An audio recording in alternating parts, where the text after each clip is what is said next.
The title card appears, promising a story called The Ultimate Shut-In. The world was burning. Flames engulfed buildings, consuming everything in their path. One day, the inferno raged. The world suddenly came to an end. The destruction continued, unabated. A pandemic spread. News reports detailed the grim situation. The largest group of infected individuals were in their 20s and 30s. War broke out. News channels reported great losses. Economic decline and food shortages became rampant. Society crumbled, leaving behind only suffering and despair. Ominous omens appeared. But the one who hammered the final nail in humanity's coffin wasn't themselves.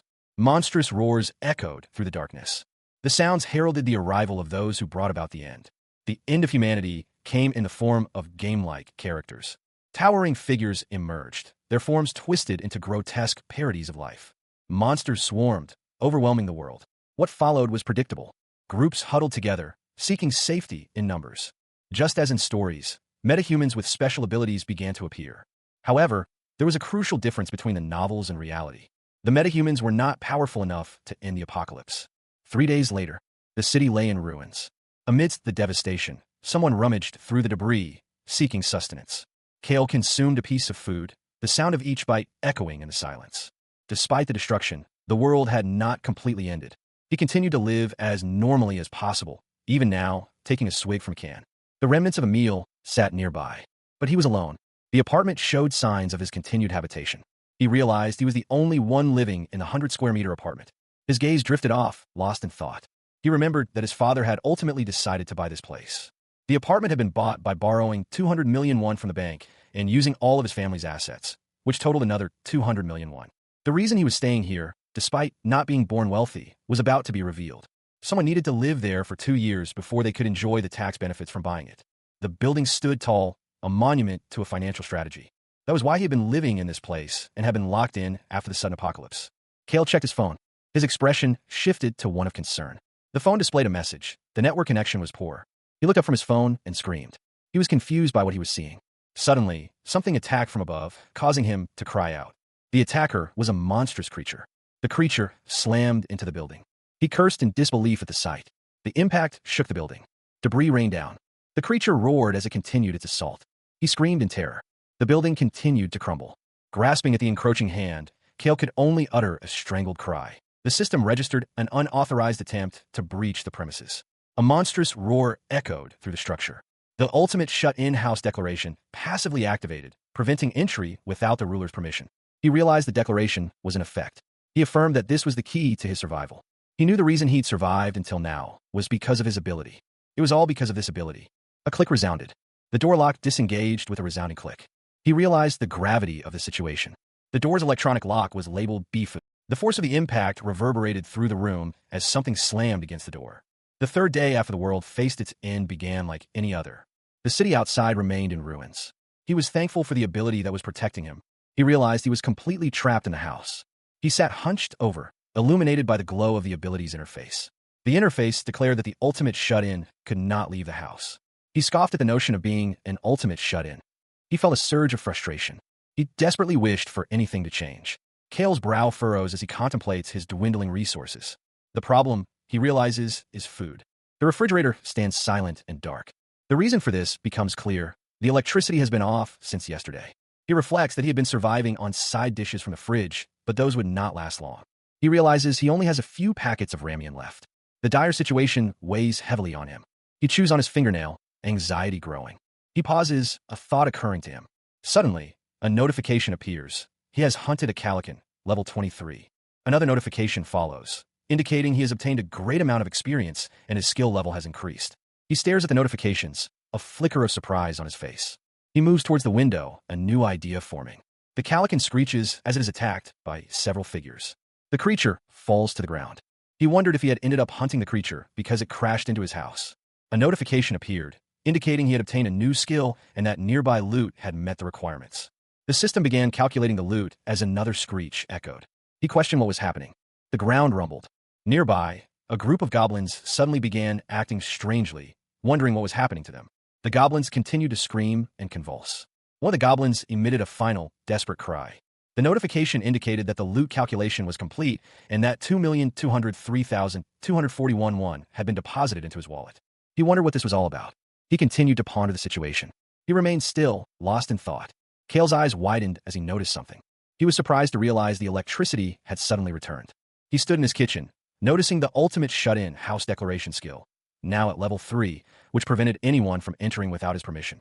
Furthermore, the dignity preservation passive skill at level 1 had restored half of the house's functions to preserve his dignity. His ultimate shut-in's wallet was now at maximum level, containing 2,203,241. He realized the house's functions were returning. He exclaimed in surprise that the house was being restored. The water began to flow. He rushed to the sink. He turned on the faucet with a forceful motion. He stared intently. Water poured from the faucet. He then turned on the stove. A sinister grin spread across his face. He realized that the house was working like it used to, that it had reverted to its original state. With the house restored to its former glory, Kale exclaims in disbelief, kneeling on the floor with his arms raised in triumph. He then wonders if his phone is working as well. Kale picks up his phone from the floor. Unfortunately, the phone displays a message indicating a poor network connection. He sighs in frustration, realizing the phone still isn't working. Kale runs a hand through his hair, visibly annoyed. He remains kneeling on the floor, surrounded by trash and discarded items. Elsewhere, a person sits at a desk with multiple monitors. A woman holds a baby wrapped in a blanket. A young boy smiles brightly, holding someone's hand. The woman, the boy, and a man stand together, seemingly a family. The family celebrated, seemingly without a care in the world. The table held a cake, a symbol of their joy. Meanwhile, Kale sat before his computer, a stark contrast to the cheerful scene. His expression hardened with resolve. He knew what he had to do. He thought he needed to bring his family here no matter what. His eyes glowed with an unnatural light, reflecting his unwavering determination. He stood, his resolve solidifying with each step. He thought to himself he must. With renewed purpose, he moved forward. The sound of his footsteps echoed as he approached. His gaze intensified, focused on an unseen goal. A flicker of hope appeared in his eyes. Before him appeared the ultimate shut-in store, promising items at their original prices. He stared ahead, a question forming in his mind. The store? His expression shifted to one of surprise as he reached out a hand. Before him appeared a screen displaying the words Ultimate Shut-In Store, along with the instruction to list his items and a balance of 2,203,239 won. The screen prompted him, asking if he would like to list his item for the first time. The words Ultimate Shut-In appeared on screen. The screen displayed that the store was at level 1, and items could be purchased at original prices. Kale wondered about the store. He reached out. His finger pressed a button with a shopping cart icon. The screen showed the Ultimate Shut-In's wallet at level max, with 2,203,241. Looking at the money display, Kale realized it was connected to the Shut-In's wallet. He stood near a railing. He turned back. The screen indicated that the Ultimate Shut-In could not leave the house. The barrier remained. Kale sighed, realizing it didn't work. Even though his skill level went up a bit, he still couldn't get out. One thing was certain. He needed to find a way out of this predicament. As he considered his options, he recalled the monsters he had previously defeated and the level up he had received. If he hunted monsters, his level would increase, and he would get a new skill. Leveling up might allow him to obtain a skill that would let him leave the house, he thought, noticing the words the ultimate shut-in cannot leave the house on the screen. But how could he kill monsters in his current state? He knew it was hard to expect a situation like before to happen again. Suddenly, he heard a noise and paused. The sound came from outside, where he saw a winged monster attacking smaller creatures. He realized he might be able to kill goblins, though. He grabbed a water bottle. He gripped the bottle tightly. He hurled the water bottle. He prepared to face whatever was on the other side of the window. He hurled the water bottle with all his might. The bottle made a solid impact. He grinned, realizing his plan was working. Sweet, it works. He realized a new ability had been unlocked. He could throw items outside the house. In that case, he thought he would try something else. He grabbed a dumbbell. He hefted the weight, deciding to try this next. He cried out as he threw the dumbbell. The dumbbell sailed through the air. Below, the goblins shrieked as the dumbbell hurtled towards them. The dumbbell struck one of the goblins. The other goblins reacted to the attack. The goblin was severely injured. He grimaced, realizing they weren't leaving. Damn it, don't leave. He heaved the dumbbell over the railing, hoping it would strike true. The weight sailed through the air. It crashed into something below. He watched as the dumbbell fell. He silently pleaded for the attack to be effective. But the dumbbell continued its descent. It struck the ground with a sickening thud. The goblins remained, seemingly unfazed. One of the goblins made a strange, gurgling sound. He realized he was in serious trouble. He lamented that he had nothing left to defend himself. The dumbbell lay uselessly on the ground. He desperately searched for another solution, realizing he had nothing else in the house to use as a weapon. He knew he wasn't strong enough to throw heavier objects like TVs or computers. A piercing shriek echoed through the air. The sound made Kale flinch. The goblins continued their blood-curdling cries. One of the goblins howled, its grotesque features contorted in a savage display. Another goblin snarled, its eyes gleaming with malicious intent. The guttural growls of the goblins filled the air. Kale's eyes widened in horror as he realized the sheer number of approaching goblins. The goblins' shrieks grew louder as they advanced. A horde of goblins, their faces twisted in bloodthirsty rage, swarmed toward their prey. Their crude, heavy footsteps thundered against the ground as they charged. The goblins stampeded forward, an unstoppable wave of violence. He paused, realizing the goblins were still quite far away. Kale considered the distance. They weren't so bad at this range. The man's arm hung at his side. He gasped, realizing something. He decided to open his store. He reached out to interact with the interface. The screen displayed the details of the Ultimate Shut-In's store, indicating he had 2,203,239 won. It prompted him to list an item. His hand moved towards the List Item button. He pressed the button. The system asked if he wanted to list the item. Holding a dumbbell, he confirmed that he would. The system began listing the item. A notification appeared, stating that a classic non-slip 3 kilograms dumbbell had been listed in the Ultimate Shut-In store. The details of the listed dumbbell were displayed, showing a price of 16,991 and his balance of 2,203,239 won. He realized the price was the same as when he bought it online. He thought that the market rate was the same as before the world ended. A notification chimed, displaying a classic non-slip 3 kilograms dumbbell for sale. The interface prompted him to purchase the item. He exclaimed in excitement at the prospect of acquiring it. He reached out towards the screen. With a tap, he confirmed the purchase. He turned away from the screen. He summoned the dumbbell into existence. He realized that it had worked. A wide grin spread across his face as he pumped his fist in triumph. He thought to himself that it would add some weight to his training. He hurled the dumbbell into the air. The dumbbell plummeted downwards. The dumbbell crashed into a group of goblins. The goblin cried out as it was struck. The system notified that a level 7 goblin had been hunted and experience points were obtained. The system then notified that 3,345 won had been deposited into the Ultimate Shut-In's wallet. He pumped his fist in the air, a wide grin on his face. Meanwhile, the remaining goblins snarled and growled, closing in on their fallen comrade. Their guttural cries echoed through the space. The goblins lunged forward, eager to avenge their fallen ally. They swarmed around the area where the dumbbell had landed. Another goblin was struck, letting out a pained cry. The dumbbell lay amidst the chaos. Back in his room, Kale clicked his tongue in annoyance. The system notified him that he had purchased 3 sets of classic non-slip 3 kilograms dumbbells. Another set of dumbbells materialized before him. With a grunt, Kale swung the dumbbell. The makeshift weapon connected with its target. The goblin was struck with brutal force. The goblin roared in pain as it was sent flying. A system notification appeared, indicating that he had hunted a level 6 goblin. The system notified him that 2,512 won had been deposited into the Ultimate Shut-In's wallet, and that his skill level had increased, granting him a new skill. Kale was pleased with the results. He held another dumbbell, ready for use. Another system notification appeared, this time displaying the Ultimate Shut-In storage, level 1, described as an alternate dimension used for storing items. He realized it was a storage space. He commanded the storage to open. He prepared to place the dumbbell into the storage. The system asked if he would like to place the item in the storage. He confirmed that he would. A chime echoed as the system registered the dumbbell's presence within the storage dimension. The system interface appeared, displaying the item's details and prompting a query. Would he like to summon the item? He eagerly accepted the prompt. The man's anticipation grew. A faint hum resonated as the dumbbell materialized in his hand, its form shimmering with a digital grid pattern.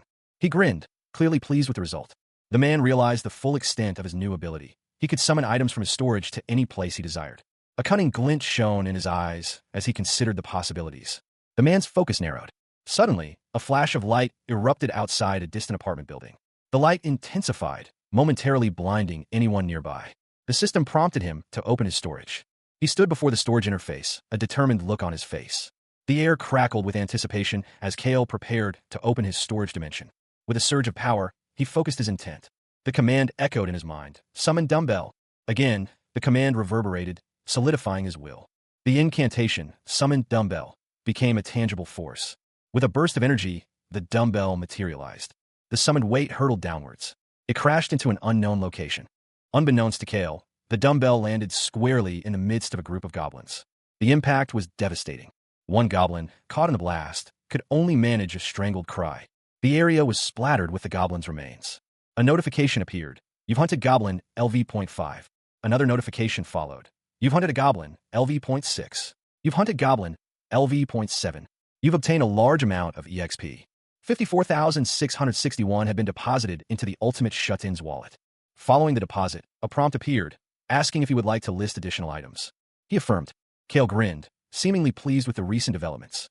The ultimate shut-in continues his isolated life. He had listed 10 items after the shop opened. The store listed the items he had for sale, including dumbbells, ramen, water, rice, eggs, milk, seaweed, canola oil, and ketchup. His total earnings amounted to 2,178,806 won. He had sold the dumbbell he used to defeat the goblin, as well as all kinds of groceries and daily necessities. He seemed confused. Something was amiss. The ultimate shut-in's wallet was at level max, holding 2,178,805 won. He noticed that he had lost 1 won. He wondered if it didn't cost money to keep the dignity preservation on. He seemed concerned. The electric, gas, and water bills loomed. He figured the loss must be due to the refrigerator. He muttered about those goblin bastards. After he hunted the goblins by dropping dumbbells on them, the city lay in ruins, a testament to the devastation wrought by the creatures. The goblins had abandoned their former home. Since then, only 2 had fallen to his hand. Frustration mounting, Kale wondered if there were any other creatures he could hunt. The Calican's maw was a terrifying sight. Bones littered the ground. He lamented that there wasn't even a single one in sight. He knew he had to find another method. He sighed. He wondered if he would be lucky enough to have a dumb Calican fly by. A glint of determination sparked in his eye. Then he saw it. It was a Calican. The Calican's tentacle descends rapidly. Suddenly, Kale realizes what he's seeing, a Calican. Filled with relief, he believes that the gods have not abandoned him. He continues his ascent up the fire escape. His hands grip the metal bars of the fire escape. He pulls himself up another level. The climb continues. As he ascends, the Calican swoops in closer. He continues to climb. The Calican looms closer, its massive jaws open wide. The Calican's eye narrowed, its gaze intensifying as it prepared to strike. The creature roared, its voice echoing through the confined space. The Calican's fur bristled as it tensed its muscles, ready to pounce. With a burst of speed, the Calican lunged forward, claws extended. The Calican descended upon Kale, its maw open wide. A sharp pain shot through Kale's arm as the Calican's claws tore through his flesh. Despite the pain, Kale grinned, realizing his plan was working. The Calican shrieked in pain as it was struck by an unseen force. The Calican recoiled, its body glowing with an eerie blue light as Kale stood his ground.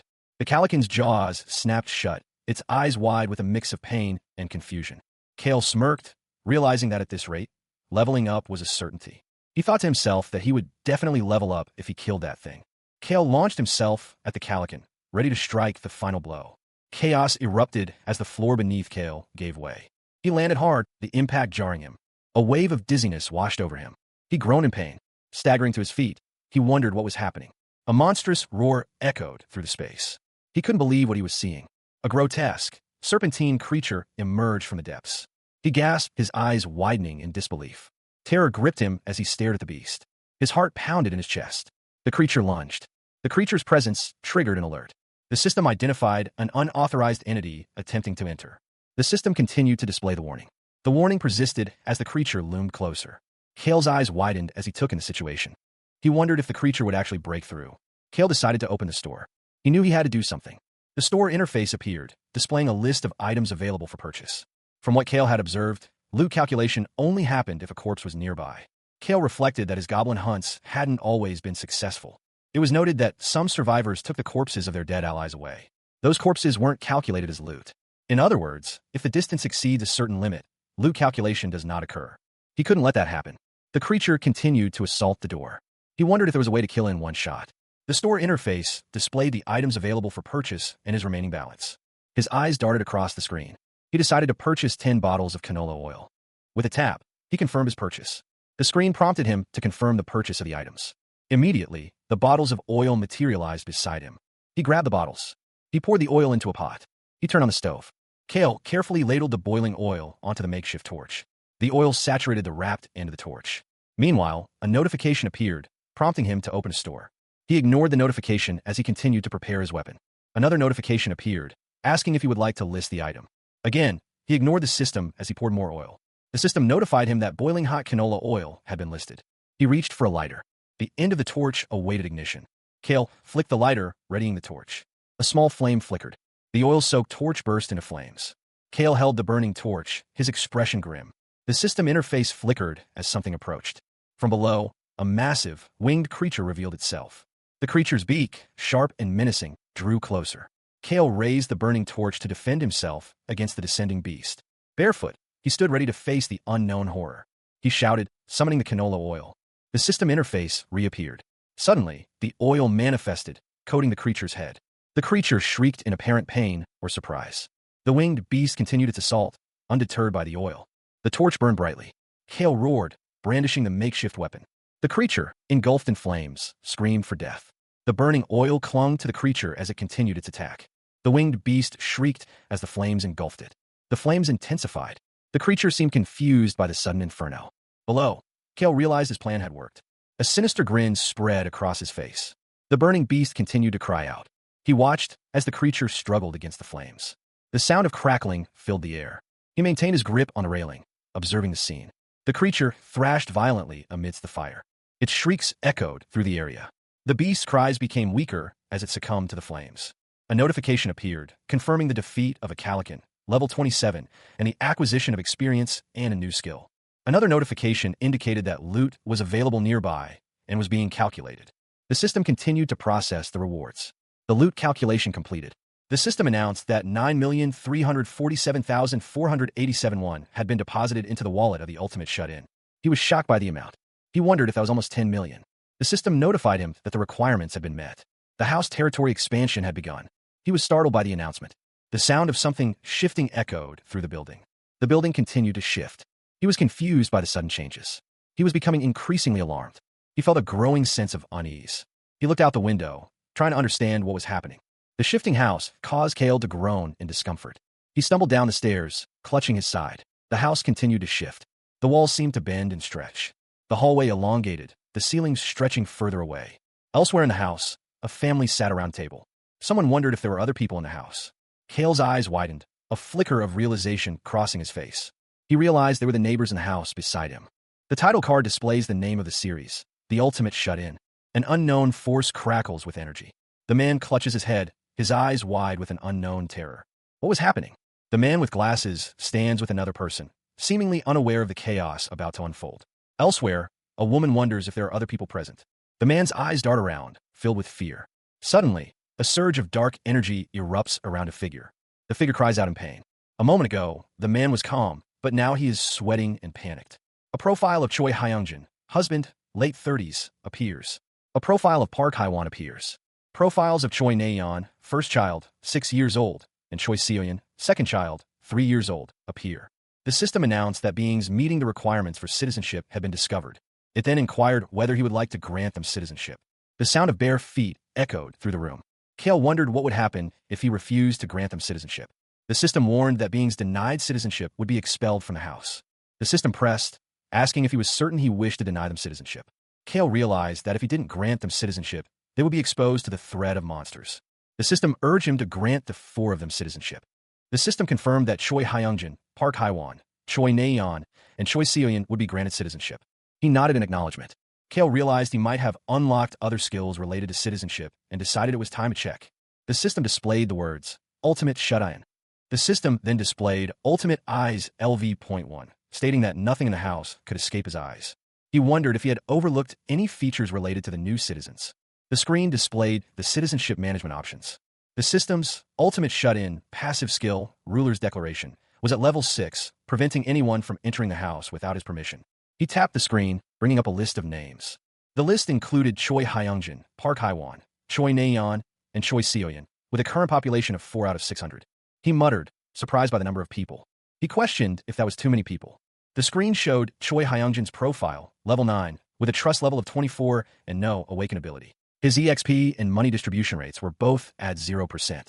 He noticed the EXP and money distribution rate settings. He realized it was referring to the EXP and money they would share with him, and that he could control how much he wanted.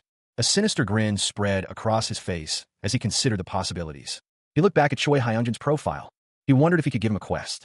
The screen displayed the Give Quest option, including quest description, time limit, reward, and penalty for failure. He considered the quest details, realizing he could customize them further. The quest was simple: hunt a goblin within 168 hours for a small amount of EXP, with no penalty for failure. The system prompted him to confirm if he wanted to give a quest. He mused over the potential penalties for failure, wondering how far he could push the limits. He decided to edit the penalty for failure, setting it to death. The quest details now included a death penalty for failing to hunt the goblin within the time limit. The system once again prompted him to confirm if he wanted to give the quest, now with the adjusted penalty. He decided against it. The system confirmed that he had canceled his request. He sighed, the sound echoing in the room. He realized that he could kill his citizens anytime if he wanted to. This was his ability. He stared blankly ahead, contemplating the extent of his power. He wondered what he should do next. He realized he had ultimate eyes. He realized he could see everything. Meanwhile, in another location, a woman held her children close. The man with her asked what they should do now. The woman looked at him, unsure. She thought to herself that she needed to go out and at least get water, but the man insisted that she stay there with the kids and wait. She told him that he couldn't do that. It was too dangerous. He responded that he knew, but they didn't have any other choice. The woman wondered if any place would even have water. She considered trying to go to the convenience store nearby, reasoning that it was a pretty big store, so there should be something there. The man looked down, lost in thought. One of the children told their mom that they were thirsty. The child, Seoyin, was mentioned. Meanwhile, Kale sat with his hands clenched. He reassured the woman that he would bring something back and for her to wait for him. The woman sat nearby. She seemed worried. Kale focused, uttering the word dispel. Activating his ultimate eyes, Kale prepared to act. He reached out. He realized the situation was worse than he thought and opened the store. The item list appeared. He thought it would be good if there was a capacity to store more things and open the skill window. The ultimate shut-in store was level 1, allowing him to buy items listed in the store at their original prices with 3 points available. Dignity Preservation, passive, was at level 1, restoring half of the house's functions, costing 3 points. Storage was also at level 1, providing an alternate dimension to store items, also costing 3 points. Kale affirmed his decision. A notification appeared, inquiring if he wished to increase the level of the ultimate shut-in store skill. The system announced that the ultimate shut-in store was now level 2, increasing the number of items that could be listed at 20. Following this, a 10% discount was applied to the prices of all items. He thought that was good news. It was revealed that he had 2 remaining points. He considered investing more in the store and dignity preservation. He realized he might meet even more citizens from now on. The ultimate shut-in's store reached level 3, increasing the number of items that could be listed to 40. He now had the function to restore items. This new function could restore old items and turn them into new ones. He pondered this new ability. A hand hovers over a surface. It had been worth increasing the store's level to 3, Kale thought. The store interface appeared, displaying the option to open the store. The ultimate shut-in store was now at level 3, allowing Kale to buy items listed in the store at their original prices. The system prompted him to purchase Samdae water and Jeju tangerines. He was asked if he would like to make the purchase. He considered increasing the level of his other skills as well. The system then asked if he would like to increase the level of the ultimate shut-in's dignity preservation skill. He realized that if he provided electricity and water to the neighbor, he could request a lot of things in return. Kale pondered this new possibility. The ultimate shut-in's dignity preservation skill was now at level 2. The option to register vassals appeared. Kale wondered what vassals were. He sat cross-legged on the floor. He wondered what that was. Kale stood at the doorway, a backpack slung over his shoulder, ready to head out. He grabbed a metal rod near the door, preparing to face whatever dangers lay outside. From behind him, his wife called out to him, her voice filled with worry. Turning back, Kale saw his wife and children huddled together, fear etched on their faces. He reassured them, promising to return and instructing them to protect the house in his absence. His wife embraced their daughter tightly, seeking to comfort her. The daughter questioned if he was really going out. Kale confirmed that he would get them food and water and told them to listen to their mother while he was gone. Tears welled up in the daughter's eyes as she looked up at him. She warned him that there were monsters outside. The daughter's face was contorted with fear as she cried. Elsewhere, a lullaby played. 2 children played at a playground. Someone patted a blanket. A goblin's menacing face fills the darkness, its sharp teeth bared in a snarl. Nearby, another goblin, clad in crude armor, stands ready. The child's eyes widen in terror as she witnesses the scene unfolding before her. Clutching at her mother, the child trembles with fear. Suddenly, the mother is thrown violently to the ground. She scrambles to her feet, attempting to escape the unseen threat. A fist slams down, striking the mother with brutal force. Desperately, she tries to crawl away from her attacker. A surge of power emanates from an unseen source. The goblins are sent flying backwards, crashing into each other. The surge of power continues to build.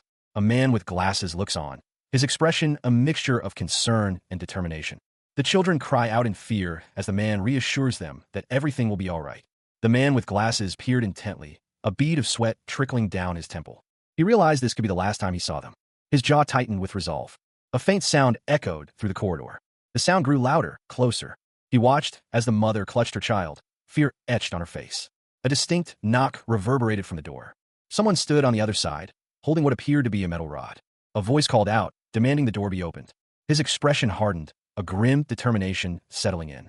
He gripped the metal rod tightly, questioning who was on the other side. The man with glasses knew it could be a monster and that it was too dangerous. However, he had to protect the family. He cautiously called out, asking if anyone was there. The man with glasses stood ready, gripping the golf club tightly as the mother and child hid behind him. Suddenly, a loud crash echoed from somewhere nearby. Another crash sounded, this time closer. Silence fell, heavy and unsettling. He wondered if the threat had passed. A bead of sweat trickled down his face as he strained to listen. Then, a blinding light erupted from behind the door. His eyes widened in terror. He shouted a desperate warning. The mother screamed, calling out to her darling as chaos erupted. The father pleaded for the attacker not to hurt his wife and children. The man, shielding the family, is taken aback by the sudden appearance of someone new.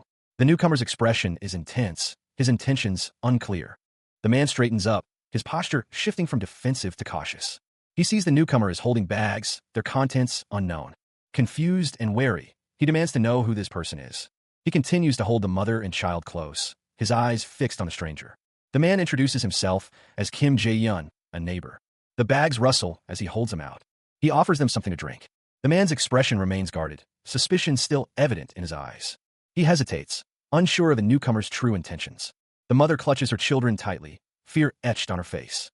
He realizes that they need water and food, and that this person might be their only hope. He steels himself, preparing to make a decision. Kim Jae-hyun urged them to come inside for the time being. The title card for the next installment appears, The Ultimate Shut-In. The children remained frightened. They huddled together, wide-eyed.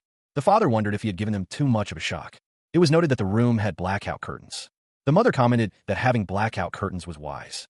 It was explained that blackout curtains reduced the chance of being attacked by monsters. The father decided to get some light in the room. Kale's eyes glowed with an unnatural light. He lit up. The lights returned. The father asked for water for his children. The girls eagerly accepted the water. Seoyin and Naeon were called. The girl reached for the water bottle. They both drank deeply from the bottle. Seoyin was asked if she was there. The man looked on. He asked if they wanted tangerines. He held out a tangerine. The girl thanked him. He offered to peel it for her. He peeled the tangerine. He offered her a piece. She accepted the tangerine. She held it in her hands. The child's eyes widened, and she exclaimed in surprise. The sound of something breaking echoed. She held her cheeks, her expression one of pure joy. Meanwhile, the mother smiled warmly at her daughter. The child eagerly declared that she wanted to join in. Loyalty had been unlocked. Another sound effect filled the air. The child pointed at herself with a determined look. A notification appeared, indicating that Choi Hyungjin, Park Hywon, Choi Naeon, and Choi Seoyin had all had their trust increased. Choi Seoyin's loyalty had surpassed 30, and she had fulfilled the requirements to be registered as a vassal. Choi Seoyin's profile was displayed, showing her level, trust, and options to give a quest or expel her. Meanwhile, Kale stood before another man, the interface visible between them. The interface glowed. It was confirmed that she fulfilled the requirements to be registered as a vassal. Choi Seoyin stood with her hands clasped, a hopeful expression on her face. Kale considered her, but thought she was too young to be a vassal. He knew he needed vassals who were at least on the level of Choi Hyungjin, so that they could actually execute his orders. He realized that, unlike citizens, he could only register 10 vassals. Kim Jae-hyun stood beside Choi Seoyin, smiling. Kale knew he needed them to be at least on the level of Choi Hyungjin, so that they could actually execute his orders. Meanwhile, Kale noticed that Choi Hyungjin's trust was only at 31. He realized he needed to make him trust him more. Choi Hyungjin seemed surprised. Choi Hyungjin asked if something was wrong. Kale thanked him, saying he didn't know how he could repay his kindness, and that in that case. Kale suggested they talk in the corridor. Choi Hyungjin agreed. As they walked, the corridor stretched ahead. Choi Hyungjin inquired if Kale had received the citizenship notification. Kale listened intently. Choi Hyungjin gestured towards the notification window. He explained that his entire family had received it 30 minutes prior. Choi Hyungjin then asked if anything special had occurred. Kale's expression remained unreadable. Choi Hyungjin recalled that they were temporarily frozen until they received citizenship. Kale addressed him directly, calling him by name. He continued to listen. Kale promised to help Choi Hyungjin return to the life he had before all of this. The man's brow furrows as he listens intently. Confused, he asks what is happening. The other man tells him to make sure. He assures him that monsters will not invade his house. The man wonders if that's possible. He confirms that it is. The man looks on with a serious expression. The man is lost in thought. He realizes that it will not be free and asks what he needs to do. The man warns him that he might lose his life doing it, asking if he will still try. The man appears nervous. He states that he will definitely do it. Even without considering the man, he was already having to go out to get food and water. Choi Hyungjin stated that he had already risked his life before. Meanwhile, Kim Jae-hyun mentioned seeing a golf club and inquired about its price. Kim Jae-hyun looked at Choi Hyungjin with a questioning expression. Kim Jae-hyun guessed it was around 400,000 or 500,000 won. Kim Jae-hyun gestured with his hand. Choi Hyungjin thought it was too expensive to even list in the store. Choi Hyungjin knew he needed to save money for the future. Kim Jae-hyun wondered why Choi Hyungjin suddenly asked him about that. He quickly dismissed it, saying it was nothing. Choi Hyungjin asked if Kim Jae-hyun remembered the day the monsters appeared. Kim Jae-hyun confirmed that it was on a weekend. Monsters appeared. Kim Jae-hyun recalled that it was really horrifying. Choi Hyungjin believed that those who stayed home on that day survived. An arm rested on a surface. It was said that a single goblin did not possess much strength. Even so, a goblin could still be deadly. Their levels were also lower than an adult male. The real weapon of a goblin would be that they always moved in groups, but that was the same for humans. Humans raised their weapons. A man's face was shown in close-up. Kim Jae-hyun asked if Choi Hyungjin had said something. Choi Hyungjin began to speak. He stated that he wanted them to look for survivors together.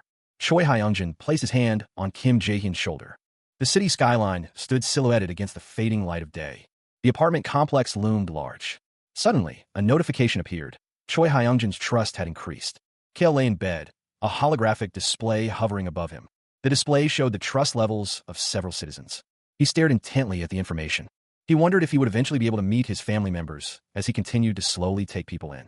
Abruptly, a piercing shriek echoed through the room, startling him. More shrieks followed. He rushed to the balcony door, sliding it open. His eyes widened in alarm. He looked out with a face of shock and concern. Below, a chaotic scene unfolded as people fought against goblins. The goblin's claw scraped against the ground. Inside the building, someone cried out for help. A goblin shrieked. More goblins joined in the chorus of shrieks. A figure was thrown through the air. The impact shook the surroundings. A goblin was struck with great force. Another goblin was sent flying. The sound of impact echoed. Amidst the chaos, a figure roared in fury. He stared in disbelief. He muttered in disbelief at the unfolding events. The air crackled with energy. A figure wielding dual blades moved with incredible speed. The dual blade wielder's attack tore through the air, cleaving through the goblin ranks. One of the goblins was struck. More goblins advanced. One of the goblins was sent flying through the air. Another goblin fell. The dual blade wielder continued their assault. The attacks continued to land. The dual blade wielder's blades were covered in blood. The dual blade wielder's attack landed with force. One of the goblins shrieked in terror. The dual blade wielder continued to cut down the goblins.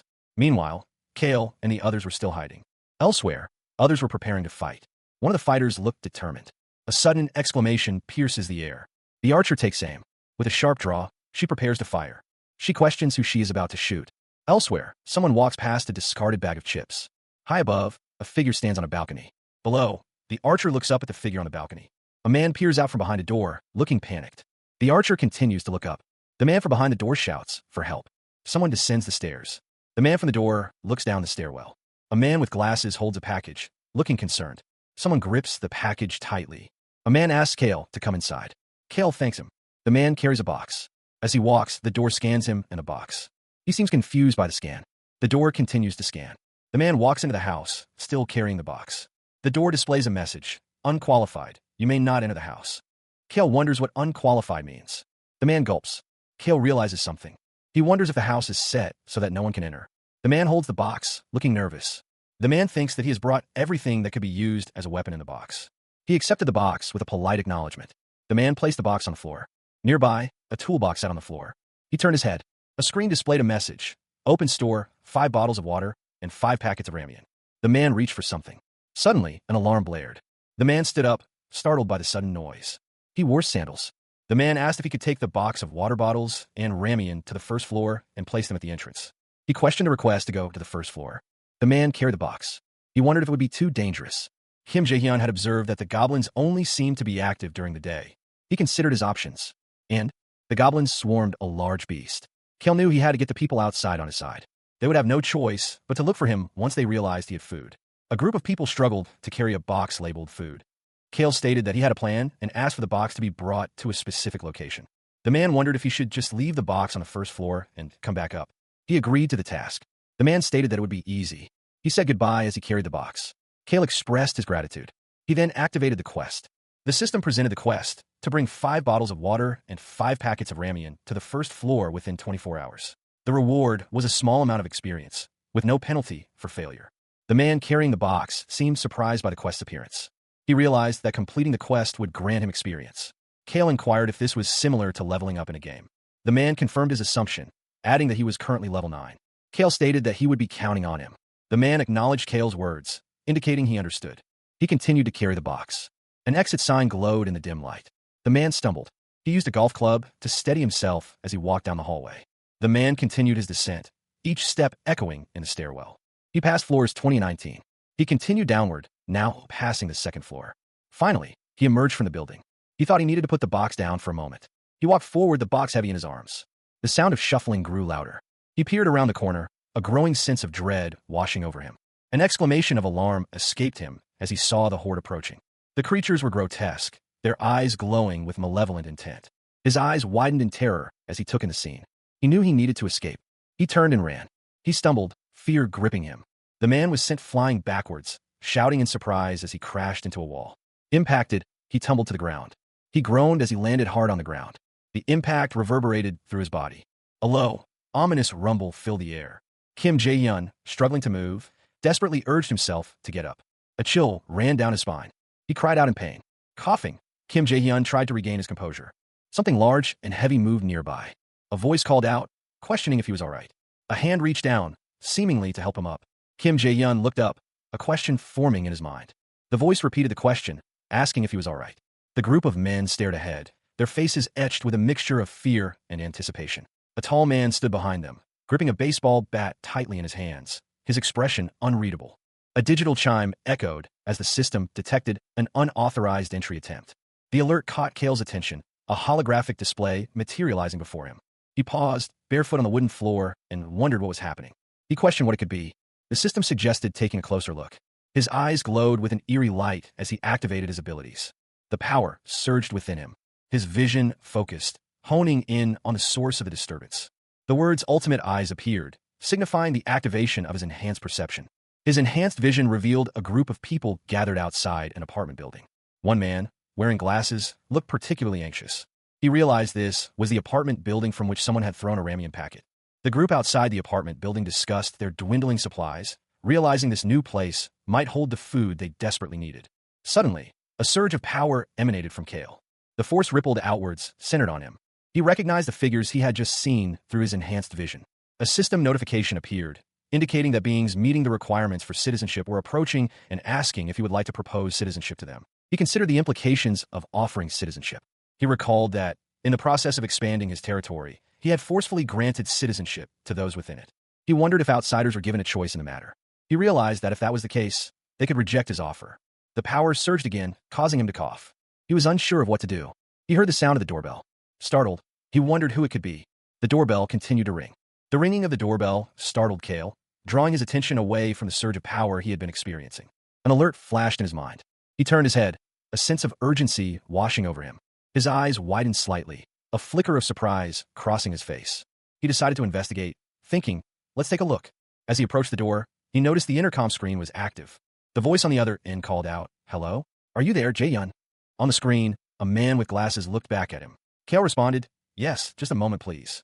Meanwhile, a notification appeared. Choi Hyungjin is in the middle of a quest. Would you like to edit the quest? The option to accept was highlighted. He reached out to interact with the notification.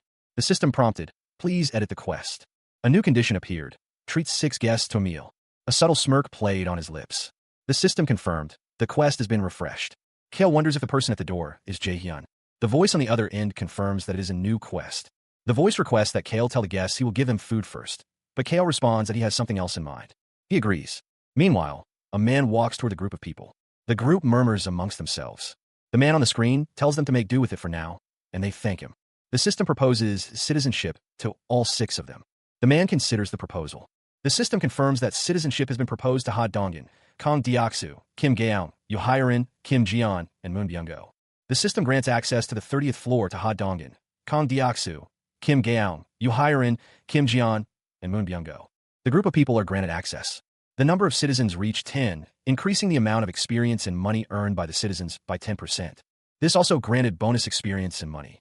He mused that they were getting such good buffs while hunting monsters. Meanwhile, a group of people walked down a hallway. One of them thought he would gladly welcome that with open arms.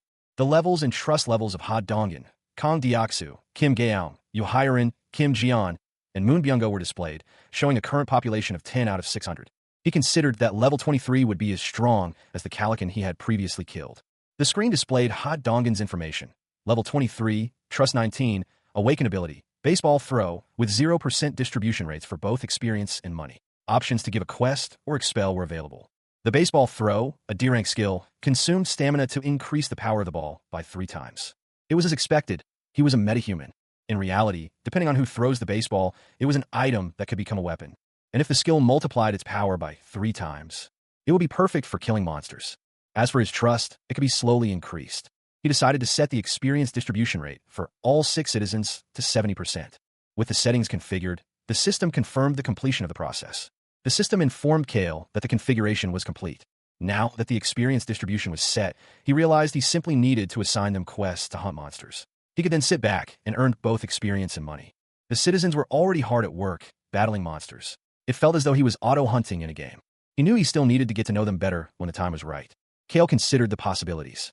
He believed they could be the key to reuniting with his family. The system notified him that Citizen Hot Dongan's trust had increased. Kale was confused by the sudden increase in trust. He was taken aback by the notification. The system then notified him that Citizen Kim Gaung's and Citizen Yu Hiren's trust had also increased. Kale was increasingly perplexed. He wondered what was causing all of this. The group was welcomed inside. One of the men thanked them. The woman acknowledged him. He apologized and asked if she could prepare some food, promising to explain later. She realized she would need to make it from scratch. The man asked for her help, believing Jae-hyun had a plan.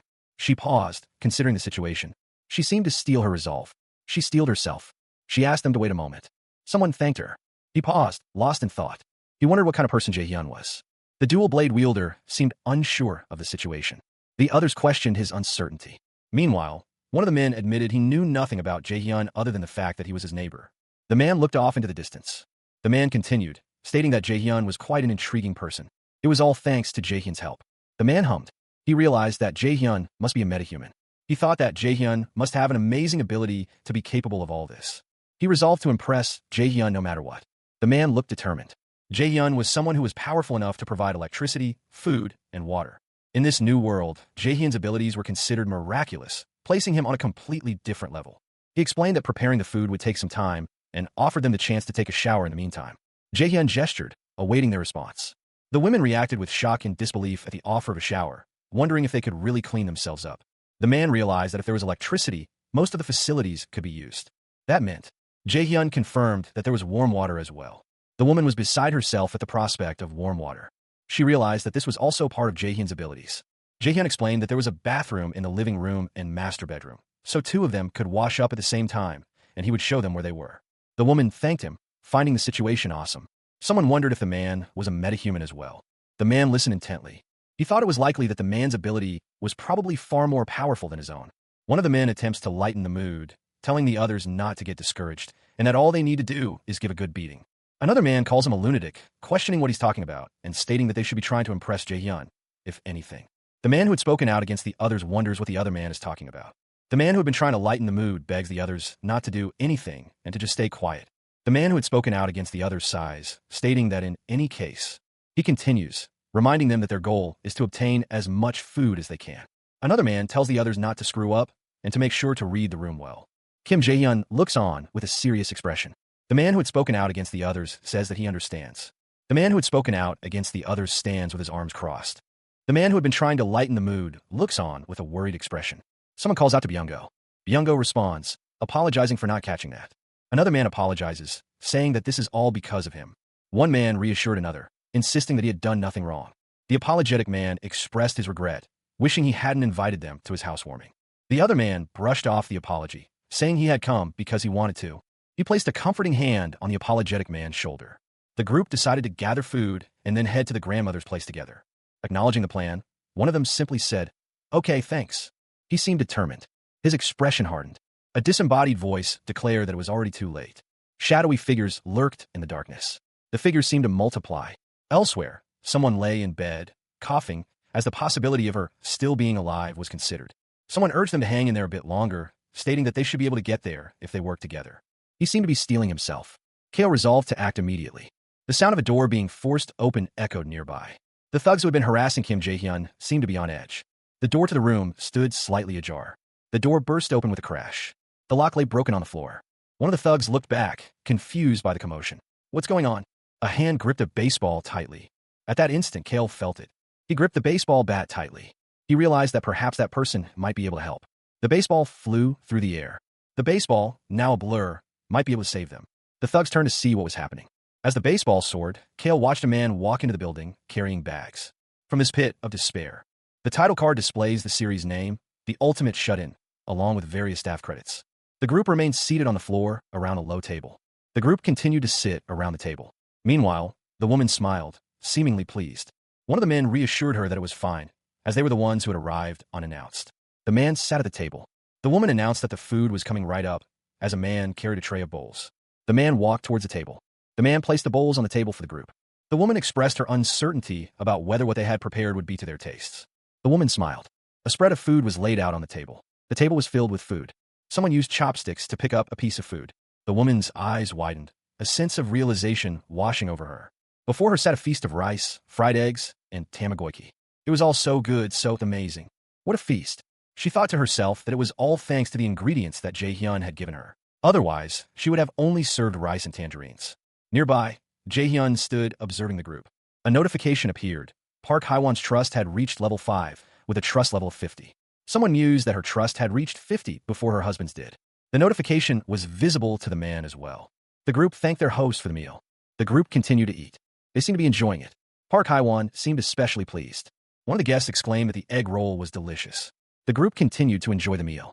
Another guest confirmed that it was the kind of sweet egg roll served in Japanese restaurants, and was told to enjoy it.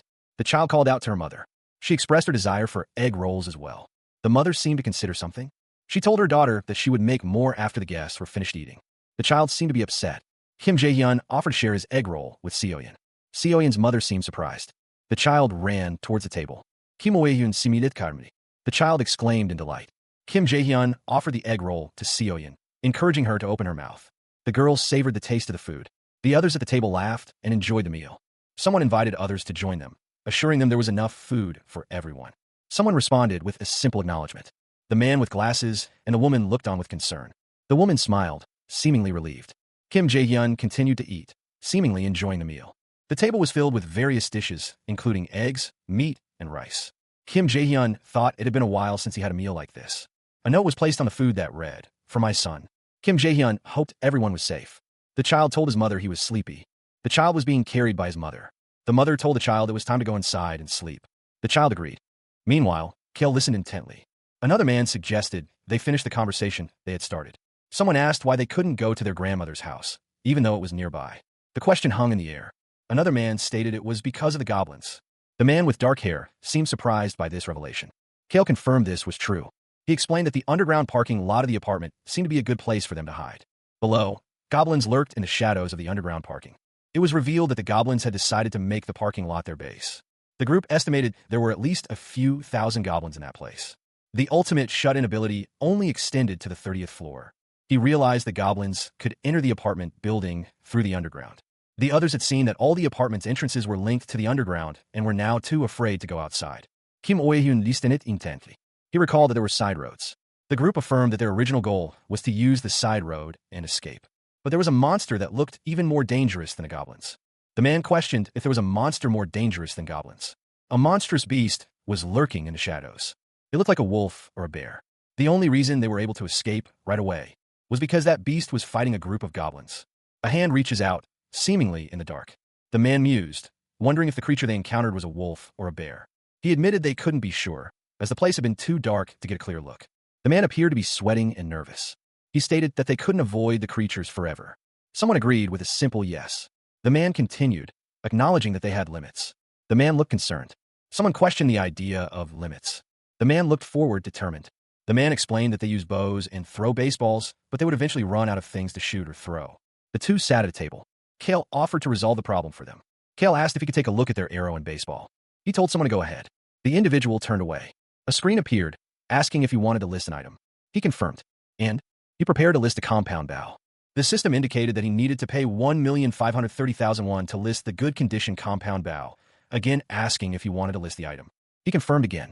He inquired if they could all use bows. The group looked on. He decided to purchase 5 sets of bows and arrows. He looked intently at something. He suggested that even if they couldn't use one, they should take the chance to practice. He stood before a holographic display of bows. The decision was made. The bows would be put to use. With the purchase, the trust levels of Ha Dongin, Kim Gaeong, and Yu Hiren increased. The man's brow furrowed with concern. The thought crossed his mind that it was unbelievable to be working with Kale. He looked down at the bows, a slight smile playing on his lips. The man realized that they might be able to save his grandmother, as Moon Byunggo's trust had greatly increased. He believed their hunting speed would be much faster with the bows. The others agreed that if Kale could do this, they wouldn't need to risk retrieving arrows. Kale stated that before they continued, they needed to greatly reduce the number of goblins. Another man agreed, asking when it would start hunting them. The man leaned forward, awaiting an answer. Kale declared that the hunt would be tomorrow. Tomorrow, he repeated. The man agreed that tomorrow would be better. While there was agreement, a question lingered.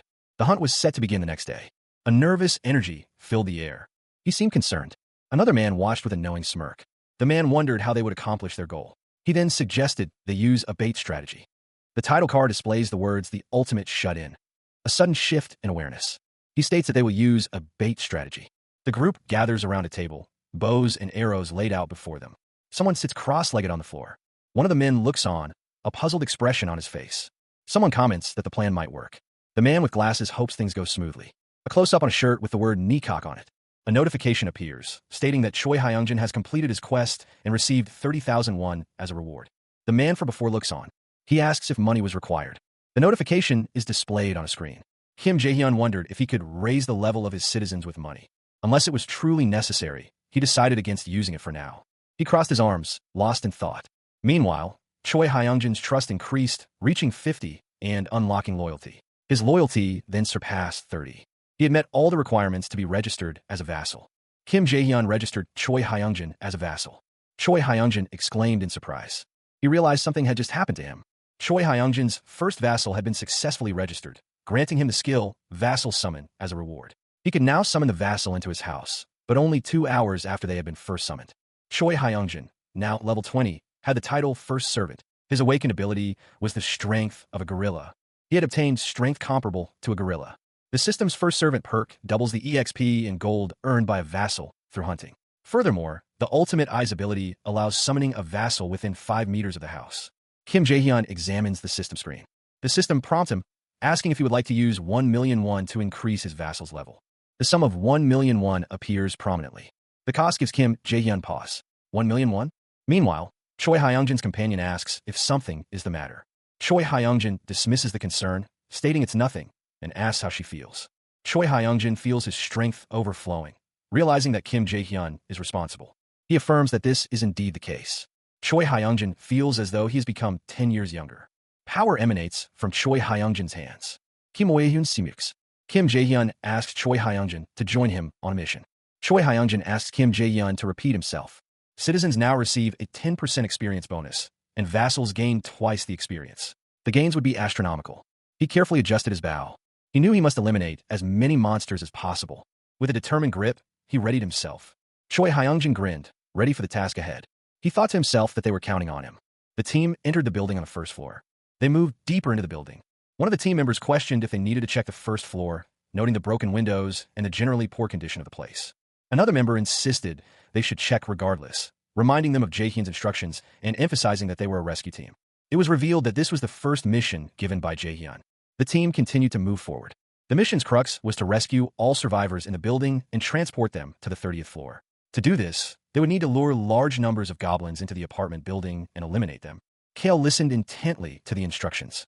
He understood that to succeed, they needed to find as many survivors as possible. The survivors stood behind the team, awaiting further instruction. The group of survivors huddled together, their expressions a mix of fear and hope. The dual-blade wielder acknowledged the plan, understanding the urgency of the situation. The team leader affirmed the plan, stating they would start from Unit 101. He warned everyone to stay alert, as the goblins could appear from anywhere. The numbers 101 and 102 were displayed on the doors, stained with blood. The hallway was littered with bloodstains and signs of struggle. From above, the team moved cautiously through the blood-soaked corridor. Footsteps echoed through the silent building. The sound of footsteps grew louder as someone noticed something. A figure, shrouded in shadow, prepared to strike. One of the survivors gasped in terror. The shattered glass of the entrance bore witness to the carnage within. The scene inside was gruesome, bodies strewn across the floor in pools of blood. The air hung thick with the metallic scent of blood and death. From the shadows, a voice urged them forward. Let's go. The group pressed on. The mother's face etched with worry as she followed closely behind one of the men. A hand tightened its grip on a makeshift weapon, ready for whatever lay ahead. They cautiously peered through the shattered doorway, assessing the next room. The floor was littered with broken glass and more blood, a testament to the violence that had occurred. One of the men grimaced, his hand instinctively reaching up to rub his temple as if fighting off a headache. Frustration laced his voice as he muttered, "Damn it, there's nothing on the first." He urged the others to move quickly. "Let's go to the second floor quickly." The man gestured, directing the group towards the staircase. The sign indicates they are on the second floor. A chilling sound echoes through the corridor. The hallway is littered with bodies. Kim Jae-hyun coughs, supported by another survivor. He struggles to stay upright. He curses, urging them to reach the third floor. A sign indicates the third floor is above. Another chilling sound reverberates. The group cautiously advances down the hallway. He pounds on a door, desperate. He shouts, demanding to know if anyone is inside. Inside, two figures huddle together, listening to the pounding. The pounding continues, relentless. Pounding on the door, a man urgently calls out, demanding to know if anyone is inside. Inside the room, several people huddle together, their expressions a mix of fear and resignation. A man's face is etched with worry as he listens intently. The man's gaze remains fixed on the door. A sign indicates they are on the third and fourth floors. The man outside continues to bang on the door, identifying himself and his team as rescuers. The door remains closed, the lock still engaged. The man inside hesitates, listening to the insistent knocking. He questions if they truly are a rescue team. Peering through the slightly open door, the man studies the figures outside. The man outside smiles, reaffirming that they are there to help. The man's hand hovers near the zipper of his jacket. Inside, a man weakly asks for water, confessing his thirst. The man outside unzips his jacket, revealing a water bottle. The man outside offered the water bottle, sliding it across the floor. A man inside was shocked by the gesture, questioning if they were truly a rescue team. The man outside reassured them, explaining that they were fellow residents of the apartment building. He insisted that they were there to rescue survivors and knew of a safer place to go together. The man's expression was earnest as he spoke. The group inside remained wary. They huddled together, considering their options. Someone began to unlock the door. The door slowly opened, revealing the man who had offered the water. The group watched him cautiously. They remained close together, ready for anything. One of the men inside apologized for being paranoid, stating his name was Hong Young-soo and that he would be counting on the man outside. The man outside placed a reassuring hand on Hong Jung-soo's shoulder. The man outside introduced himself as Ha Dongin, expressing his hope that they would get along well. Kim Jae-hyun firmly shook the man's hand, sealing their agreement. Meanwhile, Gaeon was instructed to bring everyone to the 30th floor and then return. The man agreed to the plan. Another man questioned why they would go to the 30th floor and not leave the apartment. One of the men expressed his belief that they would survive, confident that help was on the way, possibly by helicopter. The group began to move. Kim Jae-hyun explained that going up would mean a warm meal and a shower. The woman laughed. Another woman exclaimed, surprised at the prospect of a shower, while a man behind her seemed to agree. The woman seemed to be looking forward to it. Kim Jae-hyun confirmed the offer of a warm shower. The group continued to move forward. The woman urged her father to stop dawdling and move quickly. The group proceeded down the hallway. Kim Jae-hyun appeared to be in a state of distress. Suddenly, a notification appeared. The number of citizens had increased to 40. Another notification chimed in, indicating that the experience points and gold earned by the citizens had increased by 90%. The title card displays the number 10 and the title, The Ultimate Shut-In. A notification appeared, confirming that the number of citizens was now 40 and the EXP and gold earned by the citizens had increased by 90%. Another notification confirmed the EXP and gold earned by the citizens had increased by 90%. He realized that he now had 40 citizens. He decided that the children and elderly would stay at Choi Hyungjin's house first. The others would live in the corridors. There were a total of 40 people, all they could find.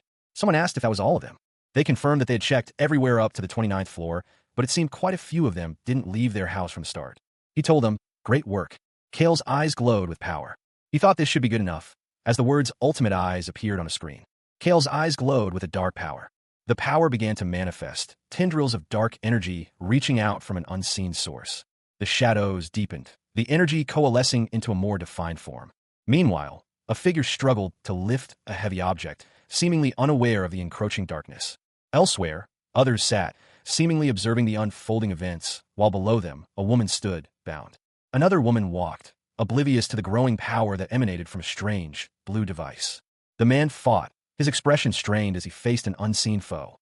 The darkness continued to spread, consuming everything in its path. The power focused, centering on Kale's eyes. His jaw clenched, the muscles in his neck tensed as the transformation took hold. The man watched Kale, a mixture of concern and apprehension etched on his face. The tension was palpable, hanging heavy in the air. Kale smirked, declaring that they would move on to the second stage of the goblin hunt.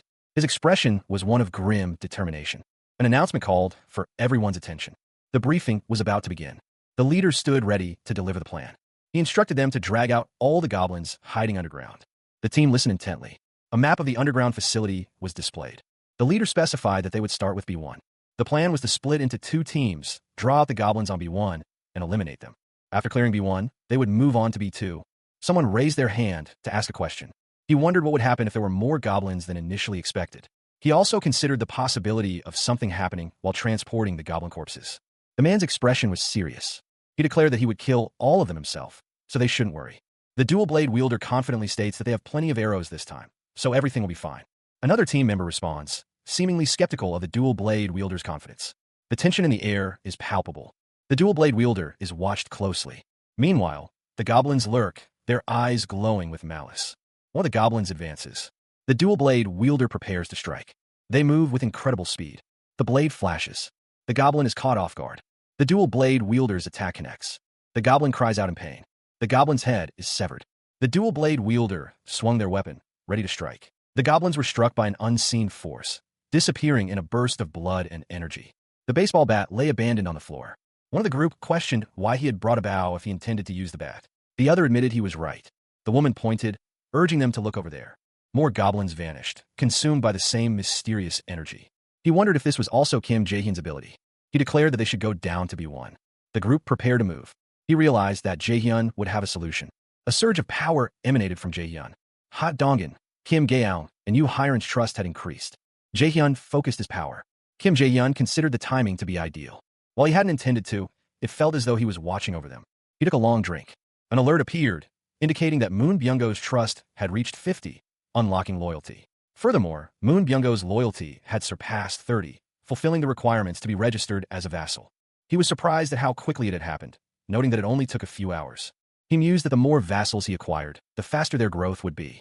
The screen displayed Moon Byung-go's stats. Level 10, trust at 55, loyalty at 88, no awakened ability, an experience distribution rate of 70%, and a money distribution rate of 0%. Options to give a quest or expel were available. He noticed Moon Byung-go's loyalty was at 88. He thought that it wasn't a bad thing. A smirk crept across his face. He decided that he would confirm registering him as a vassal. A sign indicated they were on B1F. Energy crackled in the air. The assembled group stood ready, weapons drawn, facing an unseen threat. The warrior tensed. His gaze narrowed as he prepared for battle. A powerful blow landed, shaking the very foundations of the area. The impact sent shockwaves through the environment. Caught in the chaos, Kim Jae-hyun's eyes widened in alarm. He quickly readied his weapon, preparing to defend himself. Confusion reigned as someone shouted, demanding to know what was happening. A woman looked on with a mixture of fear and determination.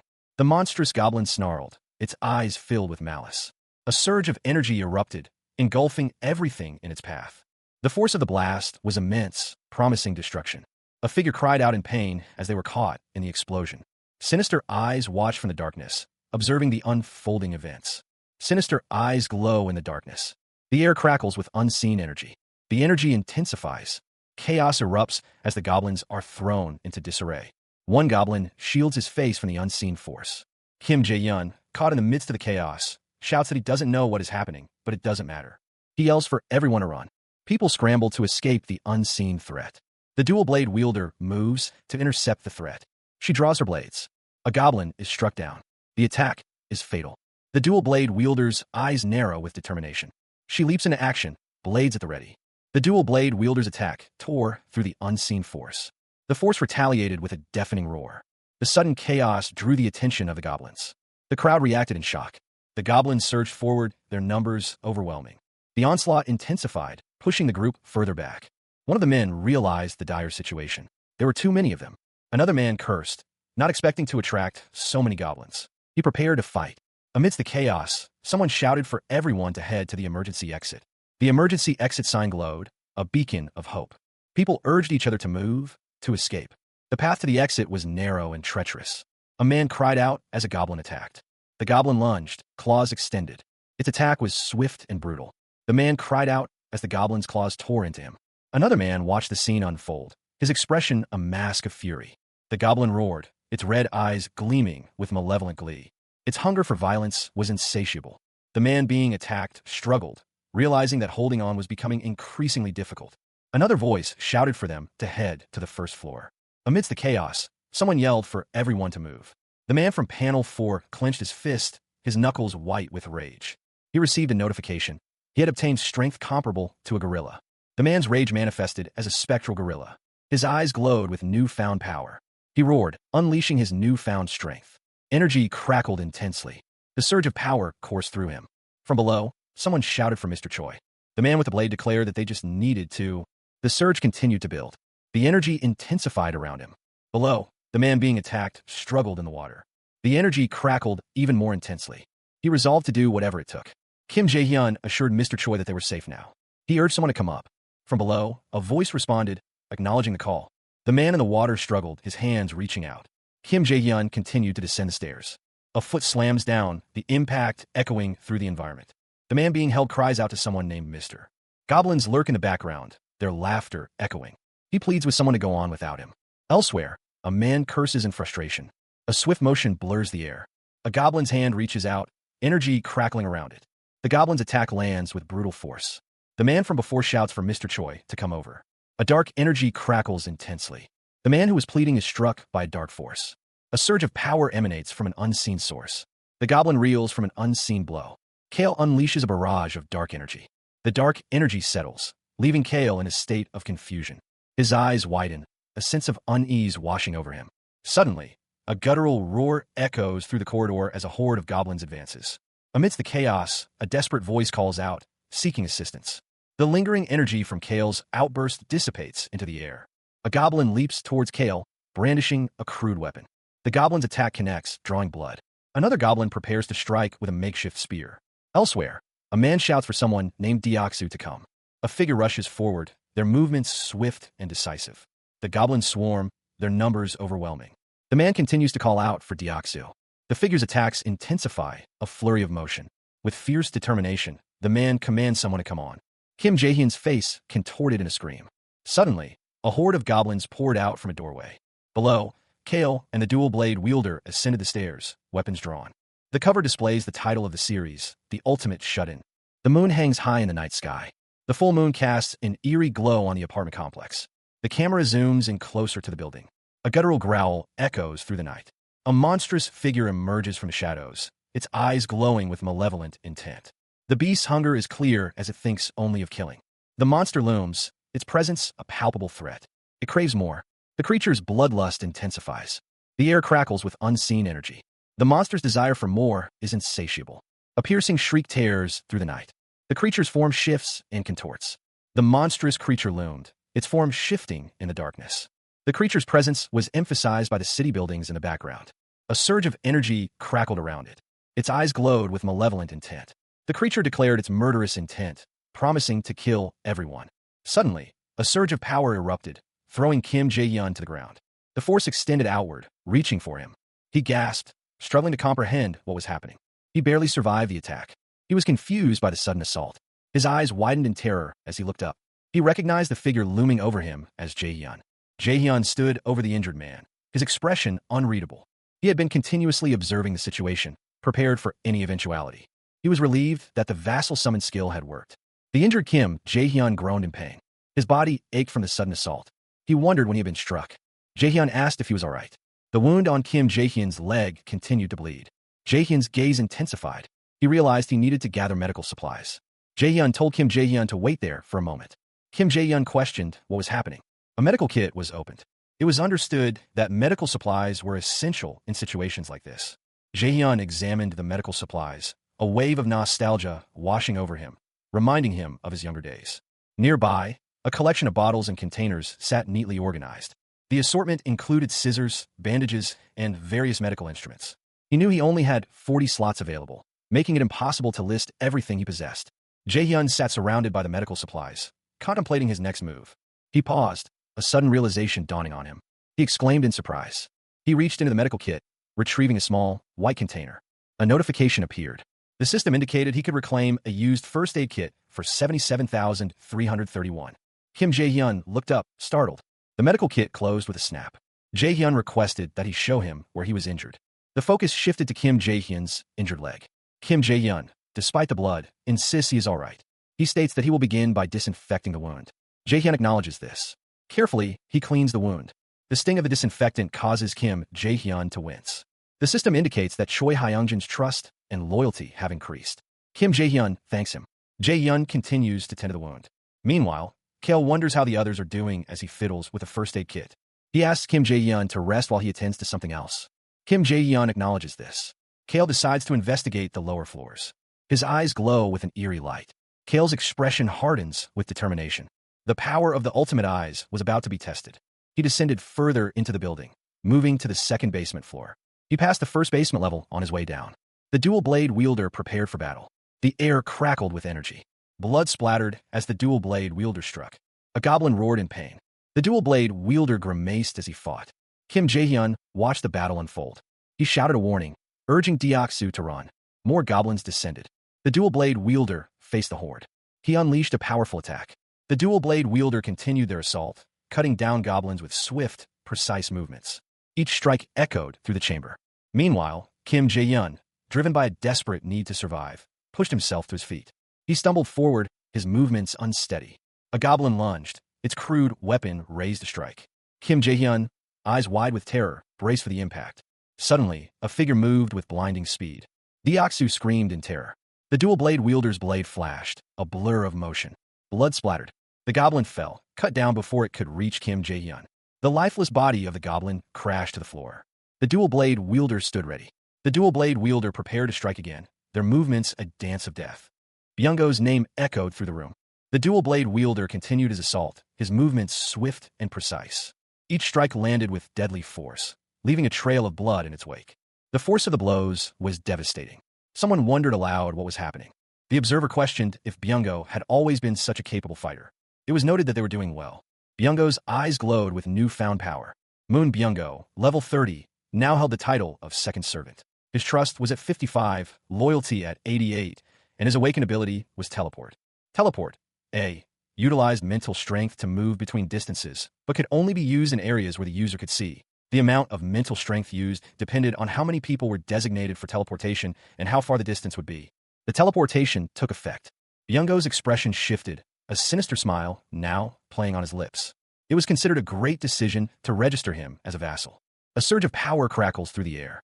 The monstrous creature bares its fangs, dripping with a viscous fluid.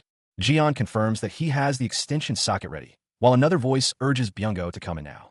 Elsewhere, a young man with glasses stands with another person. Someone confirms they are ready, and then asks about the water tank. A woman in a purple jumpsuit stands alongside a dark-haired man. They confirm they are ready, and urge Byung-go to come in now. Farther up the stairwell, a figure gestures downwards. The figure slides down the railing. The camera pans to the stairs. A large water tank sits precariously on the stairs. The water tank is perched above the stairs. Below, the goblins are engulfed in a torrent of water. The water crashes down upon the goblins. The force of the water sends them flying. The goblins are swept away by the torrent. Jian shouts for them to act now. Someone moves with great speed. A finger presses a button. Energy crackles. The energy intensifies. The energy surges around someone's feet. The energy crackles around a figure. The energy surrounds the figure. The figure is enveloped in light.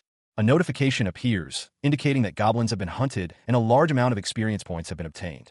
Another notification appears, stating that 334,464 won has been deposited and that a new skill has been obtained. A single tear streaks down Kale's face. The world around him seems to react with alarm. He clutches his head, overwhelmed. The purple energy intensifies. The energy surges around him. The purple aura expands further. The energy distorts the very air. The distortion grows. The goblins, sensing the shift, grow agitated. The purple energy continues to build. A system message appears. Hostile beings have been detected. The system announces the commencement of their removal. The goblins scream in terror. One goblin's face contorts in a final, desperate cry. The goblins were being eliminated. The process continued. The system notified that several goblins had been hunted. The sound of approaching footsteps echoed. The goblins shrieked. The goblins gathered, their numbers seemingly endless. From the shadows, a figure emerged. One of the goblins turned its head, beads around its neck. It wondered what was happening. The goblin's expression shifted to one of concern. The massive beast loomed in the background, its eyes glowing red. Another goblin questioned what was going on. A surge of power emanated from beast. The beast roared, its teeth bared. The beast's power continued to surge. The winged beast's roar echoed through the cavern, a sound of pure, unbridled rage. The goblins screamed in terror. Blood splattered. The goblins were caught in the creature's wrath. Their cries of fear filled the air. The beast moved with terrifying speed. Its eyes glowed with a menacing light. A goblin was struck by a powerful blow. Its claws tore through flesh and bone.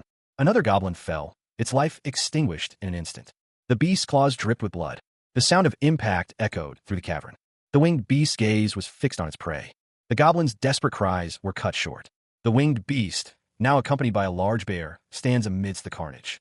The bear lunges forward, its massive form a blur of fur and claws. A goblin is sent flying by the force of the attack. Other goblins scream in terror. The bear continues its assault, leaving a trail of blood and destruction. The goblins are overwhelmed by the sheer brutality of the attack. One goblin is caught in the bear's jaws. The bear's teeth sink deep into its prey. The winged beast watches the carnage unfold. More goblins cry out as they are torn apart. The goblin's desperate cries fill the air. The bear's maw is stained with blood as it devours another goblin. The last goblin lets out a final, desperate roar. The bear's massive paw rested on the ground, its claws stained with the blood of its enemies. The beast continued its rampage, tearing through the remaining goblins with savage fury. The bear's jaws snapped shut, crushing another goblin in its powerful grip. The ground became slick with blood as the bear continued its relentless assault. The bear paused, its red eyes widening in apparent surprise. The reason for the bear's surprise was not immediately clear. A digital notification appeared. Citizenship had been granted. The bear roared, its head tilted upwards as if acknowledging a message. The bear's massive form shifted slightly. The bear's transformation continued, its body contorting and changing shape. The transformation neared completion, revealing a figure with long hair. The figure's face began to emerge from the bear's fur. The transformation completed, revealing a person with long hair and a blank expression. The individual stood amidst the carnage, the remnants of the bear's form fading away. The aftermath of a brutal encounter painted the scene in shades of crimson. Bodies lay scattered amidst the cold, metallic structures. Meanwhile, Kale struggled to contain the surge of power within him, his eyes glowing with an unnatural intensity. Back at the scene of the battle, the carnage was extensive. A figure lay prone, seemingly lifeless. A question arose: who was this fallen individual? The system identified the individual as O Yanju, level 33, with the awakened ability Werbear. The Werbear ability was described as a transformation into a beast, maximizing physical and regenerative capabilities. Kale realized that she was level 33 and possessed an A-rank ability. Furthermore, Ha Dongin and Yu Hiren's trust had reached 50, unlocking loyalty. The system highlighted Ha Dongin, Yu Hiren, and even Kong Diaksu. Kong Diaksu's loyalty had surpassed 30, meeting all requirements to be registered as a vassal. Kale's eyes narrowed. The system registered Kong Diaksu as a vassal. A notification appeared, displaying Kong Diaksu's level as 25, his title as Third Servant, his trust at 52, his loyalty at 31, and his awakened ability as Iron Knight. The Iron Knight ability allowed the user to summon a halberd and iron armor that covered their entire body. The system indicated that the vassal level depended on their awakened ability. Kale pondered this new information. He recalled Choi Hyunjin's strength. Choi Hyunjin, who possessed the strength of a gorilla, C, was at level 20. Kong Diaksu, who had Iron Knight, B, was at level 25. Lastly, Moon Byungo, who had teleport, was at level 30. From the moment they were registered as vassals, their levels were decided based on the rank of their awakened ability. The ranks of the abilities were displayed. A random box appeared. Kale wondered if the ranks of the abilities were chosen at random. Kale considered the implications. If Moon Byungo were to gain an A-rank ability based on his loyalty, it would be a significant advantage. The system's logic seemed inconsistent. Kong Diaksu had obtained a B-rank ability with a loyalty value of 31. His eyes narrowed, contemplating the possibilities. It would be beneficial to understand what factors influence the appearance of a higher-ranking ability. That information would be critical. Since he could only register 10 vassals, it would be more advantageous to register someone who could obtain a higher-ranked ability. Not knowing what might happen concerned him. Registering a metahuman as a vassal could be problematic. A notification alerted him that the metahuman was now able to freely move between the stairs, elevators, and corridors. Footsteps echoed in the corridor. The elevator ascended to the 80th floor. He leaned against the wall, lost in thought. His ultimate eyes ability activated. The aftermath of a battle was visible, with a body lying amidst the fallen goblins. The elevator's display indicated they had arrived at the 30th floor. Meanwhile, Moon Byungo waited, his expression unreadable. Elsewhere, Kim Jae-hyun seemed surprised by something. The scene shifted to a close-up of a man's torso. The elevator doors slid open, revealing the 30th floor. Moon Byungo expressed his desire for the lady from the B2 floor to be brought to him. A hand reached out, seemingly from inside the elevator. The goblins were being restrained with what appeared to be cables. One of the goblins was severely injured. One of the men holding the cables seemed disturbed by something. The men speculated that someone might have caused the swarm of goblins to attack. The man's expression hardened. He considered the power of the ability he had just witnessed. The aftermath of a brutal encounter was evident, with blood splattered across the scene. He was certain of something, though the specifics remained unclear. The man's expression was grim. Meanwhile, others discussed someone's intriguing nature.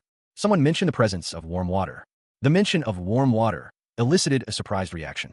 It was revealed that this was also part of Kim Jae-hyun's abilities, thanks to ingredients he provided. A woman explained that she would have only served rice and tangerines otherwise. The tension in the room was palpable. The atmosphere grew heavy. Kim Jae-hyun stood, a subtle smirk playing on his lips. It was revealed that binding someone with rope was his ability. Also, Moon Byung-go was present. It was noted that he had an introverted personality. The man was being attacked. The assault continued. It was said that he suddenly changed after meeting Kim Jae-hyun, and that his abilities were to be feared. His hands were wrapped with rope. No matter what abilities he may have, it all led to the same conclusion. The world was a dangerous place. The elevator descended to the 82nd floor. He was falling. In this damned world, they must be chosen by him. Dark energy swirled. The dark energy continued to spread. The dark energy was consuming him. In order to survive, the title card displays the number 13. The sound of a toy car echoes. A child pushes a toy car along the floor.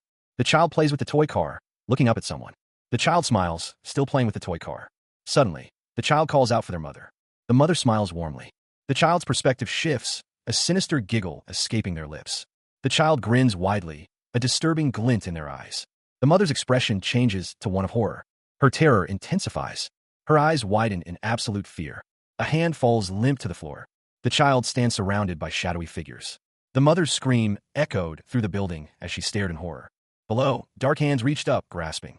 The child, surrounded by the shadowy figures, stared blankly ahead.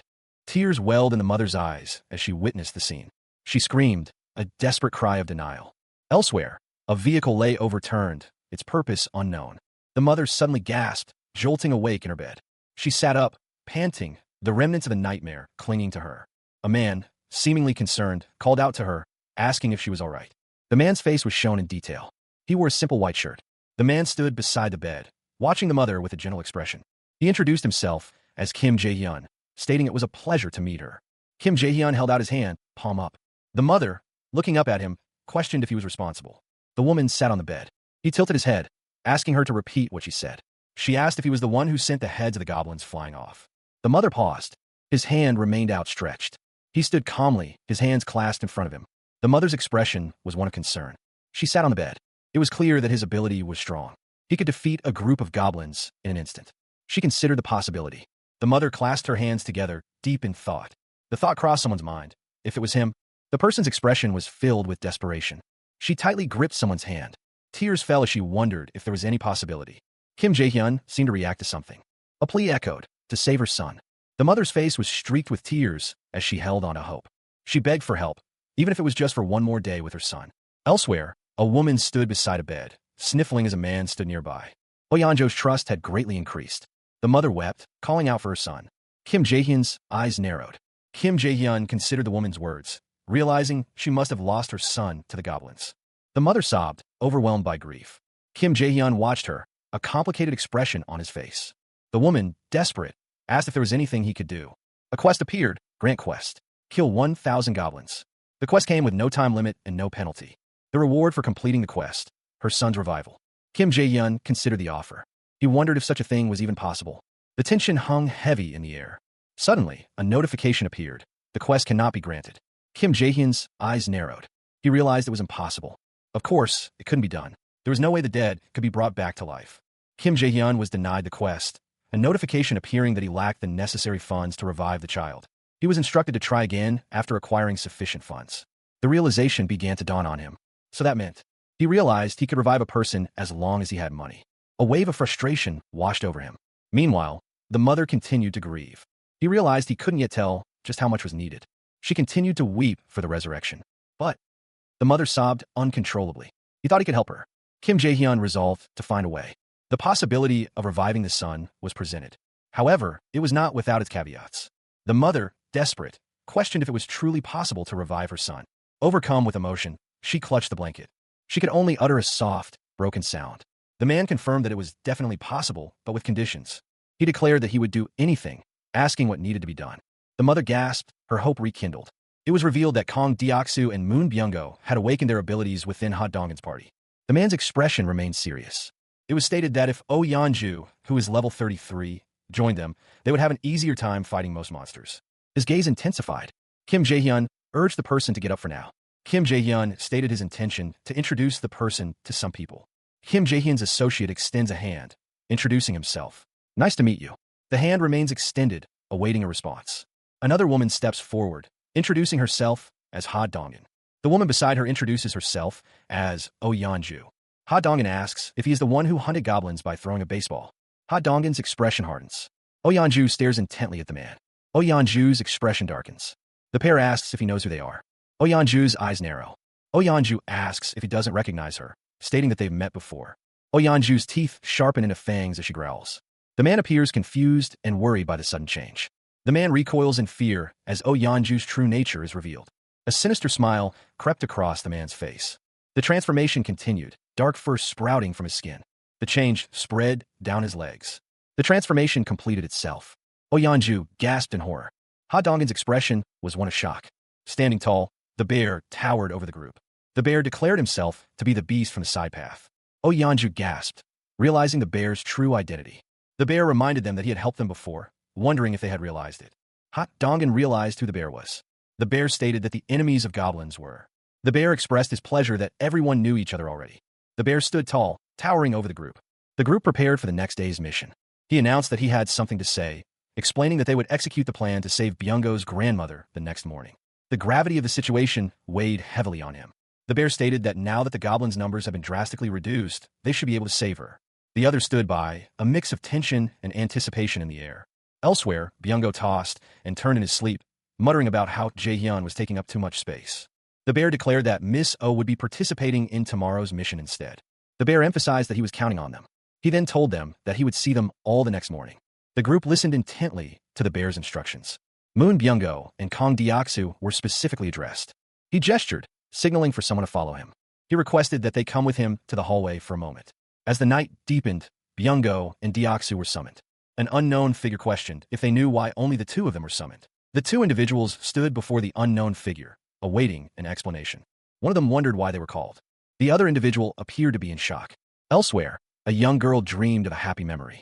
A man questioned why he had called only two of them to this meeting. He waited for an answer. One of the men admitted he did not know. The man wondered if it was related to the power they had. The man confirmed that was correct. He explained that this time, both of them had awakened. The man listened intently. It was revealed that Moon Byung-go gained the ability to teleport. The ability Deoksu gained was Iron Knight. Their abilities needed to be figured out before departing for the mission tomorrow. The man watched. He prepared to demonstrate for starters. A blue light emanated from his hand. A screen displays a party quest. Demonstrate the awakened ability within 1 hour. The reward is an increase in strength, but failure means sleeping outside. The screen prompts a choice. Accept the quest or decline. Considering the offer, Kim Jae-hyun mused that it was a party quest. He decided this would do for now. Meanwhile, Moon Byung-go called out to Kim Jae-hyun. Kim Jae-hyun asked if Moon Byung-go was saying he was like Ha Dongin now. Ha Dongin confirmed that was right. Moon Byung-go was shocked, wondering what kind of ability Iron Knight was. Ha Dongin explained that Moon Byung-go was able to summon iron armor and a halberd. Moon Byung-go was confused, questioning a halberd. Suddenly, a bright light emanated from Moon Byung-go. The light intensified. Moon Byung-go strained, seemingly struggling with a new ability. He paused, seemingly deep in thought. Someone approaches Moon Byung-go. Suddenly, Moon Byung-go is struck by a surge of power. The force sends him flying. He realizes that it worked. Moon Byung-go's face is contorted with a mix of shock and excitement.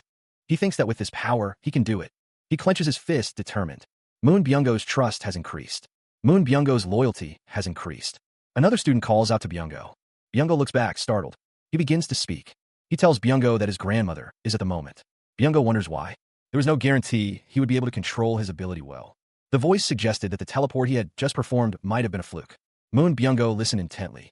It was suggested that he should get a complete grasp over how far he could teleport.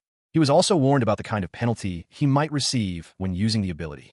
Acknowledging the information, Moon Byung-go stated that he understood. Suddenly, he seemed surprised by something. Elsewhere, a large axe materialized, glowing with power. The axe was held by a figure clad in full plate armor. The armor gleamed in the dim light. Moon Byung-go's eyes widened in shock. The armored figure exclaimed that it had worked. The armored figure stood tall, the axe held firmly. A notification appeared, indicating that Kang Deoksu's trust had increased.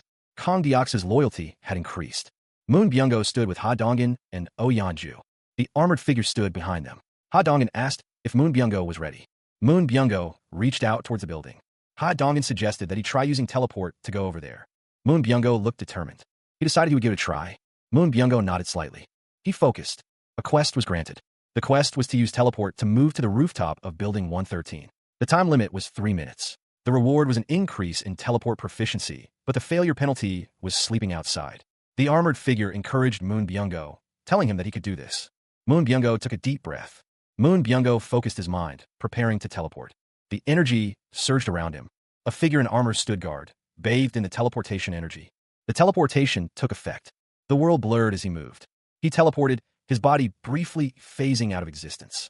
The teleportation magic faded as he arrived at his destination. Meanwhile, the armored figure watched him through the window. Moon Byung-go, catching his breath, exclaimed that he had done it. The armored figure continued to observe him through the window. A system notification appeared, confirming that Moon Byung-go had completed the quest. He breathed a sigh of relief. Moon Byung-go wiped the sweat from his brow, relieved at his success. The armored figure remained a silent observer. Moon Byung-go appears to be waking up, looking around in confusion. His vision was still blurry.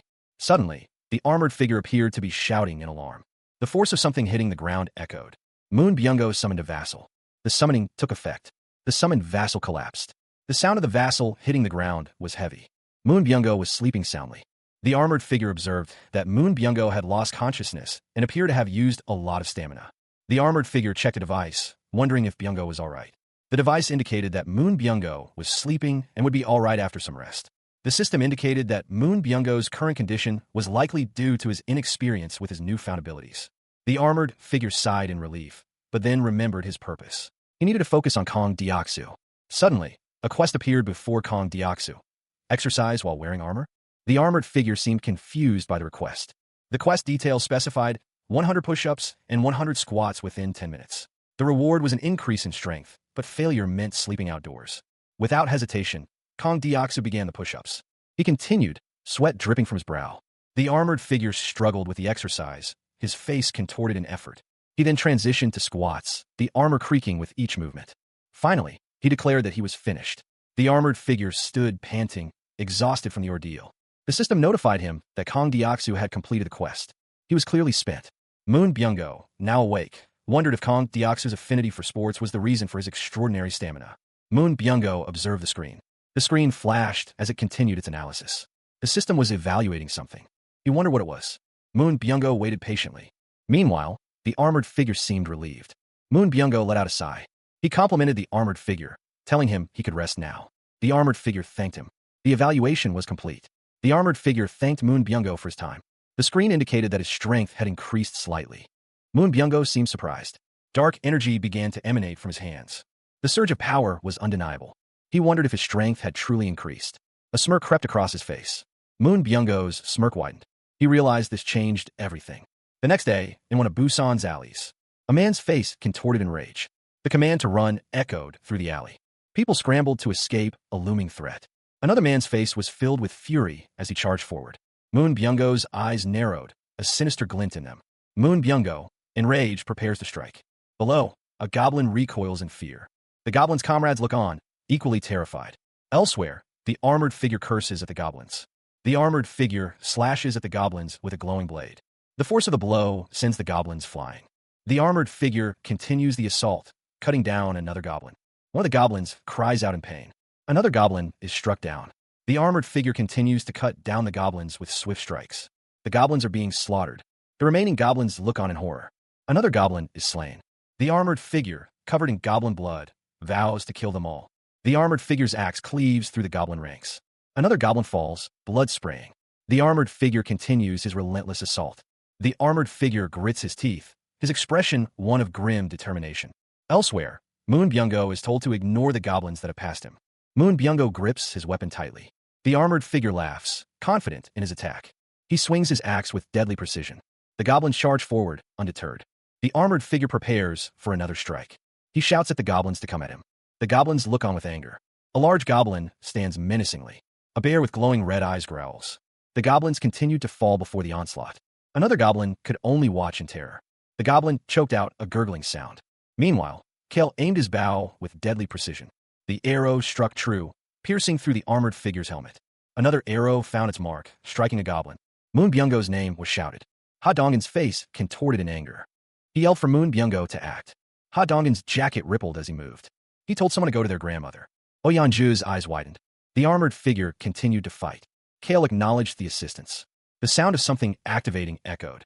Silence followed. Then, another activation sound. A system message announced that Oyeonju had completed a quest.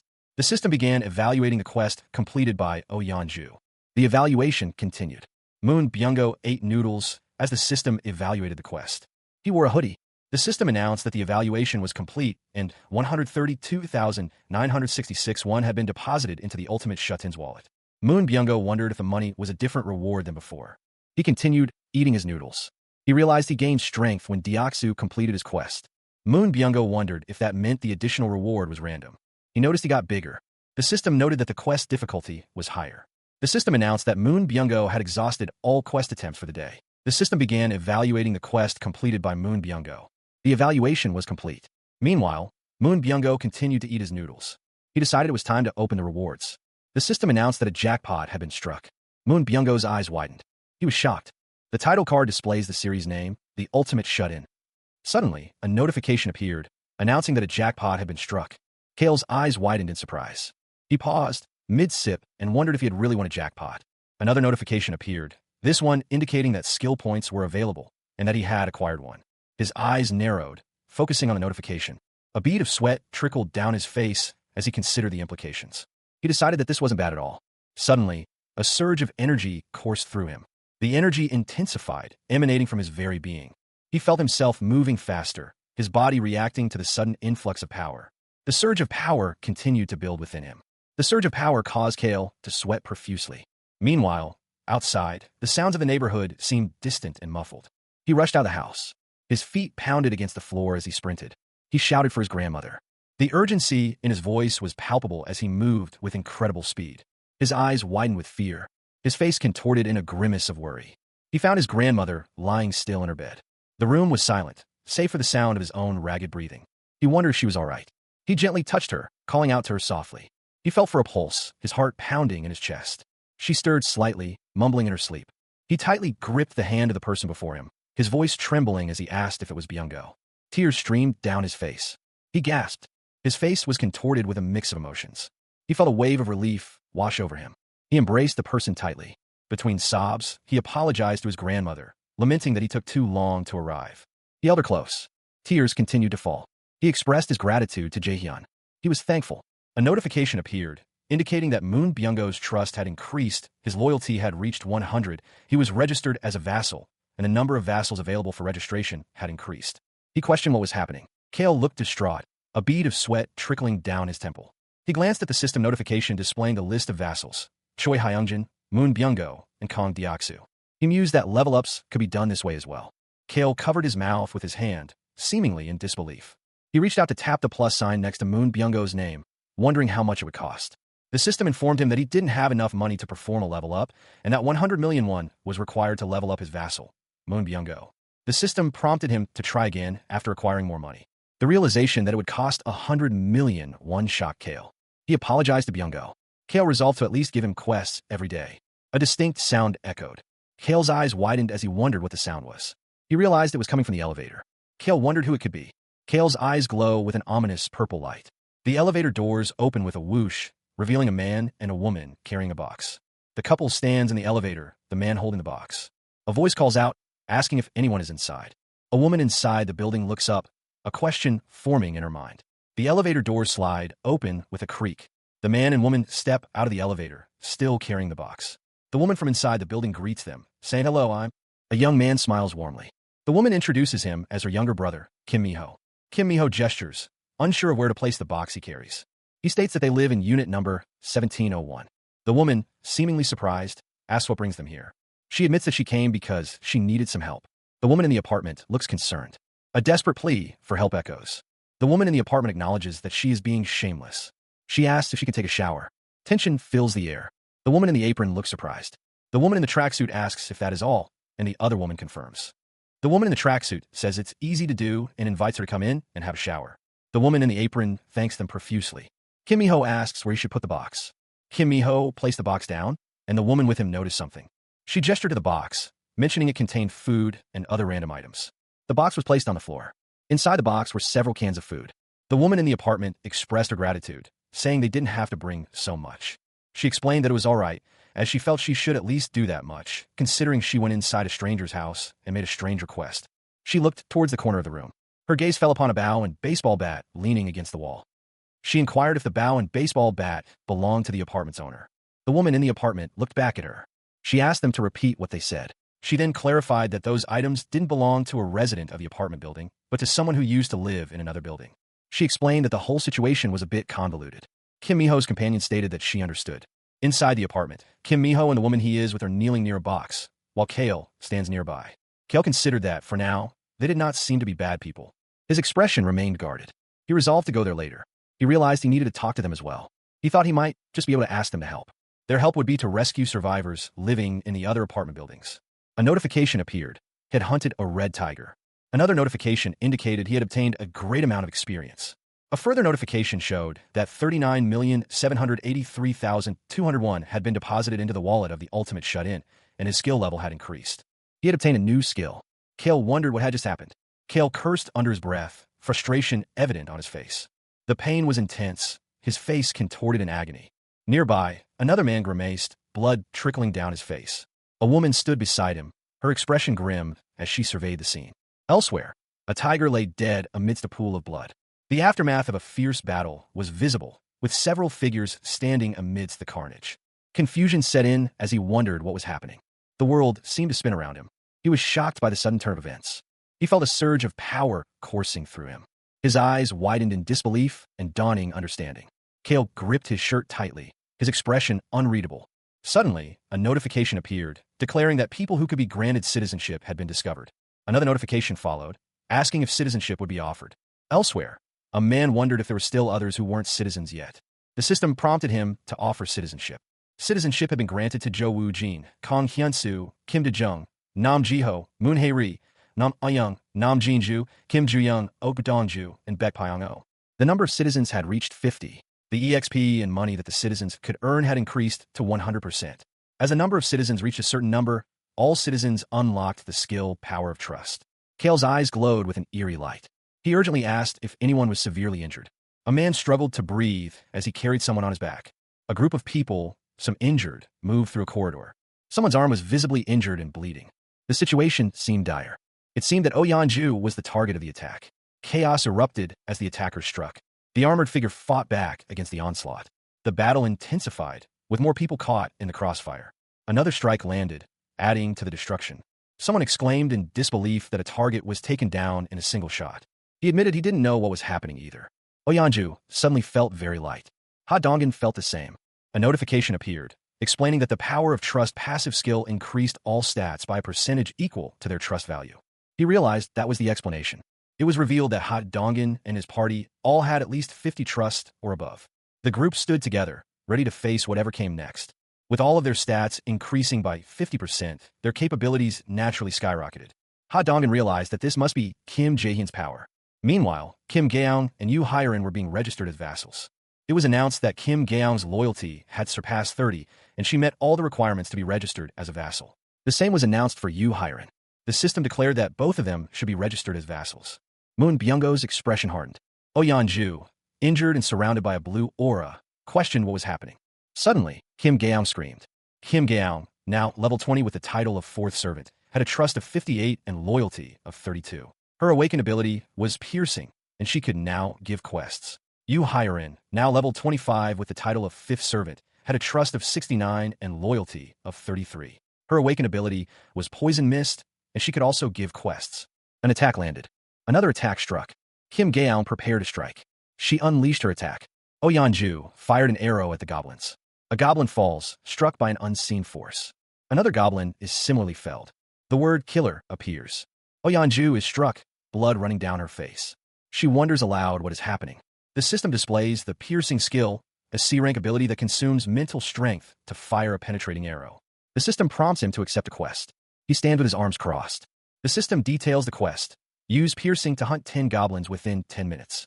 The reward for completing the quest is increased piercing proficiency, while the penalty for failure is fatigue. He considers that this ability is more complicated than he initially thought. The system displays the Poison Mist skill, a B-rank ability that consumes mental strength to create a deadly poisonous fog. The system warns that while Poison Mist is a good ability, it is B-rank, and incorrect use could badly affect other team members. He decides to keep the Poison Mist ability in mind and take a look at it later. Kale paused, considering the implications of the new skills he had acquired. Meanwhile, the system notified that citizen Kim Gaeong had completed her quest and reached the maximum number of quests possible for the day. The system began evaluating Kim Gaeong's quest results, but the outcome was unfavorable. Kale decided to shift his focus, suggesting a look at the citizens on the lower floors. The perspective shifted downwards. The descent continued. A figure, seemingly illuminated, walked down a corridor. The view descended further. From above, a man was seen walking with a water bottle in hand. The perspective lowered again. He began filling the bottle with water, seemingly acting on instinct. The question arose, was he gathering drinking water in advance? Elsewhere, two figures stood in a room, one holding a small, red object. Nearby, a bowl of rice and a bag of chips sat on the surface. The man considered that they didn't need to join Hadongin's party. He realized they were already capable of gathering food and water by themselves. A spectral form floated in the air. Someone muttered in confusion. The figure moved quickly. The figure continued to move. The system interface displayed information. Trust level 18, awaken ability. Heal 0% for both EXP and money distribution rates, and the option to give a quest or expel. The system indicated that mental strength could be consumed to heal injuries. Someone exclaimed that there was a healer. The title card displays the name of the series and the current installment. The door to apartment 2902 stands closed. Outside the door, Kale presses the doorbell. The sound of the doorbell echoes within the apartment. Inside, the apartment is dimly lit with a potted plant near the door. Behind the door, Kale's expression is tense as he waits. The door lock clicks open. Kale's eyes widen slightly. He focuses intently. A skill window appears, displaying Ultimate Shut-In's Invisible Hand LV1. The window explains that he can summon an invisible hand and control it. He thinks to himself that this is nice. Kale's arm extends towards the door. The door chain breaks. Kale muttered to himself. His eyes widened as he stared ahead. The invisible hand skill manifested, its form shimmering with power. The skill continued to take shape. The ethereal hand solidified further. The sound of something breaking echoed. The hand continued to move. He rushed forward. He continued to move quickly. He saw a woman lying on the floor. He approached her. He desperately tried to wake her up. He checked her pulse, his expression growing more concerned. He realized her condition was worse than he initially thought. Kale's face contorted with worry as he observed the woman's condition. He noticed the signs of dehydration. His brow furrowed as he tried to make sense of the situation. The system notified him that the quest to cure her dehydration was complete, costing him 10 million won. The woman's eyes fluttered open, a faint blue glow surrounding her. A soft murmur escaped her lips. Nearby, Kim Jae-hyun watched her, concern etched on his face. She weakly questioned who he was. Her vision remained blurry, her expression confused. Kim Jae-hyun explained that he was Kim Jae-hyun, living above her apartment, and he was checking on her. She questioned how he had gotten there. He stated that she seemed to be in bad shape, so he forcefully opened the door and came in. A single tear escaped her eye. She continued to weep. A sudden, sharp pain shot through her. She cried out, clutching her head. Kale groaned in pain. He looked up, his face contorted in agony. Kim De-jung's face contorted in pain. The man apologized, explaining that he desperately needed her help. The sound of something shifting echoed in the room. She heard him say that one of his teammates had been severely injured. The woman's body shifted slightly. Another small shift occurred. The woman's body continued to move. Her eyes widened slightly. The man looked down, his expression unreadable. She wondered what he was talking about. A realization dawned on her. She was able to help someone. The woman found it impossible to believe. A hand trembles slightly as the question lingers. Was she truly meant to be a nurse? Seeing as how he asked for her help, she reasoned he likely wasn't dangerous. She decided to play along for now and see what happened. All right, she thought, where did she need to go? Moon Byung-go paused, telling her to wait a minute. A quest notification appeared. She had to use her healing ability to treat the injured Oh Yeon-ju. The quest had a time limit of 1 hour. The reward for success was improved healing proficiency, but there was no penalty for failure. Moon Byung-go's eyes narrowed. Treating Oh Yeon-ju. He told her to take this and rest a bit for now, and that he would bring the injured person here. Moon Byung-ko approached Kim Da-jung. Oh Yeon-ju's eyes widened. Oh Yeon-ju's expression was pained. Oh Yeon-ju stammered, telling him to wait a second. A voice called out, demanding that someone wait. The woman from before seemed to be in distress. Someone responded affirmatively. Meanwhile, another person questioned what they were seeing. The sound of something hitting the ground echoed. The man stated that he would explain later. The sound of something being placed down could be heard. Oyanju sat on the floor, surrounded by what appeared to be small potatoes. The man smiled, telling her that she was currently quite weak and should rest for the time being. Another sound echoed. Oyanju's hand reached out towards the potatoes. Her eyes widened in shock. Oyanju held one of the potatoes in her hand, her expression a mix of fear and confusion. She wondered if she was dreaming. The door creaked open. The door clicked shut. He walked down the hallway. A notification chimed. Kim De-jung's trust had increased. He realized that she probably didn't trust him at first. The numbers 2022 were printed on his jacket. He thought that no one would trust someone who suddenly barged into their house. He continued to walk. He thought that it should be about time. The numbers 2022 were printed on his jacket. He was starting to sweat. He was confused. A massive, red-furred tiger descends, its claws extended. The tiger strikes, its power evident. The force of the blow sends bodies flying. One of the victims is left bloodied and injured. Kale's eyes widen in shock at the carnage. He realizes the gravity of the situation. The red tiger roars, its massive teeth bared. Its paw descends with terrifying force. Someone shouts that it is a red tiger. The red tiger continues its rampage. The students are terrified as the red tiger looms over them.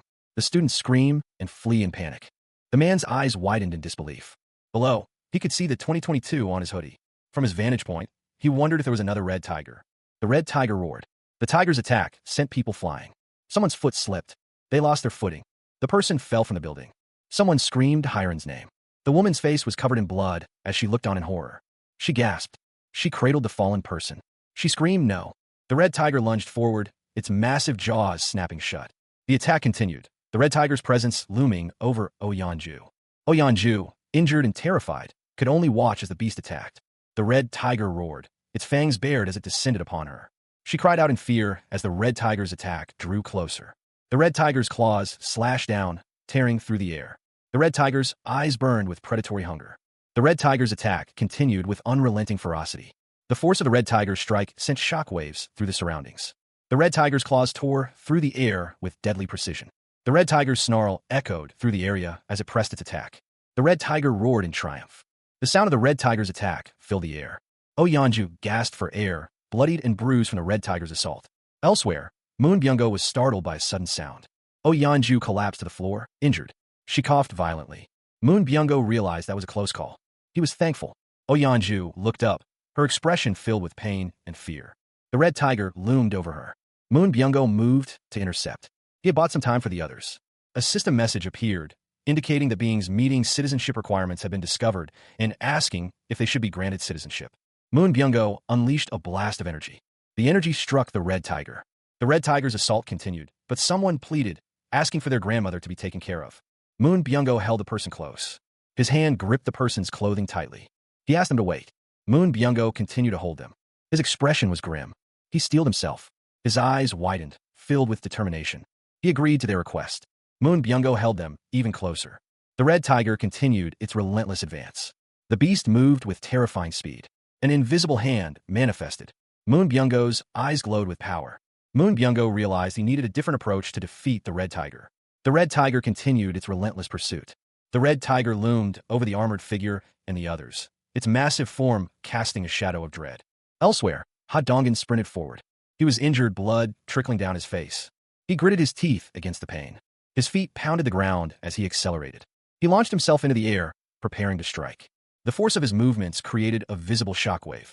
He gripped a baseball engulfed in blue energy. The energy crackled around the ball. He hurled the ball with incredible force. The baseball streaked through the air, a trail of blue energy marking its path. The air crackled with energy as the baseball hurtled forward. The red tiger, sensing the incoming projectile, braced for impact. The baseball continued its trajectory, leaving a trail of blue energy in its wake. The red tiger roared in defiance. From the sidelines, Oyanju shouted Ha Dongin's name, her voice filled with urgency. She looked on with a mixture of fear and determination. The scene blurred as the attack neared its climax. The red tiger's snarl intensified as the energy surged around it. Ha Dongin watched, his expression grim, as his attack reached its target. Moon Byung-go, battered and bruised, gritted his teeth in anticipation. A voice declared that it was too late. The voice commanded everyone to run. The red tiger lunged forward, its massive form a blur of red fury. Ha Dongin grits his teeth, blood dripping from the cuts on his forehead. His hand clenches into a fist. The red tiger continues its charge undeterred. Ha Dongin sprints forward. The red tiger's massive paw descends. The beast roars, its eyes filled with fury. Ha Dongin is now face to face with the red tiger. The tiger's claws slash down. Ha Dongin shouts. His eyes widen with determination. He grits his teeth, preparing for the impact. The red tiger's eyes narrow in anticipation of a kill. The red tiger roared, its power crackling around it. Meanwhile, Ha Dongin braced himself for the incoming attack. The red tiger's energy manifested as sharp, destructive spikes. The energy intensified, swirling with immense force. The ground shattered as the red tiger's attack made impact. The red tiger roared triumphantly, its claws extended.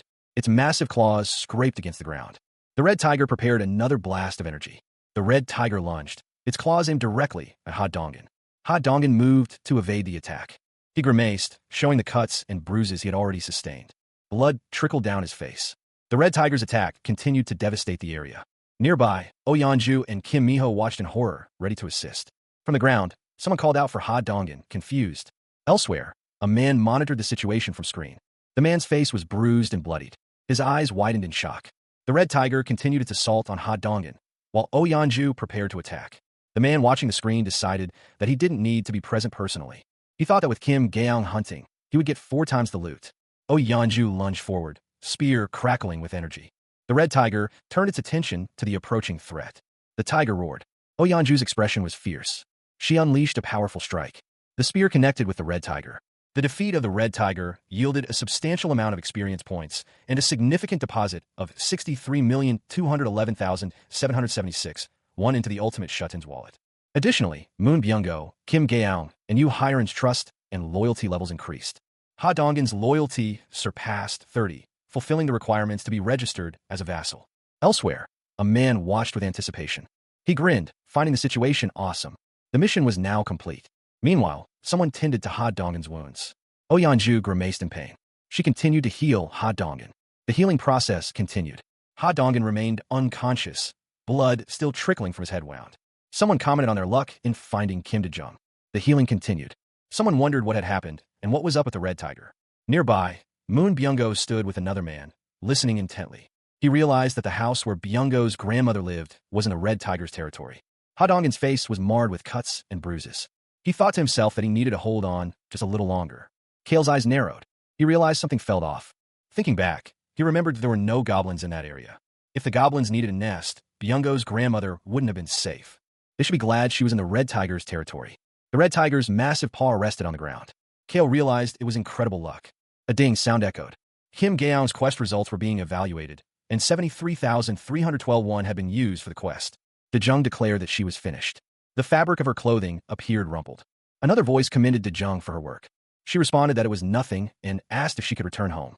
Kim Jae-hyun asked them to wait a moment. Jae-hyun knew it wasn't the time to say what he was about to. He continued, suggesting that they wouldn't always be gathering at his house. Kim Oye-hyun simidit nervously. Kale watched the scene unfold. The others reacted with shock and fear. The group seemed uneasy. Kale assured them that there was nothing to worry about, and that he just needed to tell them what was happening next.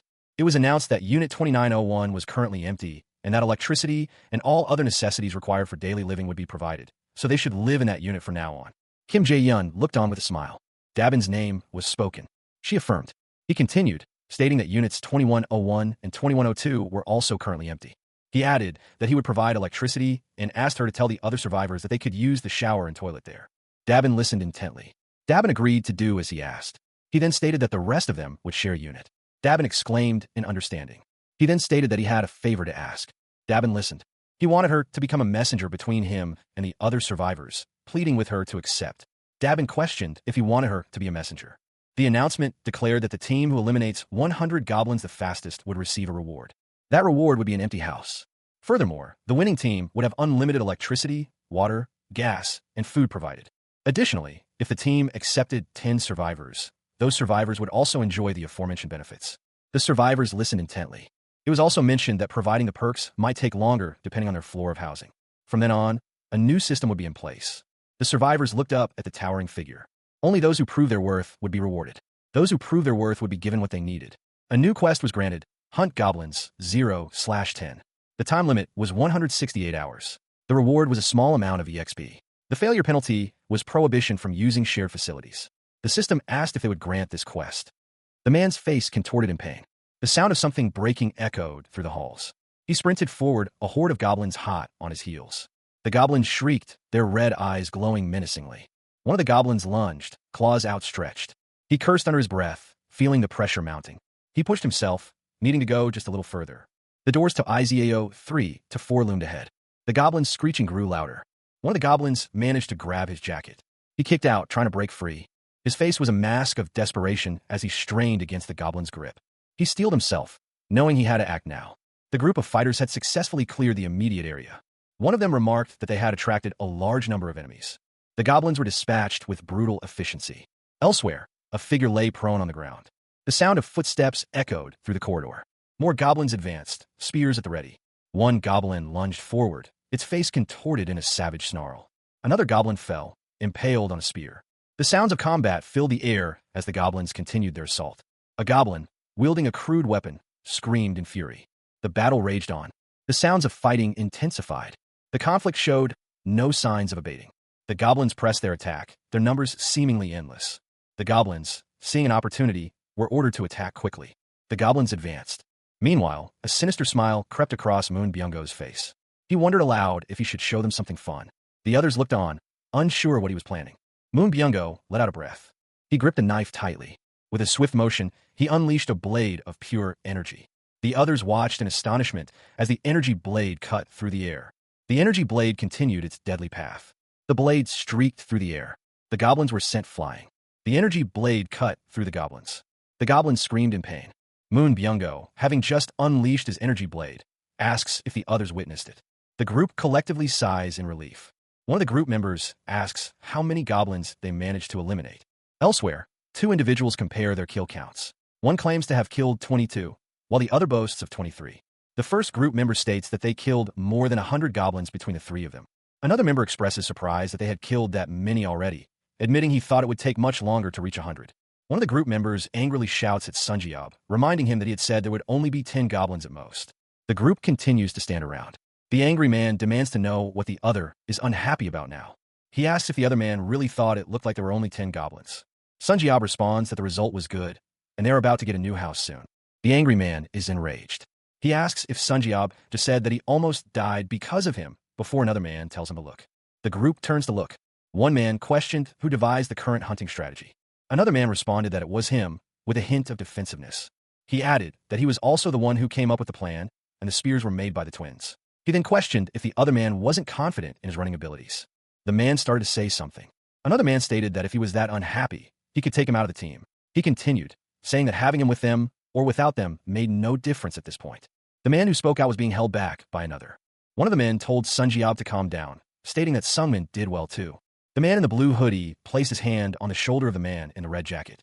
One of the men stated that Sungmin baited them out really well and was fast. He then expressed annoyance that he always gets under his skin by talking back. The man in the blue hoodie told Sungmin that he shouldn't have done that and to apologize to him quickly. The man who was being told to apologize looked away.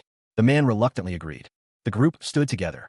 One of the men told them to forget it and to go to the 21st floor now. The group decided it was time to get their new house. The words "the ultimate shut-in" were displayed. Unfortunately, another team had already claimed the reward. The woman with dark hair clapped her hands together, a smile on her face. The news prompted a surprised reaction. The man in the tracksuit looked back, a worried expression on his face. He confirmed that another team had killed 100 goblins faster than they had. Someone called out to Dabin to wait a moment. Someone demanded that they stop joking and give them their place already. The man in the tracksuit stated that he wasn't joking. Someone noticed that they were over there. The group walked down the hallway. The woman with dark hair stated that they were the ones who killed 100 goblins first. The man with the eyebrow piercings looked angry. The sound of footsteps echoed through the hallway. Hot Dongan stood with others, listening intently. He inquired about the details of a recent event. The terms of a previous agreement were explained. In exchange for relinquishing claims to a new house, electricity, food, and other necessities would be provided, exempting Mr. Jiho's daughters from needing to complete quests. Oyeonju questioned if someone was underage. It was suggested that certain individuals should be exempt from quests due to their age. The response clarified that they were both adults. The man chuckled, remarking that they simply looked younger than they were, just like him. Someone responded with amusement. The man reminded them that two of them were promised bows and arrows. The question arose whether they would continue hunting goblins with bows and arrows. It was confirmed that Kim Jae-hyun had requested nearby goblins to be hunted. Someone expressed frustration that the goblins kept coming no matter how many were killed. The man looked determined. Hot Dongan walked forward, his expression unreadable. Someone protested, questioning if they were giving special privileges and if it was fair to those in charge. The woman listened intently to the complaints. The complainer continued to voice their concerns. Oyanju stated that Jaehyun had asked them to send the second and third teams to the 30th floor for their rewards. The group continued to walk. Oyanju smiled. She told them that things had worked out well and to go up to the 30th floor with their team. Moon Byung-go looked annoyed. He remained silent. As the elevator ascended, someone remarked that Jaehyun seemed younger than them. The group rode the elevator. Someone found her respectful tone towards him hilarious. Kim Miho smirked. One of the men scoffed, dismissing the idea of their leader being a god, and instead labeling him a mere cult leader. He wondered if someone had been taught the wrong things. Another man cautioned that they were being protected by their leader's abilities, and he wasn't sure if they had the right to say such things. The man in the red jacket mumbled to himself. It was suggested that they were all trying to win the leader's favor. From above, the group stood in the elevator. The scarred man clicked his tongue in annoyance. A ding announced their arrival at the 30th floor. The doors began to open. The scarred man declared that they would be having a talk later. Someone in the group voiced their confusion.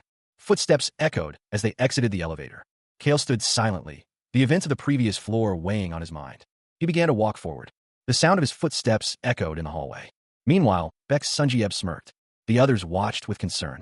Baek Sunjieb stepped forward, his expression serious. He introduced himself, stating his name was Baek Sunjieb. Baek Sunjieb reached out his hand. The man's shoes were visible as he approached. He firmly grasped the other man's hand. Baek Sunjieb complimented the man and his team on their hunting and use of the barrier. The man questioned how Baek Sunjieb knew that. Baek Sunjieb declared that he would now provide electricity, water, and gas to units 1301 and 1502. Baek Sunjieb smiled faintly. The man he spoke to wondered if what he was hearing was truly possible, but he quickly affirmed that it was. The man in the hoodie questioned how this could be. He was told that having hunted 100 goblins, he qualified for it. The man's smile widened. He clarified that he was not some cult leader. Through his eyes, a group of people could be seen. He stated that he had no intentions of becoming a god, either. He affirmed that everything was all right. He revealed that he had a request to ask of them. The sound of footsteps echoed. The footsteps continued. A horde of goblins charged forward, roaring. The sound of the goblins' charge grew louder as they approached. The footsteps continued, the destination unknown. The sound of footsteps grew closer. The goblins continued their assault. Ha Dongin, his face contorted in rage, reached out. He yelled for someone to throw it. Someone prepared to throw an object. Someone exclaimed that it was all right. A sinister smile crept across Baek Sunjieb's face. The goblins continued their advance. Baek Sunjieb's sinister smile seemed to herald a shift in the battle's momentum. Ha Dongin, amidst the chaos, gripped a metal bar tightly, preparing to hurl it. The grip tightened, his intent clear. Ha Dongin's stats were displayed. Level 33, titles including Sixth Servant, Knight, and Spearman. His trust and loyalty were noted, along with his awakened abilities, Throw and Stab. The Throw ability consumed mental strength to increase the attack power of thrown objects fivefold, and Ha Dongin's face contorted with effort. His other ability, Stab, consumed mental strength to temporarily manifest sword aura. The Knight ability granted a physicality boost based on loyalty, allowing vassals to gain triple experience and money from hunted monsters. With a surge of power, the metal bar was launched. As a spearman, his current proficiency was at 11%, increasing his attack power based on his proficiency. The thrown bar struck a goblin, sending it flying. The force of the impact was devastating. The goblin reeled from the blow. The goblin staggered, momentarily stunned. The attack continued its relentless assault. The goblin was sent crashing to the ground. The goblin was struck by the metal bar. The thrown bar whistled through the air. Ha Dongin watched his projectile fly. The metal bar pierced the goblin's head. The goblin roared in pain. The goblin's roar echoed. Meanwhile, Oyanju continued her assault. Ha Dongin gripped another metal bar. He prepared to throw it. The bar flew from his hand. The goblin lay defeated. The goblin thought, relieved that the fight was over. The goblin was impaled by the metal bar. A notification appeared, indicating that an orc had been hunted, experience had been gained, and 3,211,098 won had been deposited. The party quest of hunting 100 orcs was complete. Elsewhere, a group of people cowered in fear. Nearby, a man grinned. Meanwhile, a notification alerted that someone who was not permitted entry was attempting to enter. Elsewhere, a notification indicated that beings who met the requirements of becoming citizens were approaching and asked if citizenship should be proposed to them. The man wondered if it was only 3 people this time. He decided that they would make 200 citizens and propose citizenship. Citizenship was proposed to Lim Dongwoo, Sun Saitbile, and Lim Hyun-sung, bringing the total to 200 citizens. Having reached a certain number of citizens, the tax collection skill was unlocked. The man wondered what this meant. The notification explained that the tax collection skill returned a portion of the money they earned back to him. The money bag glowed. Despite the recent influx of tax revenue, Kale realized he still couldn't decide how much to take. At this rate, he calculated that he would need 10 months to collect the full amount. He realized there wasn't enough time to save his parents. He had to send Ha Dongin and his team to Namgyumen-dong as soon as possible. First, he decided to set the distribution rate to 30%. He sighed, deciding to think of this as an investment. A notification chimed, indicating that his house decoration skill had reached level 10, granting him 3 skill points. Kale groaned, frustrated by the slow progress. Another notification appeared, congratulating him for declaring an entire apartment building as his own and granting him 1 billion won. The construction function had been unlocked. Kale seemed surprised by this new development, questioning the construction function. With the construction function unlocked, the available facilities appeared before him. A solar energy electricity generator, a store, and a gym. He had 1 billion won to work with, and the yearly production was estimated at 30 million won. The system awaited his command. The protagonist was shocked to learn that the yearly production was only 30 million. Even though the electricity generator cost 130 million won, he hesitated. To break even, he realized he needed to maintain that for at least 5 years. The system prompted him. Would he like to construct this? He decided against it. This wasn't the right choice. There were other ways he could spend his money. He'd rather use these funds to increase Ha Dongin's level instead. He paused, a new thought occurring to him. He realized the funds, 1 billion won, could be something else entirely. The system clarified that this money could only be used to construct facilities. A realization dawned on him. He understood. He grinned, realizing these funds were different from the money that went into his wallet. Kale decided he would have to use the construction funds. The system prompted him to confirm the construction of a solar energy electricity generator. With the confirmation made, the system displayed the remaining time for the construction and the available funds. However, he felt that one solar energy generator wouldn't be enough. He wondered if it was possible to construct one more. The system informed him that it was only possible to install one solar energy electricity generator per apartment building. Kale then considered building a store. He selected the store option. He realized this was better than he initially thought. The system explained that the store was linked to his ultimate shut-in store skill, allowing him to sell registered items there. The system highlighted that the store's unique feature was that no personnel were required for its operation.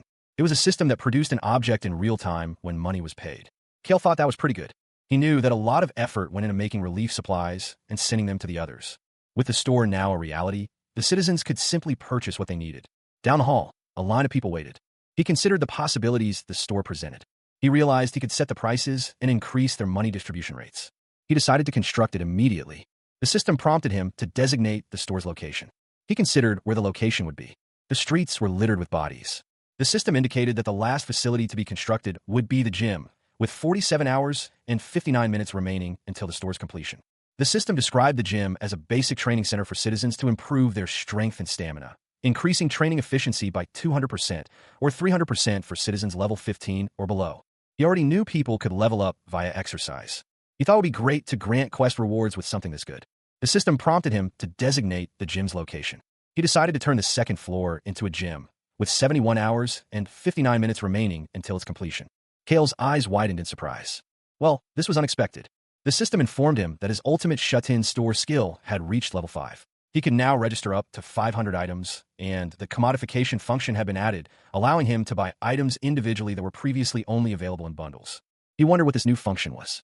He realized that items previously only sold in bundles could now be purchased individually. He felt a sense of anticipation. He tapped the screen, selecting water. His eyes darted around, taking in the new possibilities. The screen displayed a list of available water options. He considered his options. He noted that while the selection wasn't exhaustive, there were far more options available now. He wondered about the other items available. The screen displayed a list of available noodle options. Sesame ramen was among the choices. A sinister smile played on his lips as he considered the possibilities. The air crackled with unseen energy. The atmosphere grew heavy. A sense of foreboding filled the air.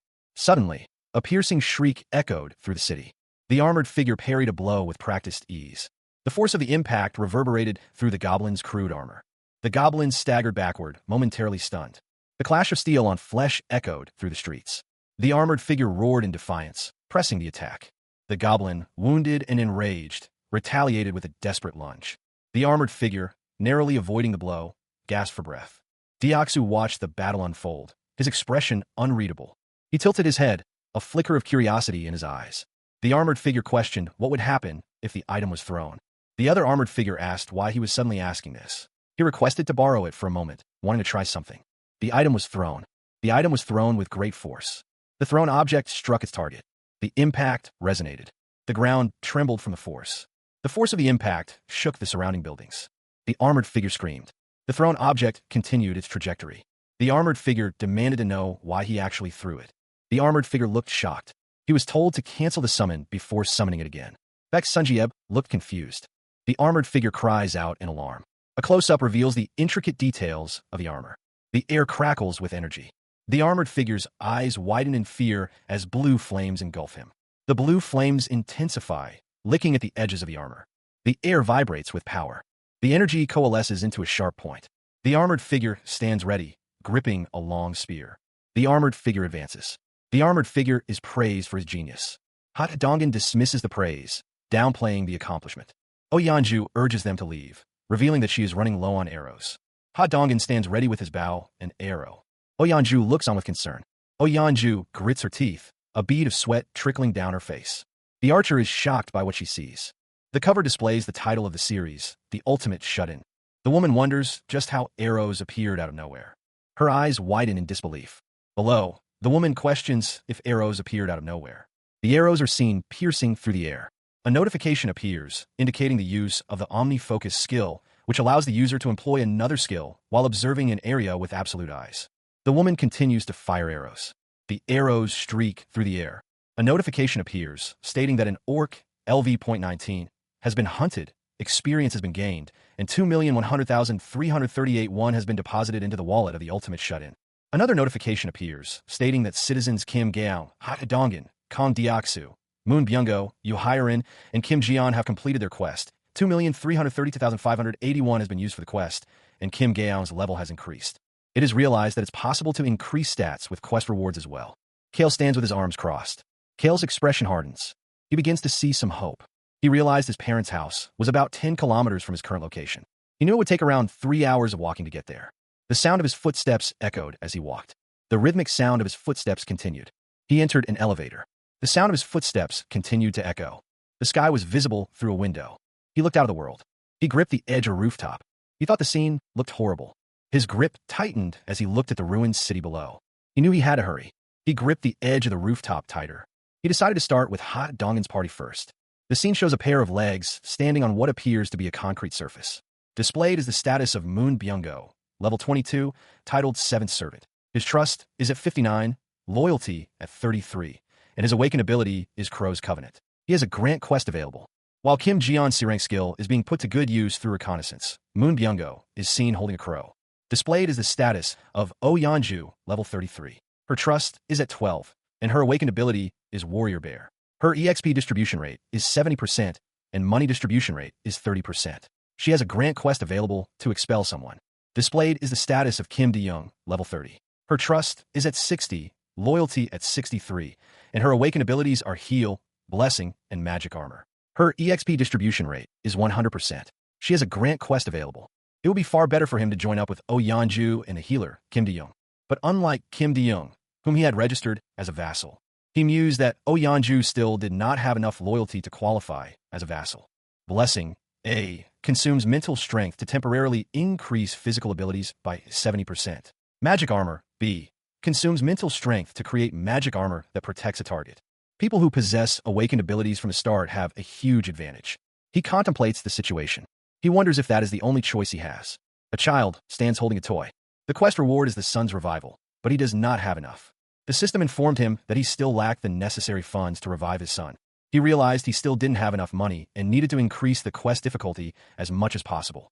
The system indicated that the quest would involve hunting a monster that was level 40 or above, which would guarantee huge rewards. A bead of sweat trickled down his face as he considered the implications. The system warned that the time limit would be 24 hours, and the penalty for failure would be death.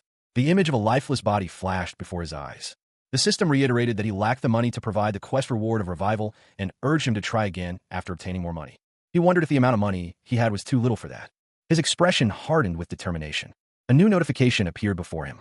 The system informed him that he had hunted an orc, LV, 18, gained experience, and 2,788,221 won had been deposited into the wallet of the Ultimate Shut-In. He exclaimed in surprise, realizing that if he used a party quest, the system presented him with a Grant quest. Hunt a monster that's level 40 and above within 24 hours, with the reward being the revival of his son for 1 day, and the failure penalty being death. It asked if he would grant this quest. Kale affirmed his resolve, realizing he needed Yanju completely on his side. The weight of his decision settled upon him. The silence stretched, heavy with anticipation. A series of knocks echoed through the room. A voice urgently called out, demanding Jaehyun open the door. Moon Byung-go approached the door, his expression unreadable. The door swung open with a sharp click. Jaehyun reached for the door handle. Suddenly, a woman's hand struck him, the force of the blow knocking him off balance. The momentum of the attack sent him stumbling backward. The sound of the impact reverberated through the hallway. The woman gasped, her body trembling with exertion and fear.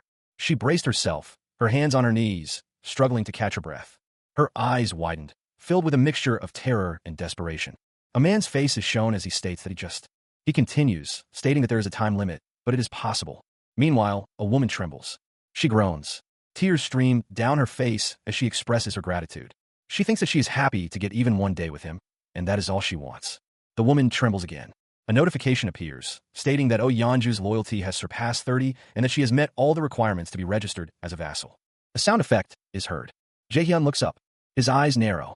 A crackling sound is heard. The previous task concluded successfully, and the system prepared for the next. Jaehyun stood idly by. His gaze narrowed. Meanwhile, water dripped from faucet. The sink area was clean and organized. The faucet continued to run. A notification appeared. Dignity preservation. Jaehyun admitted he had grown accustomed to the situation. A chibi version of Jaehyun appeared, holding a feather. He realized he could now properly control the system. The system displayed information about controlling electricity, water, and gas, and noted that 320,981 won had been deposited into the ultimate shut-in's wallet. He noted that 320,000 won was earned at a 20% profit. The system indicated that today's sales had surpassed 1.5 million won. His eyes glowed with newfound power. The scene shifts to a dimly lit hallway, where people are walking. The crowd continues to move through the hallway. The flow of people continues. Nearby, one man asks how much they need to save. He is informed that the bao costs 150,000 won, and they made 10,000 won today, so it will take around 15 days to save enough. The man is reminded that they also need to buy ramen and water for the next 15 days. The first man tells him to calculate everything on his own if he's so smart. The group continues walking through the store. It was surprising how much the atmosphere changed just from sharing the money from the rewards. After the mysterious place, known as the store, appeared on the apartment building's first floor, the small amount of money that comes from hunting goblins has started to stimulate everyone's desire to hunt. There are no longer enough goblins to hunt within the apartment complex, so they need to venture out. The system reported that level-ups were progressing smoothly, and many new citizens had arrived. Kale listened intently. The system's interface glowed. A notification chimed, indicating the current population was 789 out of 11,000, with a bonus EXP and reward money of 100%. Kale knew things would accelerate exponentially from then on.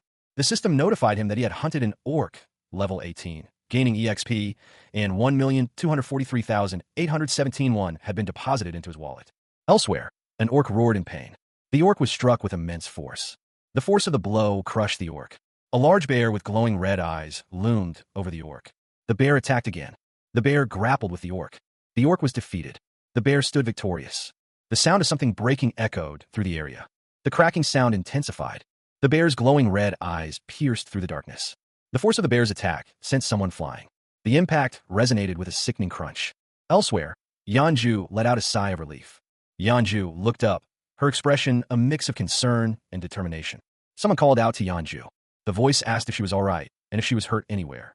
Yanju responded that she was fine. Even if she got hurt a bit, it would be nothing for her. Someone asked her not to push herself too hard, as she was finishing off the monsters before they could do anything. Yanju apologized if it seemed like she was trying to hog kills. The other person was confused as to why she was apologizing, stating that they felt safe and were having an easier time thanks to her. Yanju paused, lost in thought. The group continued on. It had been decided that Yanju and Kim Dejung would stick together. The man figured it was a given, considering their specifications. The screen displayed Yanju's stats. Level 40, Trust 66, Loyalty 66. Her awakened abilities included Warrior Bear, Ancient Lifeblood, and Primal Frenzy. Her EXP distribution rate was 200%, and she had a granted quest. The Warrior class granted 50% more damage to close combat attacks. Whenever injuries were inflicted, Ancient Lifeblood, a rank, would greatly increase regeneration. Primal Frenzy, S rank, would turn the user's eyes red upon seeing blood, and physical abilities would be increased by 300%. A monstrous roar echoed through the halls. The group of survivors reacted with alarm. The roar intensified. The source of the sound seemed to be coming from deeper within the structure.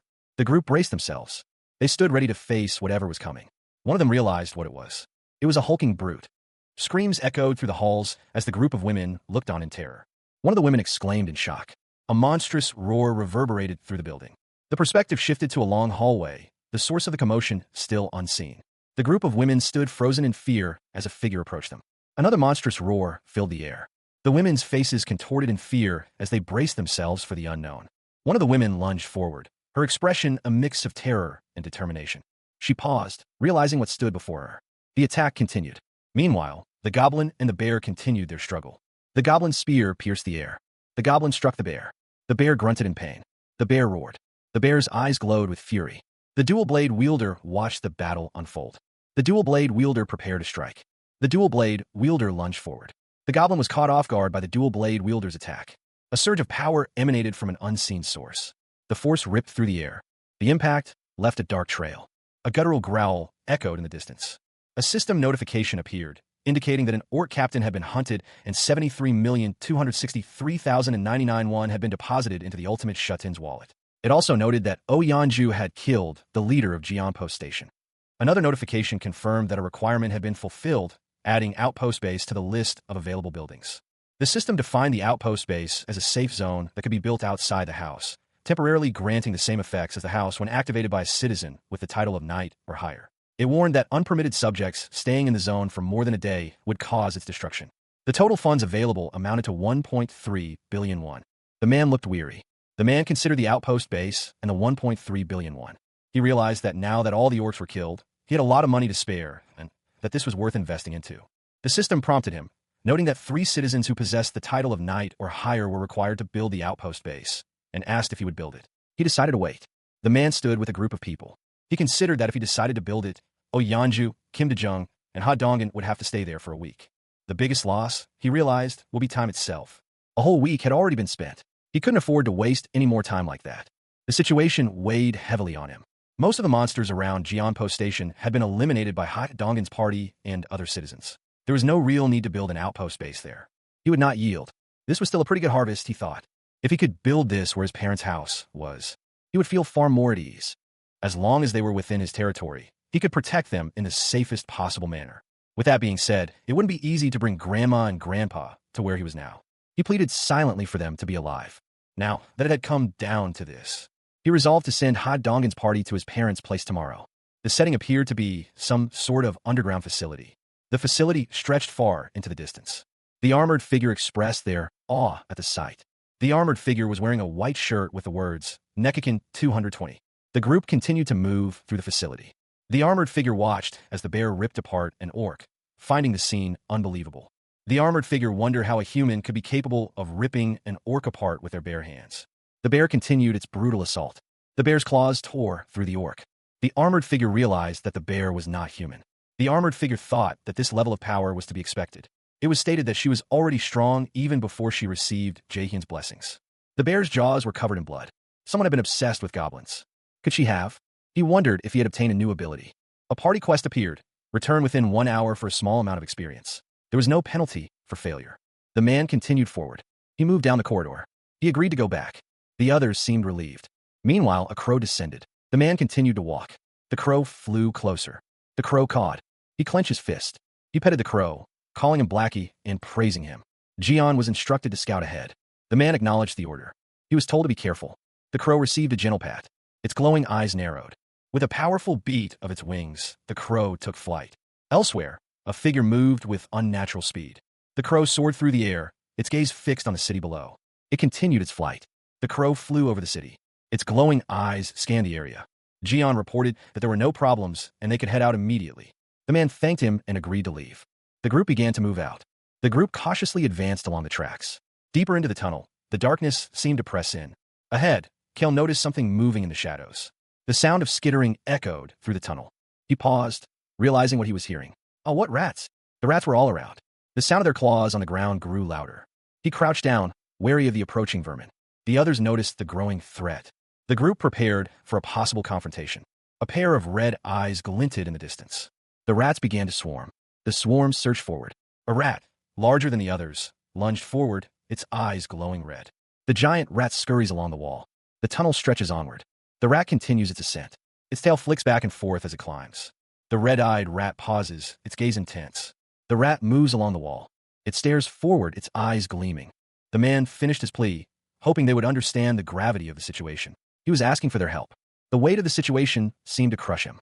A palpable tension filled the room as everyone waited for a response. The group stood in anticipation, their expressions a mix of concern and determination. The gravity of the situation hung heavy in the air. He knew the odds were stacked against them. He pressed on, asking if their family members were in the apartment complex as well.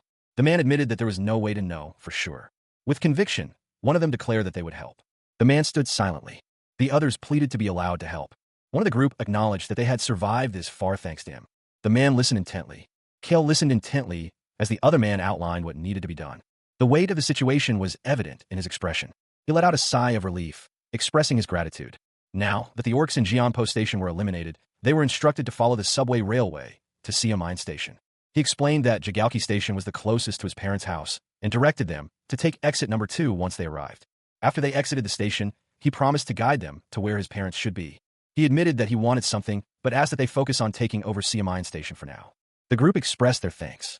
Kale was told to rest as much as he could that day before they began executing the plan the next day. One of the women asked for a moment. She stated that she had a question. The woman appeared concerned.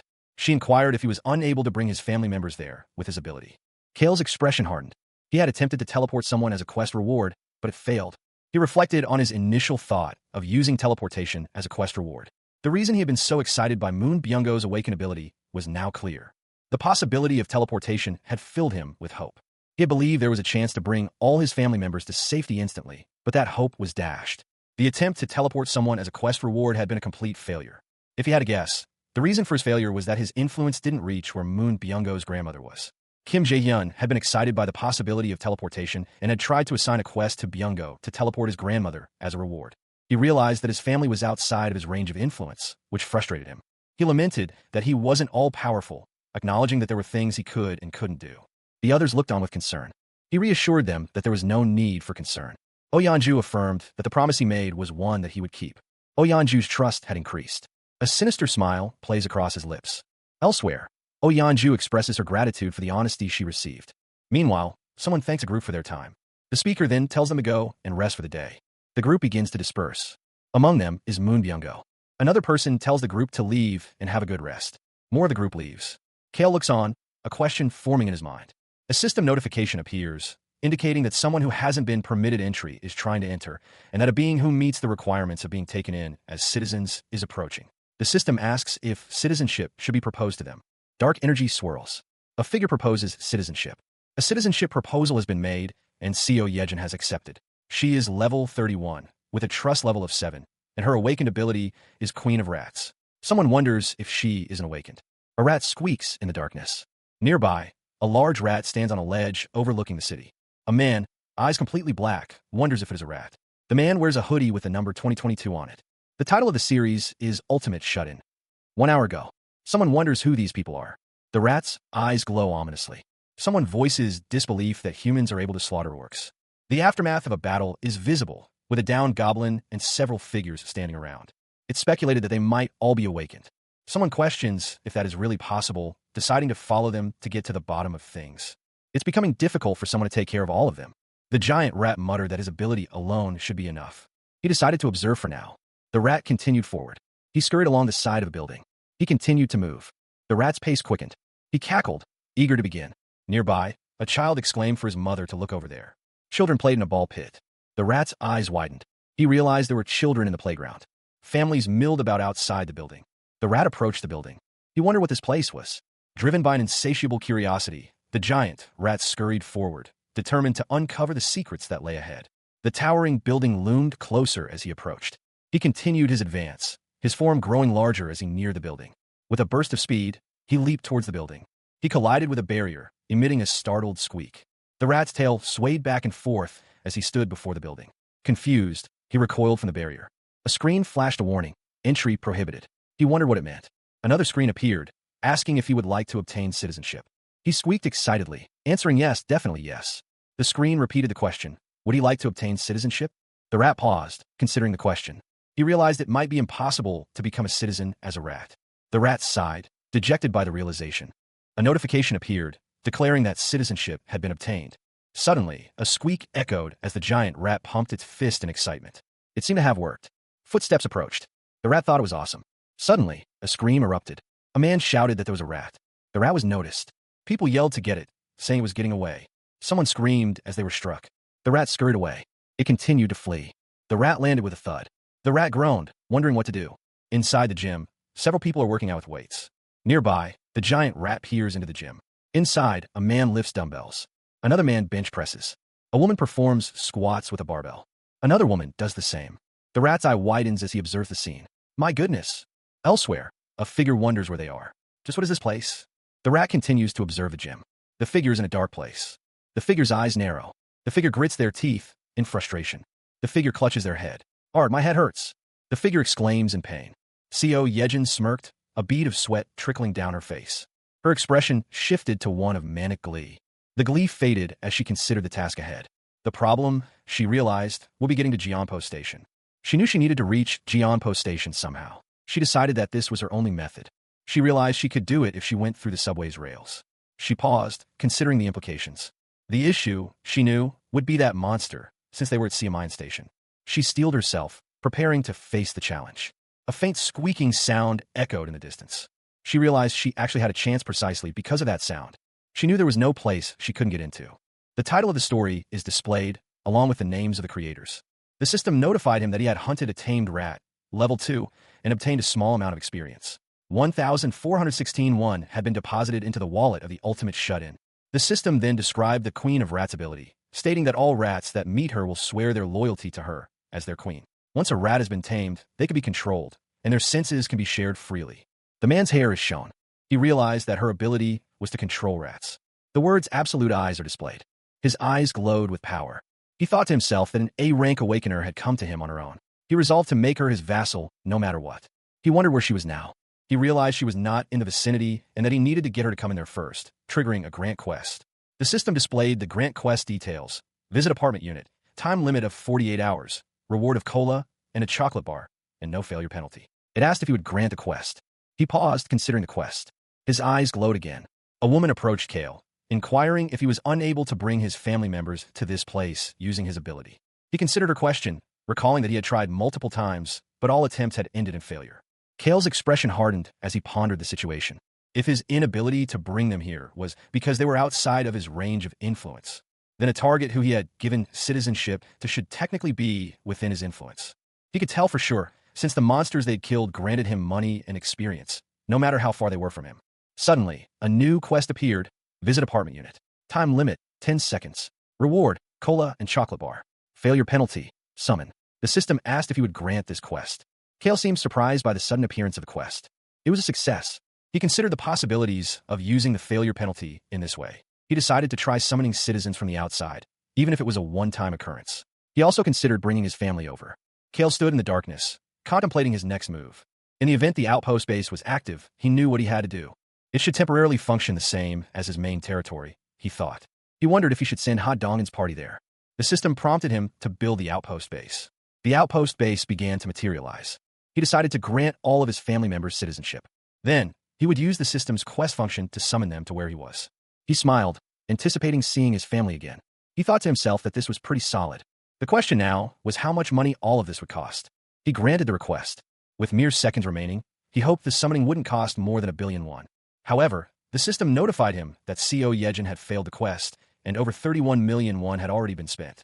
The system then displayed the total cost, 30 million won. He gasped, clutching his chest. Meanwhile, Seo Yejin stood in what appeared to be a dungeon. She placed her hands on the ground. Back in the protagonist's base, he realized it had worked. Back in the dungeon, Seo Yejin stood up. He turned to face her. Seo Yejin's eyes widened in shock. She began to sweat. He greeted her. The protagonist stood before Seo Yejin. Seo Yejin, clearly disoriented, demanded to know who Kale was and if he knew her identity. She then stated that she was the one who granted him citizenship. Interrupting her, Kale told her to wait a minute. Realizing that she was currently in, he clarified that she was on the top level of the apartment complex she had seen through her rat. Seo Yejin apologized for summoning her so suddenly, assuming she must be very surprised. Kale offered her cola. He then offered her a snack bar. She paused, seemingly hesitant. She accepted the snack bar. Seo Yejin asked if he had brought her here and recalled the strange quest. Kale looked on. He confirmed that he was the one who gave her that quest, which made her realize something. Seo Yejin seemed relieved. She admitted that it was shameless of her, but she asked if he could accept the people she was looking after as well. Kale seemed taken aback by Seo Yejin's request. The woman explained that she was considering the time and distance. That was why she had been trying to take a gamble. Kale asked how many people there were in total.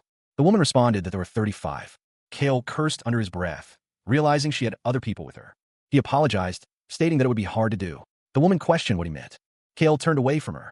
She insisted that it would be impossible for her to bring all of them there with her power. She exclaimed that her mother and younger sibling were still there. Tears welled in her eyes as she pleaded, saying she would do anything. Kale's expression hardened. He asked for a moment to think. The woman looked at him with desperation. Kale reflected on how he was able to grant Seo Yejin citizenship, even without her physical presence, indicating that his territory recognized her as an integral part. He considered the implications of this. He realized there was a chance this could actually work. A notification appeared, displaying Seo Yejin's information. Level 31, Trust Level 37, with the awakened ability Queen of Rats. Kale wondered if her trust was already this strong. He reasoned that she was ultimately in a situation where she had no choice but to trust him. Meanwhile, Seo Yejin knelt before him, her posture conveying a sense of desperation. She asked if he was truly willing to do anything. She affirmed that she would do whatever it takes. Her expression was intense, pleading. Kale's face was grim. He stated that he did have a way to do this. Seo Yejin pressed him to confirm that she understood completely. She asked him to clarify. She stated that if he said he would completely trust her, she would make sure to save her family. Kale regarded Seo Yejin, his expression unreadable. A palpable tension hung in the air as Seo Yejin awaited his response. She affirmed her trust, willing to do anything to save her family. Her desperation was evident as she clasped her hands together. A screen displayed the changes in her status. Her trust had increased greatly, reaching 50, unlocking loyalty, surpassing 30, and meeting all requirements to be registered as a vassal. Kale considered the implications of her offer. He prepared to register her as a vassal. A surge of energy emanated from Seo Yejin. The energy manifested around Kale. Information about Seo Yejin appeared. Level 31, Ith Servant, Knight, Tamer, with trust at 52 and loyalty at 33. Her awakened ability was listed as Queen of Rats, Evolve. The screen detailed how a tamer increases the tamed stats by a percentage of their loyalty and growth speed by a percentage of their trust. The tamed would continually grow, and those who reach a certain level could go through evolution. Kale inquired if she had any tamed rats near her family members. The energy continued to flow between them. Seo Yejin focused, presumably attempting to locate her rats. The request was clear. The rats needed to reach her family directly. Acknowledging the task, Seo Yejin agreed. Concentrating, Seo Yejin focused her senses. The connection to her rats began to solidify. Meanwhile, Kale's gaze intensified. His absolute eyes activated. A rat, glowing with faint energy, scurried through the darkness. Kale realized he could see it, identifying it as a tamed rat at level 2. The discovery caused a stir. The rat was indeed close to a group of people. Someone exclaimed, spotting the rat. They wondered if it was Seo Yejin's rat. The group of people stood together, unaware of the rat's presence. The darkness of the alley concealed them. Above them, the rat scurried across a table littered with discarded items.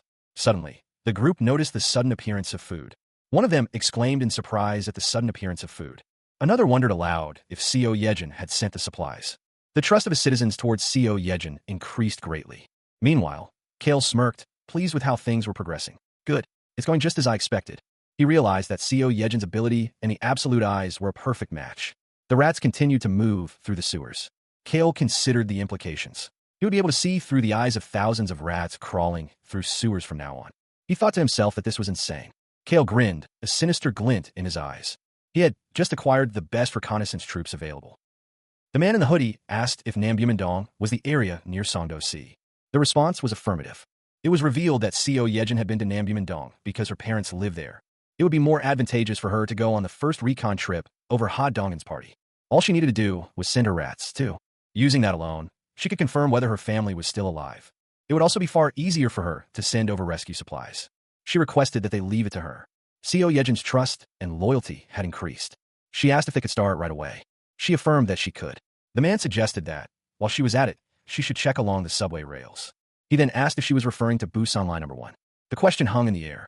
She confirmed that she planned to use that line as a route for rescue operations in the future, but someone vehemently objected, declaring that she couldn't do that. The woman's face contorted in distress. The tension was palpable. The man questioned why she couldn't, stating that there was a monster at Siamine Station. She repeated the word, a question in her tone. A monster? She nodded, acknowledging the information. The man muttered about the monster. He then asked if she could send one rat to where the monster was. With a determined expression, she channeled her power. She affirmed that she could. A faint squeaking sound echoed through the station. The squeaking grew slightly louder. The sound seemed to be coming from the direction of a nearby bench. A rat, seemingly distressed, scurried forward. The rat squeaked loudly. Below, a goblin stood, looking up. The goblin's perspective showed a massive, scaled form looming above. The creature's eyes glowed with an eerie light. The goblin cried out. The goblin was sent flying through the air. The massive snake-like creature continued its descent. The rat scrambled away, paws skittering on the ground. The snake-like creature paused, its gaze fixed on something. Its glowing eyes narrowed. The giant snake-like creature loomed over the rat, its massive form casting a long shadow. Its yellow eyes narrowed, focusing intently on the small creature below. The rat froze, paralyzed by fear. The snake-like creature opened its maw, revealing rows of sharp teeth and a long, forked tongue. The rat remained motionless, bracing for the inevitable. The creature's gaze intensified, its eyes burning with predatory hunger. Suddenly, the rat darted to the side, narrowly avoiding the creature's attack. The snake-like creature lunged, its massive body shaking the ground. The rat scrambled away, its tiny claws scrabbling against the hard surface. The creature's head followed the rat's movements, its eyes never leaving its prey. The snake-like creature hissed, its tongue flicking out to taste the air. The rat's eyes narrowed with determination as it prepared to flee. Kale stared ahead, his expression unreadable.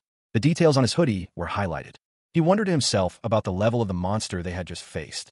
Meanwhile, the snake-like creature was assessed to be potentially higher than level 40. Kale was informed that CMIN could not be used. The woman suggested they consider the Beyond Nagal station, only one stop away. She stated that she had seen how skilled his teammates were. Kale's expression softened slightly. It was acknowledged that what she was saying was correct. The woman confirmed that they would do as suggested. Kale told her that she could head over to Unit 2701. He then clarified that she would be living there from today onwards, adding that the place would need some cleaning. The woman acknowledged his instructions and thanked him. She announced that she would get going. A small, stylized version of Kale floats against a background of pastel shapes. Nearby, Kale considered that if he were in the same situation as someone else, he would have likely come up with the same plan. He mused that this was only true if it was before they had met. Kale initiated the installation of a solar energy electric generator. The system indicated that the solar energy electric generator would be completed in approximately 23 hours and 59 minutes. The newly installed solar panels gleamed atop a building. A closer view revealed the extent of the solar panel array. The panels stretched across the rooftop. He noted that its efficiency was actually quite good. However, it was far from enough electricity for a population close to 800. Kale realized that in order to save money and install more facilities, he needed to increase the amount of people working. He concluded that a 3-shift system was something he had to create at the very least. The city skyline loomed behind him as Kale stood, contemplating the changes to come. The same rules would apply to the new public facilities. Kale's expression remained serious, focused on the tasks ahead. He declared that it was time to get started. He thought to himself that it was time for more hunting.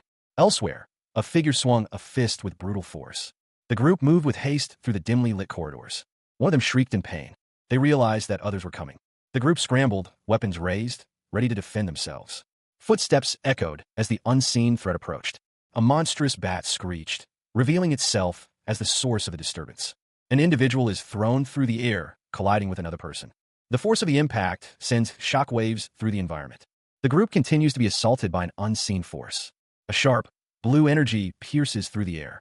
The energy solidifies into a diamond shape. A piercing shriek echoes through the area. The winged beast, its eyes glowing red, continues its assault, leaving trails of blood in its wake.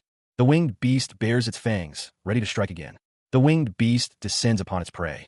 Blood splatters against the walls. A woman, seemingly injured, asks if they are hurt. Another woman responds that they are not. The woman wonders if they can defeat the Siamayan station snake that Jaehyun mentioned by themselves. The two women stand together, contemplating their next move. Oyeonju stated that it would probably be fine, as he could summon them if things looked really grim. Acknowledging this, another member of the group guessed there was nothing to worry about then. Moon Byung-go looked ahead. Someone declared that they should go. Footsteps echoed as they moved forward. They were in the Siamayan station. Someone groaned in discomfort. The group appeared concerned. The ground shook. The group continued forward, passing by Goblin.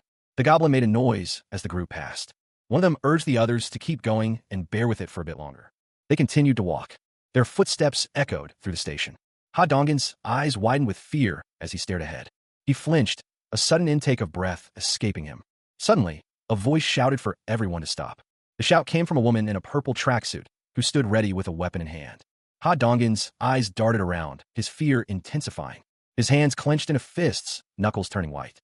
A massive, snake-like creature lunged forward, its jaws open wide. The woman in the purple tracksuit pushed Ha Donggen out of the way. A scream tore from someone's throat. Another man screamed in terror. Someone questioned how they were supposed to kill such a monster. People scrambled to escape the creature's path. Ha Donggen gasped, clutching at something. Someone yelled for everyone to get down. The group huddled together, seeking safety in numbers as the unseen threat loomed. Suddenly, a piercing scream echoed through the area. The air crackled with unseen energy. They scrambled to their feet, desperate to escape the impending danger. A party quest appeared: Hunt the giant snake. Time limit, 10 minutes. Reward: a large amount of EXP. Failure penalty, none. The ground shook violently, sending people sprawling. The tremors continued, making it difficult to maintain balance. Ha Donggen steadied Oyanju, his expression a mix of concern and alertness. He questioned what was happening. Another man, struggling to keep his footing, wondered if it was an earthquake. Ha Donggen's eyes widened as a notification appeared before him. The notification assigned a party quest to Ha Donggen and Oyanju: Hunt the giant snake. Donggen was shocked by the sudden quest. The quest was to hunt the giant snake. Ha Donggen's face was etched with disbelief and a hint of fear. Below, something massive stirred in the darkness. A colossal snake began to rise, dwarfing the surrounding structures. Ha Donggen and Oyanju looked up in terror at the massive serpent. Oyanju watched with concern. The giant snake thrashed violently. Blood splattered. Ha Donggen's expression was grim as he observed the carnage. The situation was dire. Ha Donggen thought to himself that he didn't know what was going on. He prepared his weapon. The air crackled with energy. He lunged forward, weapon raised. The giant snake loomed. Ha Donggen struck the snake with a powerful blow. The snake hissed in pain. It was said that a giant snake is capable of eating their prey whole, but doing that is no easy task. Because it is a living organism that enters its stomach, the snake could be greatly endangered whilst their prey attempts their final struggle. That is why it would use poison to completely subdue their prey, or it would wrap itself around its prey to weaken them before swallowing them. However, that only applies to prey of a certain large size. For a single rat, an organism that is far smaller, it wouldn't worry at all, even if it tried to swallow it whole alive. That is why it would use poison to completely subdue their prey. The rat glows with power. The rat that was swallowed without much thought. And no one could have dreamed what kind of consequences it'd bring. Kale grinned, thinking to himself that he would open his storage. He realized he had two skills that he could use. Kale prepared himself for what was to come. Inside the snake, the giant rat accessed its storage. The rat prepared to use its skill. The rat unleashed a cloud of gas. The gas expanded rapidly within the snake's belly. The rat prepared to summon burning tissues. The rat summoned the burning tissues. The snake's eyes widened in pain and surprise. The burning tissues ignited, creating a fiery explosion within the snake. The snake writhed in agony. The explosion intensified, tearing through the snake's insides. The snake's body began to collapse. Seo Yejin felt the effects of the battle, groaning in pain. She insisted she was okay, merely surprised by the sudden events. A woman praises someone for doing great, and the other person responds affirmatively. Elsewhere, a man appears to be in distress. Meanwhile, a group of people are in a tunnel. One of them states that something absolutely cannot be killed by him. Elsewhere, a man with a headlamp is climbing through a tunnel. Back at the control center, a woman believes that the night vassals have to be the ones to kill it. Nearby, someone prepares to strike with a glowing blue weapon. The weapon glows intensely. Ha Donggen and Oyanju stand together, ready for action. A screen displays a party quest assigned to Ha Donggen and Oyanju: Hunt the giant snake. The weapon is swung. The glowing weapon is brought down on the giant snake. The strike lands. The weapon continues its descent. The massive snake-like creature recoiled from the impact of the blue weapon. Its scales hissed as the energy weapon continued to burn into its flesh. The creature thrashed violently, its movements becoming increasingly erratic. Its massive body slammed against the ground, the force of the impact shaking the very foundations of the area. The creature's head whipped around, its jaws snapping shut with a sickening crunch. Its pain was palpable, a raw and primal scream echoing through the surroundings. The creature's body continued to convulse, its movements becoming more desperate and uncontrolled. It writhed in agony, its massive form thrashing against the walls and floor. Blood splattered across the environment as the creature's struggles intensified. The creature's eyes widened in terror as it realized its impending doom. Its body contorted in a final, desperate attempt to escape the agonizing pain. With a final, shuddering breath, the creature's body went limp, its life extinguished. The man who had been fighting the creature collapsed to the ground, exhausted but alive. He looked up, his expression a mixture of relief and grim determination. The man's arm bled profusely, dark energy leaking from the wound. A notification appeared. He had hunted a king snake, level 40, and gained a massive amount of experience. Another notification chimed in, stating that 1,812,043,879 won had been deposited into the Ultimate Shut-in's wallet. It also announced that Ha Dongin and Oyeonju had defeated the boss monster of the Siamayan Station, making it possible to build an outpost base there. Skill levels increased, and the house declaration reached level 15, granting him 3 skill points. Kale grimaced in pain, clutching at his chest. He groaned, the pain seemingly unbearable. The city seemed to pulse with an unseen energy. That energy intensified, focusing on the buildings. A new notification appeared, stating that beings meeting the requirements to be taken in as citizens had been discovered, and asked if he would like to grant them citizenship. Kale looked up, his expression strained. He gasped, realizing there were 200 of them. The system prompted him to grant citizenship. The number of citizens had reached 1,000, and as the population hit a certain threshold, all citizens would develop baseline skills. The EXP and money acquisition rate for citizens received a 100% bonus. Kale stared at the notifications, wondering what they meant. Before him, a screen displayed Kim Miho's stats, including trust, loyalty, and distribution rates. He realized this was great, increasing just as the description entailed.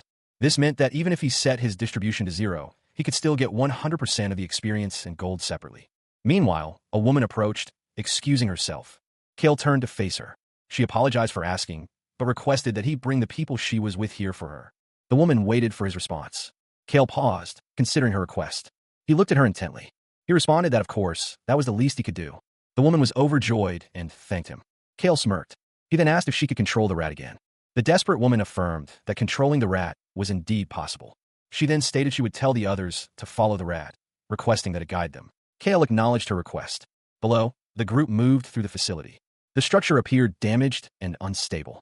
Further along, the group continued their descent. The rat squeaked, leading the way. Footsteps echoed as they advanced. The sound of their movement reverberated through the corridors. Ahead, the rat led the group, which included a bound individual. The giant rat scurried forward, its red eyes gleaming.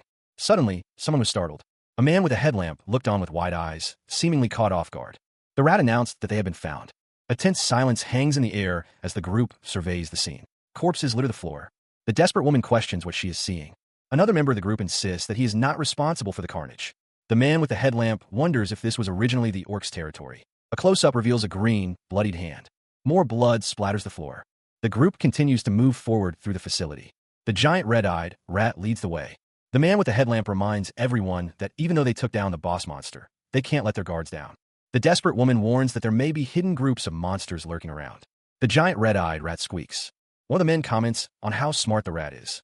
Another man wonders if the rat is also part of Kim Jae-hyun's abilities. The group continued forward, unaware of the dangers ahead. A strange energy permeated the air. The group continued to move forward, the giant rat leading the way. The strange energy continued to permeate the air. Kale's eyes glowed with an eerie light. Ha Dongin swallowed hard, declaring that there was no large danger for now. Kale's eyes continued to glow. A notification appeared. Skill points, 3. Kale wondered where he should invest them. Ha Dongin explained that since the range of their activities had expanded, the first investment should definitely be the Ultimate Eyes skill, as it synergized well with Seo Yejin. Kale's expression hardened. A voice declared to level up Ultimate Eyes. Kale's power surged. The power manifested around Kale's head. Kale grimaced, a visible surge of power coursing through him. His eyes glowed with an unnatural intensity as the power manifested. The strain of the sudden surge was evident on his face. Below, the facility stretched into the darkness. With newfound speed, he struck down a goblin. The remaining goblins were caught off guard by the sudden attack, questioning what was happening. The force of the blow echoed through the corridor. The goblins shrieked in terror as they were cut down. A display appeared, detailing the attributes of a level 8 goblin. 103 centimeters tall, lives in groups, possesses basic intelligence, can use tools, and has surprisingly good eyesight, able to see long distances and distinguish objects clearly even in the dark. He smirked, realizing this new ability was exactly what he needed. He knew he needed to find monsters of appropriate levels to test his new power. The goblins continued to shriek as they fell before him. His eyes glowed with power as he prepared for the next challenge. The dignity preservation skill was acquired. He considered that, from now on, as he met more people, their trust and loyalty would become increasingly important. The dignity preservation skill leveled up. Another notification appeared. Suddenly, a sharp sound echoed. He turned his head sharply. A gunshot? Suddenly, a sharp sound echoed through the area. The sound was sharp and sudden. The sudden noise startled Kale, his eyes widening in alarm. He wondered what the sound was, realizing it sounded like a gunshot. The realization that it was a gunshot caused a moment of stunned silence. He realized that this was not the right place for such an event. The sound of gunfire continued as a goblin wielded a pistol. Another goblin advanced, and he wondered what was happening. The goblin held the gun aloft, and he wondered why goblins were using guns. The sound of the gun echoed as the goblins continued their assault. The goblins continued their assault. The goblin advanced. The goblin held the gun. The group below felt a sudden chill run down their spines. Moon Byung-go and Hot Dongan stood ready, gripping their makeshift weapons. Someone shouted for everyone to run. The group scattered as gunfire erupted around them. More shots rang out, striking the walls and floor near the fleeing survivors. The bullets continued to fly, creating a deadly hail. Hot Dongan wondered how the goblins had acquired firearms, realizing they couldn't face them head-on. A sinister grin spread across someone's face. But the goblins' eyes glowed with an unnatural light. They declared that they had Byung-go. Moon Byung-go's eyes widened with a mix of shock and determination. A goblin was shot, blood splattering. Someone moved with incredible speed. The goblin's attack was swiftly countered. The sound of the goblin's demise echoed. The warrior continued his assault, cutting down the goblins. Another goblin fell. More goblins appeared, one wielding a revolver. The goblin with the revolver was struck down. The goblin's final gurgle. Elsewhere, the armored figure stood defiant, questioning their opponent's audacity. The armored figure prepared to strike. The armored figure's opponent prepared to retaliate. A claw lashed out. The armored figure screamed in defiance. The beast roared. The armored figure stood against the beast. The armored figure continued to battle the red-eyed bear, their movements a blur of steel and fury. Elsewhere, the scene shifted to a man with dark hair. He was being held at gunpoint by another man. The armored figure continued to fight the bear. The armored figure struck the bear with a glowing blue sword. The bear roared in pain. Suddenly, a revolver appeared. A screen displayed the words, "Register item." The screen showed the price of the gun and bullets. The man with dark hair thought to himself about the gun. His eyes widened. He was told that he could not display that in the store. It was explained that there were many advantages to displaying a firearm. The presence of monsters had begun to change society, and people were becoming more proactive in hunting them. Even ordinary citizens below level 10 were now capable of taking down orcs from time to time. With that, the experience points and money payouts that citizens earned would increase exponentially. With that being said, a shift in perspective occurred. The implications of the new reality began to sink in. Trusting every single citizen was a tall order. The way people had been accepted thus far had been completely random. In other words, there were no standards. Everyone was accepted without any vetting. He had faith that he could have full control over things, no matter what came his way. Granted, the benefits scaled with the increase in population. But things were not always so simple. A .38 caliber revolver lay on a surface, with several bullets nearby. Things changed when guns were thrown into the equation. It was not guaranteed that everyone within their ranks harbored pure intentions. Envy began to fester. Resentment grew alongside it. Jealousy soon followed. The man stood over the seated figure, a gun leveled at him. Something was bound to happen eventually, and in the worst-case scenario, someone might get killed. His eyes glowed ominously. Only trusted people should be given access. He stared intently at a screen. Specifically, only those with high loyalty. He already knew exactly who should get access first. The scene showed the aftermath of a brutal attack. A goblin lay dead, blood pooling around him. A gun materializes out of thin air. The gun is caught by Kim Jae-hyun. A box falls to the ground. Resting on the box is a revolver. Kim Jae-hyun smiles, relieved. He expresses his gratitude, saying, "Thank you so much, Jae-hyun." The group continues to move forward, unaware of the rats scurrying ahead. Suddenly, someone shouts in alarm. The group stops, their faces etched with concern. Ahead, several bodies hang suspended. The group stares in horror at the gruesome sight. A hand grips a metal bar. The group huddles together, fear evident in their eyes. The man exhaled, the breath escaping his lips in a visible puff. It was appreciated that the domain now included the walking trail. He was also grateful that someone had come out to meet him. He thought he would take a walk for the first time in a while. Suddenly, an alert chimed, indicating that someone who hadn't been permitted entry was trying to enter. He guessed they had arrived. Another alert appeared, stating that beings who met the requirements of being taken in as citizens were approaching, and asked if he would like to propose citizenship to them. A woman's eyes widened. She called out for her mom, Yojin. Yojin was asked why she left without saying anything, and if she knew how worried they were. She apologized to her mom. Someone noted that she smelled good and asked if she had taken a shower. The woman, seemingly relieved, expressed her gratitude for the simple comforts now available to her, such as warm water for showering. Meanwhile, elsewhere in the facility, the man confirmed that they even had beds and hot meals. Elsewhere, the name Yejin was spoken. The woman with the beanie walked alongside another woman. The man stated that Unit 2701 had been assigned to them, and they could use it as they wished. He cautioned that it might be a bit tight for more than 30 people. The woman with the beanie seemed surprised by this information. The two women walked among a crowd of people. The woman with the beanie continued to walk. She wondered what they should do. The man stated that there were vacant rooms for them, as they had earned that much. The woman with the beanie expressed her surprise and gratitude. They were told that they could use units 2402, 2301, and 1092. The woman with the beanie grinned, seemingly pleased with the current situation. Suddenly, a notification appeared, indicating that the trust and loyalty of Seo Yejin had increased, along with a great increase in trust from Hong Daorei and Seo Yojin, and an increase in trust from Lee Sungjun and Han Youngsu. The notification caught his attention. He paused, a thought occurring to him. He realized he had leveled up, but had forgotten to check it. As he looked at the screen, he noticed a new option. The screen displayed Beast Management 0/10. He questioned what Beast Management could mean. Another notification appeared. Beast Summon 1,000,000,000. He was shocked by the cost, exclaiming if it had just said 1,000,000,000. He seemed to consider the implications. Someone asked if he had a moment. The door opened, and a voice invited someone to enter, followed by a polite expression of gratitude. The visitor was then asked what brought them there. The person was revealed to be Hiren. Hiren stated that she had something to say. The man invited her to speak freely. He seemed surprised by her arrival. Hiren appeared distressed, her eyes filled with tears. She apologized, stating her desire to leave the party. Hiren stood with her head bowed, seemingly overwhelmed with emotion. The man seemed taken aback by Hiren's sudden declaration, questioning what she had just said. The title card displays the name of the series and the current episode number. Someone apologizes, expressing a desire to leave the party. The woman's expression is filled with anxiety and distress. The woman is seen sitting on a bed. Meanwhile, Kale appears concerned. His expression is strained as he listens. The woman explains that her abilities don't really have a place in the party. She continues, thinking that things might be fine without her. Kale urges her to be honest with him. Silence hangs in the air. The woman's face contorts in fear. Kale's eyes widen as he realizes the truth. She is scared. She admits that she is scared of the goblins. The woman continues, revealing that the orcs and the giant snake they faced made her blood run cold, and she was terrified when they were chased by the Crimson Tiger.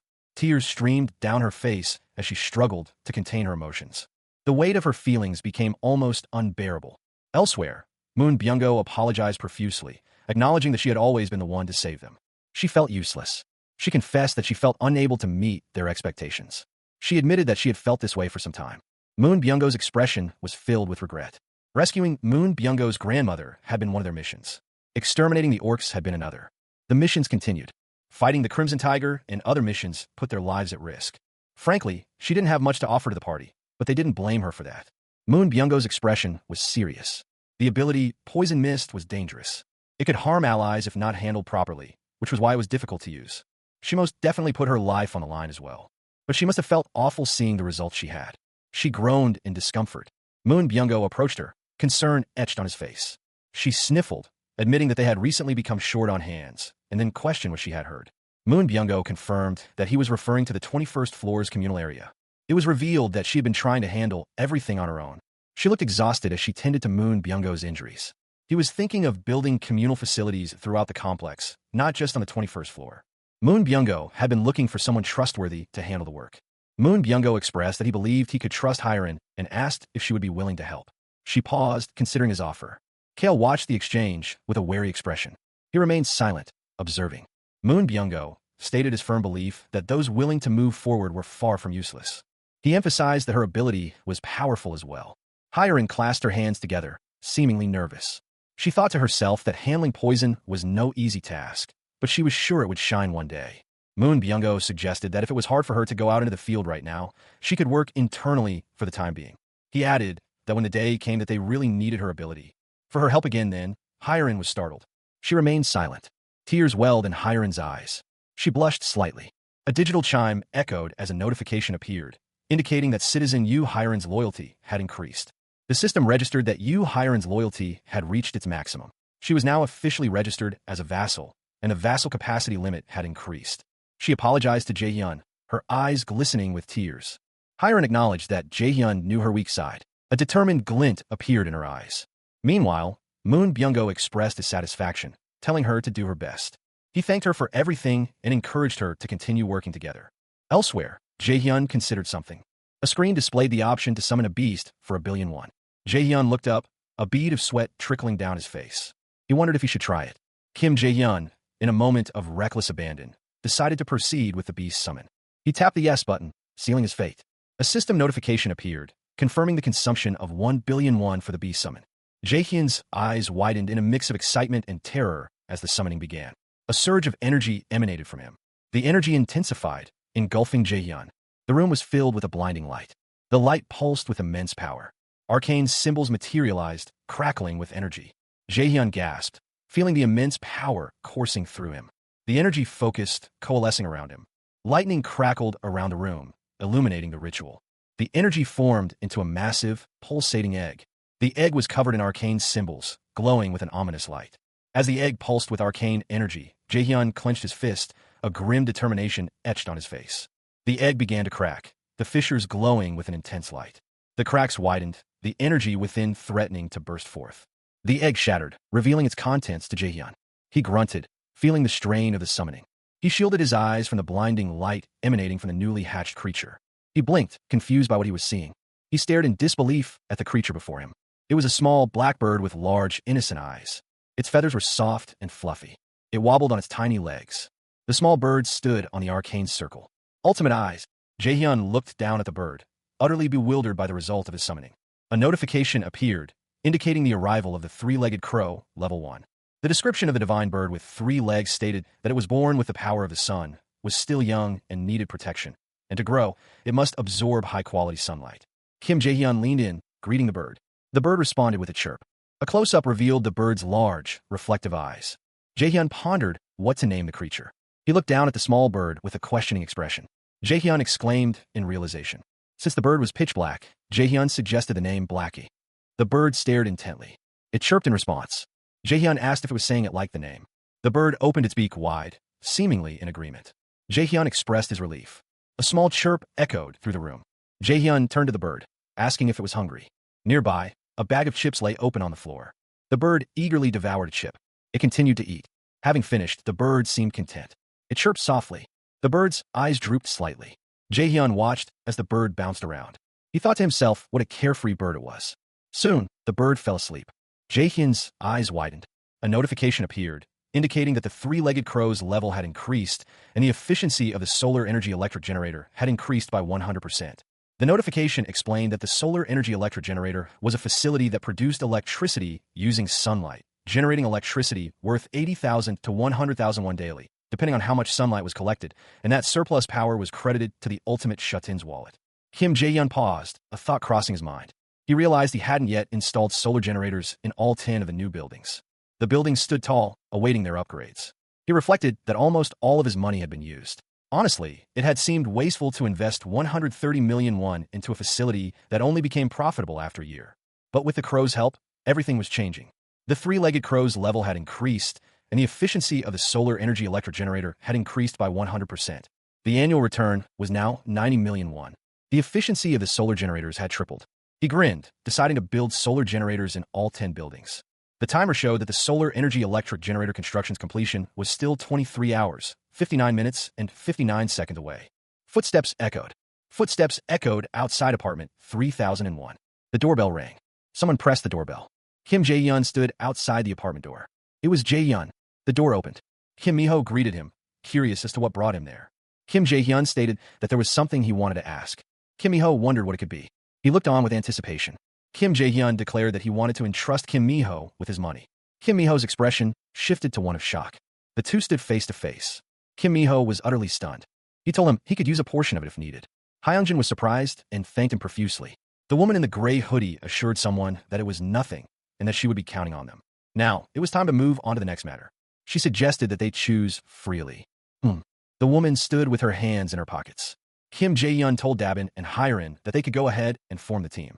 Since she was the team leader for 2023, he would double her weekly pay. Her eyes turned to money. Citizen Kim Dabin's loyalty had increased. Dabin thanked him, saying that she would do her absolute best.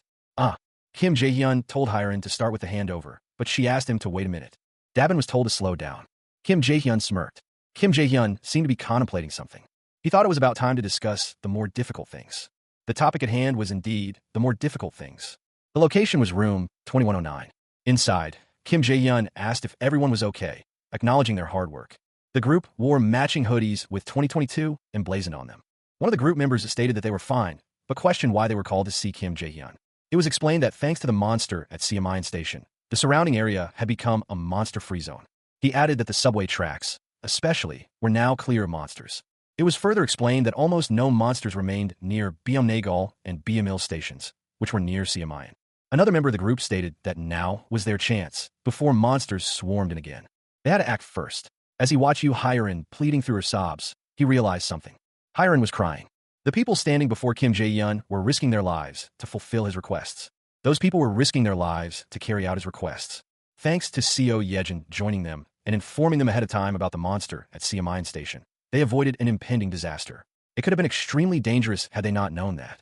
In this world, dying at any time is no surprise. Kim Jae-hyun knew that wanting to protect his family and wanting to save them might be considered selfish.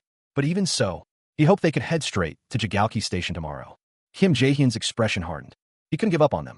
The window shut with a bang. A small blackbird chirped outside the window. Kim Jae-hyun walked. The efficiency of the solar energy electric generator had increased by 100%. The level of the three-legged crow had risen. Kim Jae-hyun wondered how he had already reached level 5. He took a sip from his mug.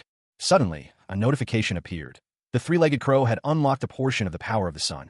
The notification continued, stating that he had partially inherited the power of the summoned beast and awakened basic elemental magic.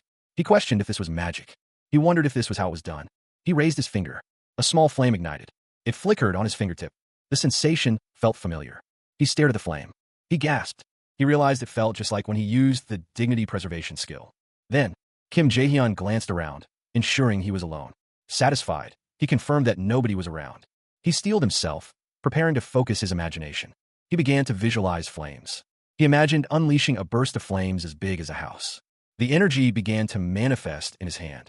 He focused intently, pushing his newfound abilities. With a surge of effort, he cried out. The flames intensified. The energy swirled around him. He paused, a thoughtful expression on his face. He realized this seemed to be his limit for now, noting how small the flame was. He considered his fire magic, deciding it wasn't that impressive of a skill. But there was more to it than that. The magic crackled with potential. If he combined the gas created from dignity preservation, it would become quite the threat. It was still low level for now, but its potential was limitless. Blackett would continue growing, after all. He decided it was time to wrap up the experiments. He seemed exhausted. It was time to eat. The construction of the solar energy electric generator facility was now complete. Blackie had already grown 3 levels since this morning. Thanks to that, the generator's efficiency had increased 8-fold, and even after supplying all the electricity, there was a surplus of power left. It was something that might get converted into money directly into the wallet. He looked forward to the meal. Nearby, someone noted her arrival. The woman smiled, seemingly at ease. She expressed her gratitude for the break. The man stated that he simply offered compensation worthy of her ability. It was thanks to Seo Yejin that the range of use for their abilities had greatly expanded. He admitted he couldn't help but take care of her, and suggested they do their best again today. Ha Dong's party was currently at Siamayan Station, and she could escort them right away. He had already sent some rats along the subway route. They could get as far as Koryang Station without any issues, but he wondered if there was a problem beyond that station. She confirmed that there was, specifically Busan Station. It was better to see this for herself. The subway tunnel was filled with debris. Further along, the tracks were completely submerged. Because of the flooding, they realized they couldn't proceed through the tunnels. The man's eyes widened with concern. As the man considered their options, he was told that the tracks were in terrible condition. Seo Yejin explained that she had tried sending rats above ground instead. She looked on with worry. The rats emerged above ground. The rats found a scene of utter devastation. One of the rats squeaked in alarm. The rat's eyes glowed with an eerie light. The rats realized that there wasn't a single intact building in sight. Everything had collapsed. The rats wondered what on earth had happened. The giant rat scurried along the devastated landscape, its whiskers twitching. Suddenly, he paused, his eyes widening. He noticed something on the ground, footprints. The ground was cracked and broken. Meanwhile, Kale's eyes widened as realization dawned on him. Damn it, now I get it. He understood why no buildings were left standing. The city was in ruins, with only rubble remaining of what was once Mr. Office F3. He realized why every road was completely destroyed. Kale's expression hardened. 2 figures stood amidst the destruction, seemingly shocked by the devastation. The impact reverberated through the floor. The building groaned under immense strain. The man in the hoodie continued his assault on the prone figure. His face contorted in a mask of rage and desperation. The warning echoed. The building would collapse. The structure began to buckle and crack. The building shook violently. The tremors continued to intensify. Inside, Kim Jae-hyun, visibly shaken, asked Seo Yejin if she was all right. Yejin confirmed she was fine, but more concerned about the source of the disturbance. Jae-hyun recalled the tremors from moments earlier. The shaking persisted. Suddenly, Jae-hyun shouted Yejin's name, his voice filled with urgency. He insisted that she needed to see something. Yejin, still on the floor, looked up at Jae-hyun with a worried expression. Jae-hyun urged that they needed to get out first. He seemed determined to escape the building. Jae-hyun, visibly confused, wondered what was happening around him. He apologized to Jae-hyun, but insisted they head to his apartment first. Meanwhile, someone observed that something ominous was coming from Hyunjin's place. It was clear that they could see the Siamine station area. The loud explosion from earlier and the urgent way he was being pulled along filled him with dread. He couldn't believe what was happening. Someone shouted for them to go that way. He cursed under his breath. He was in disbelief. He wondered what was going on. He reflected on why bad feelings were always spot on. The ground trembled with immense force. The tremors intensified. From the depths, a monstrous figure began to materialize. The force of the emergence continued to shake the area. The vibrations grew stronger. A sense of dizziness washed over those nearby. Someone was performing a vassal summon. Nearby, people were confused by the sudden shaking. They wondered what was happening. Jae-hyun and the others questioned where they were. It seemed the earthquake from moments ago was the cause. The group was left wondering what was going on. A monstrous face with glowing red eyes appeared. They questioned what they were seeing. The monstrous entity looms over the city, dwarfing the buildings. The ground trembles. The force of the entity's presence causes further destruction. The monstrous entity surveys the destruction. More debris falls as the entity moves. Nearby, people scream in terror as the entity approaches. Someone wonders aloud what is happening. Jae-hyun looks on, his face etched with worry. He realizes they must stop it. He wonders how. He questions if his ability can withstand the monster's attack. He prepares himself. Someone calls out to Jae-hyun. Jae-hyun's expression hardens with determination. A sudden realization struck. She pleaded, desperate to be allowed to act. Oh Yeonju's determination was evident. Meanwhile, Kim Jae-hyun's expression was one of concern. He spoke Oh Yeonju's name, a question hanging in the air. Oh Yeonju's resolve remained unshaken. Her fighting spirit burned fiercely against the giant. Kim Jae-hyun's worry was palpable. He seemed unsure of the situation. He questioned if it was even possible. Oh Yeonju declared that she would make it possible. Her face was set with grim determination. A quest appeared. Hunt the Cyclops 0/1. Time limit 24 hours. Reward: resurrection of your son for 1 day. Penalty for failure: extreme pain for 1 day. Kim Jae-hyun announced that he would now give a mission brief. Kim Jae-hyun examined the quest details on a holographic display. He then requested everyone to listen carefully. The title of the game was revealed, The Ultimate Shut-In. He asked if everyone understood. The group responded with a resounding yes. Kim Jae-hyun stood before the group, ready to assign teams. He announced the members of Team 1, Oh Yeonju, Hak Dong-gun, Kim De-jung, and Jang Deoksu. He then announced Team 2, consisting of Kim Gaeong, Moon Byung-go, and Kim Jian. Lastly, he declared that Team 3 would consist of himself and Seo Yejin. Kim Jae-hyun raised his hand, signaling his readiness. He declared that he would handle things there. He instructed everyone else to quickly move to their assigned positions. He expressed his confidence in everyone. With a determined expression, he affirmed his readiness. Suddenly, Jae-hyun's name was called out. The focus tightened on the speaker's mouth. Hyerin steels herself, resolving to be brave despite her fear. Her hands clench tightly as she tries to control her anxiety. A wave of nausea washes over someone. Nearby, Kim Mi-ho tells the group that they should head to the front gate together. The sign for Paranzio LH2 Danji comes into view. The crowd continues to move forward, counting off numbers. The count continues. 98, 99.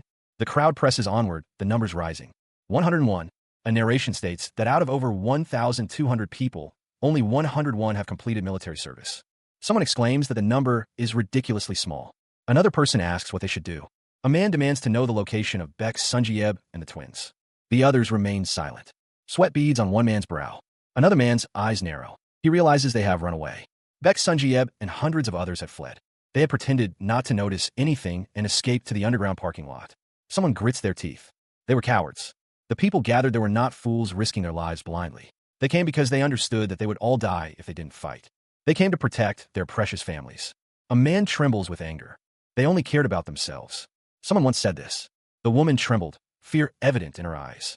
Courage, it was said, wasn't about the absence of fear. It was about not yielding. Her expression hardened with determination. It was about taking action despite fear to survive in a world consumed by it. The world needed people with greater courage. A voice thanked everyone for being there. Therefore, he declared, since then, he would purchase 101 handguns and ammunition, and also, suddenly, weapons materialized in the hands of those present. It was announced that the experience points and loot share rate for everyone had been adjusted to 100%. A man, surprised, was asked to pick up the guns and ammo placed in front of him. He reached for a handgun. It was declared that they now possessed real firearms. With these weapons, there was a chance. Those who chose to face their fear would be rewarded. A surge of power emanated from Kale. The shift in power was felt by those around him. Ultimate eyes. Kale's eyes glowed with an intense light. And so it began. A monstrous creature with a single, glowing eye and rows of sharp teeth looms. The creature's immense strength is evident in its muscular physique. The man with the headlamp is seen in the distance. He grips a long, thin rod, ready to strike. Hot Dongan prepares to strike. The rod cuts through the air with precision. The rod continues its swift descent. The rod pierces the creature's flesh, drawing blood. The creature roars in pain and fury. Its grotesque features are contorted in agony. Hot Dongan stands his ground, facing the monstrous foe. He prepares for another strike. Hot Dongan grits his teeth, determined to defeat the creature. The monstrous creature roared, its voice echoing through the surroundings. The creature lunged forward, attempting to strike. The ground trembled as the creature's massive foot crashed down. The creature's paw descended, threatening to crush its target. The bear was struck by the creature's attack. The creature's claws extended, ready to tear through anything in their path. The creature emitted a guttural shriek. The monster's face contorted in a savage snarl. The creature's massive legs propelled it forward with terrifying speed. Debris scattered as the creature's attack connected. The bear was sent flying through the air from the force of the blow. The bear coughed, struggling to regain its footing. The impact of the attack created a cloud of dust and debris. The air vibrated with the force of the creature's power. The bear roared, its teeth bared in a display of primal aggression. Below, a figure stood their ground. The figure's leg was braced, ready to withstand the coming onslaught. The monster's shadow loomed over the figure. Its massive form blocked out the light. Suddenly, a voice called out, "Hey you!" The monster turned its grotesque head, its red eye gleaming. The voice came from a figure holding a megaphone. Through the megaphone, the figure shouted, "You dumb!" The armored figure continued to shout through the megaphone. The armored figure yelled, "Monster lard ass!" The monster paused, a dark thought forming in its mind. The monster stood still, its massive form unmoving. A spear pierced the monster's leg. The armored figure stared in disbelief. The monster? The figure stood tall, gripping his polearm. The polearm was launched towards the monster. The monster wondered why it looked like that. The armored figure paused, realizing something. The monster's foot crashed down. The ground shook as the monster moved. The monster continued its rampage through the ruined city. The armored figure's face contorted in fear. The monster roared. The armored figure was sent flying. A scream echoed through the air. Kale's eyes glowed with an ominous light. He realized it was coming. A voice called out, telling everyone to get ready. Nearby, Moon Byung-go stood with others. Someone believed it would be there soon. The tension was palpable. It would be very soon. The city stood tall in the distance. Meanwhile, the armored figure ran down the street. A massive foot descended towards the armored figure. The armored figure continued to run. The armored figure gasped. The armored figure's armor began to sweat. The massive creature roared, declaring it was time. The creature's skin was cracked and rough. A black bird flew overhead. The armored figure was struck with immense force. The winged beast continued its assault. Oyeonju watched with a grim expression. The winged beast roared in triumph. Meanwhile, Kale stood with the small black bird perched on his arm, observing the unfolding events. Oyeonju unleashed a powerful attack. The armored figure was struck again. The winged beast roared in pain. Oyeonju's attack continued to strike the winged beast. The winged beast roared in agony. Kale's expression hardened as he watched the scene. A faint squeaking sound was heard. Giant rats swarmed around Kale. Kale's eyes widened in shock. The man's expression was grim. He thought that everything had been going according to plan. He prepared to summon gas. His eyes glowed with power. A monstrous figure stood ready. The ground shook as the monstrous figure moved. When the opportunity to finish it off came, he would be ready. Dark energy swirled. He resolved to end it. More dark energy gathered. He prepared to use basic attribute magic. A blinding light erupted. Fire. Flames engulfed the area. From above, a series of dark rings descended. The title of the series is displayed, The Ultimate Shut In. The dust and debris billowed into the air. The side of the building was marked with the words Paranzo LH2. The ground cracked under immense pressure. A hexagonal energy shield shimmered. Behind the shield, people watched the unfolding events. One man shouted that the giant was leaning their way. The man with dark hair was told to hold his positions. He thought that everything was unfolding almost perfectly. His eyes glowed with an eerie light. The giant creature directed its firepower towards the fallen creature's head over the defensive wall. The man with dark hair hoped that the finishing blow would be dealt by the vassals. The man in the hoodie pondered the situation. It would be ideal if Hadongin or Oyeonju could handle it, but they hadn't arrived yet. He considered other options. Even Co Yejin, who held the knight title, would be acceptable, but then he thought of someone else. Jae-hyun? Suddenly, a man urgently warned him to look behind him. The man insisted that everything was fine, but then warned that the defensive wall was going to fall over anyway. Kale's eyes widened. He was confused. Turning, Kale saw the massive creature looming behind the defensive wall. He took a step back. Kale was in disbelief. He wondered if the defensive wall had actually withstood the attack. The creature's massive form continued to press forward. Its immense hand loomed large. The creature's red eyes glowed menacingly. It struck. The creature roared as it struck. An entity, previously denied entry, attempted to force its way in. The attempt was noticed by Kale and the others. He realized what was happening. The entity was blocked. The order was given to open fire. The men opened fire on the entity. The bullets impacted the entity. More shots were fired. The entity was struck repeatedly. The barrage continued. The entity roared in pain. Kale observed that while they had managed to stop it this time, there was no guarantee they could withstand further attacks of that magnitude. His expression hardened. The situation was dire. A single breach could spell disaster. In response, Kale prepared himself. He focused his energy, readying his hand. The skill, Gigantification, activated. He realized this ability was one he had unlocked by investing his saved skill points. He resolved to use it to prepare for any emergencies. The transformation began, his body growing in size. Nearby, a man cried out, noticing the approaching threat. "It's coming again." The transformed Kale loomed, a colossal figure. His massive form continued to grow. The system alerted them that a subject who hadn't been permitted entry was trying to enter. The barrier shimmered with energy. The man from before, along with others, continued to fire their weapons. They were withstanding the giant's attacks, firing relentlessly. The colossal entity stood firm, weathering the storm of attacks. The creature roared in defiance as the attacks continued to land. Despite the creature's resilience, it was clear that the attacks were having some effect. The entity continued to be bombarded with attacks. Even the mouse bombs and the citizens' pistol attacks were steadily racking up damage against the entity. He thought that if they kept this up, they might be able to take it down. Energy blasts continued to strike the entity. It was clear that they still needed something that could deal the decisive blow. The attacks continued to rain down on the entity. The creature roared again as another attack landed. The entity continued to be bombarded. He realized that they were here. He took a breath. The entity's glowing red eyes stared out. The creature roared in pain. Meanwhile, Ha Dongin prepared to summon a spear. The spear materialized in his hand, crackling with energy. He called out his own name as he prepared to strike. His eyes narrowed with determination. With a shout, he launched the spear. The spear flew through the air, leaving a trail of energy behind it. The air crackled as the spear hurtled forward. The spear struck the creature with immense force. The force of the impact sent the creature staggering backwards. The spear continued to pierce through the creature.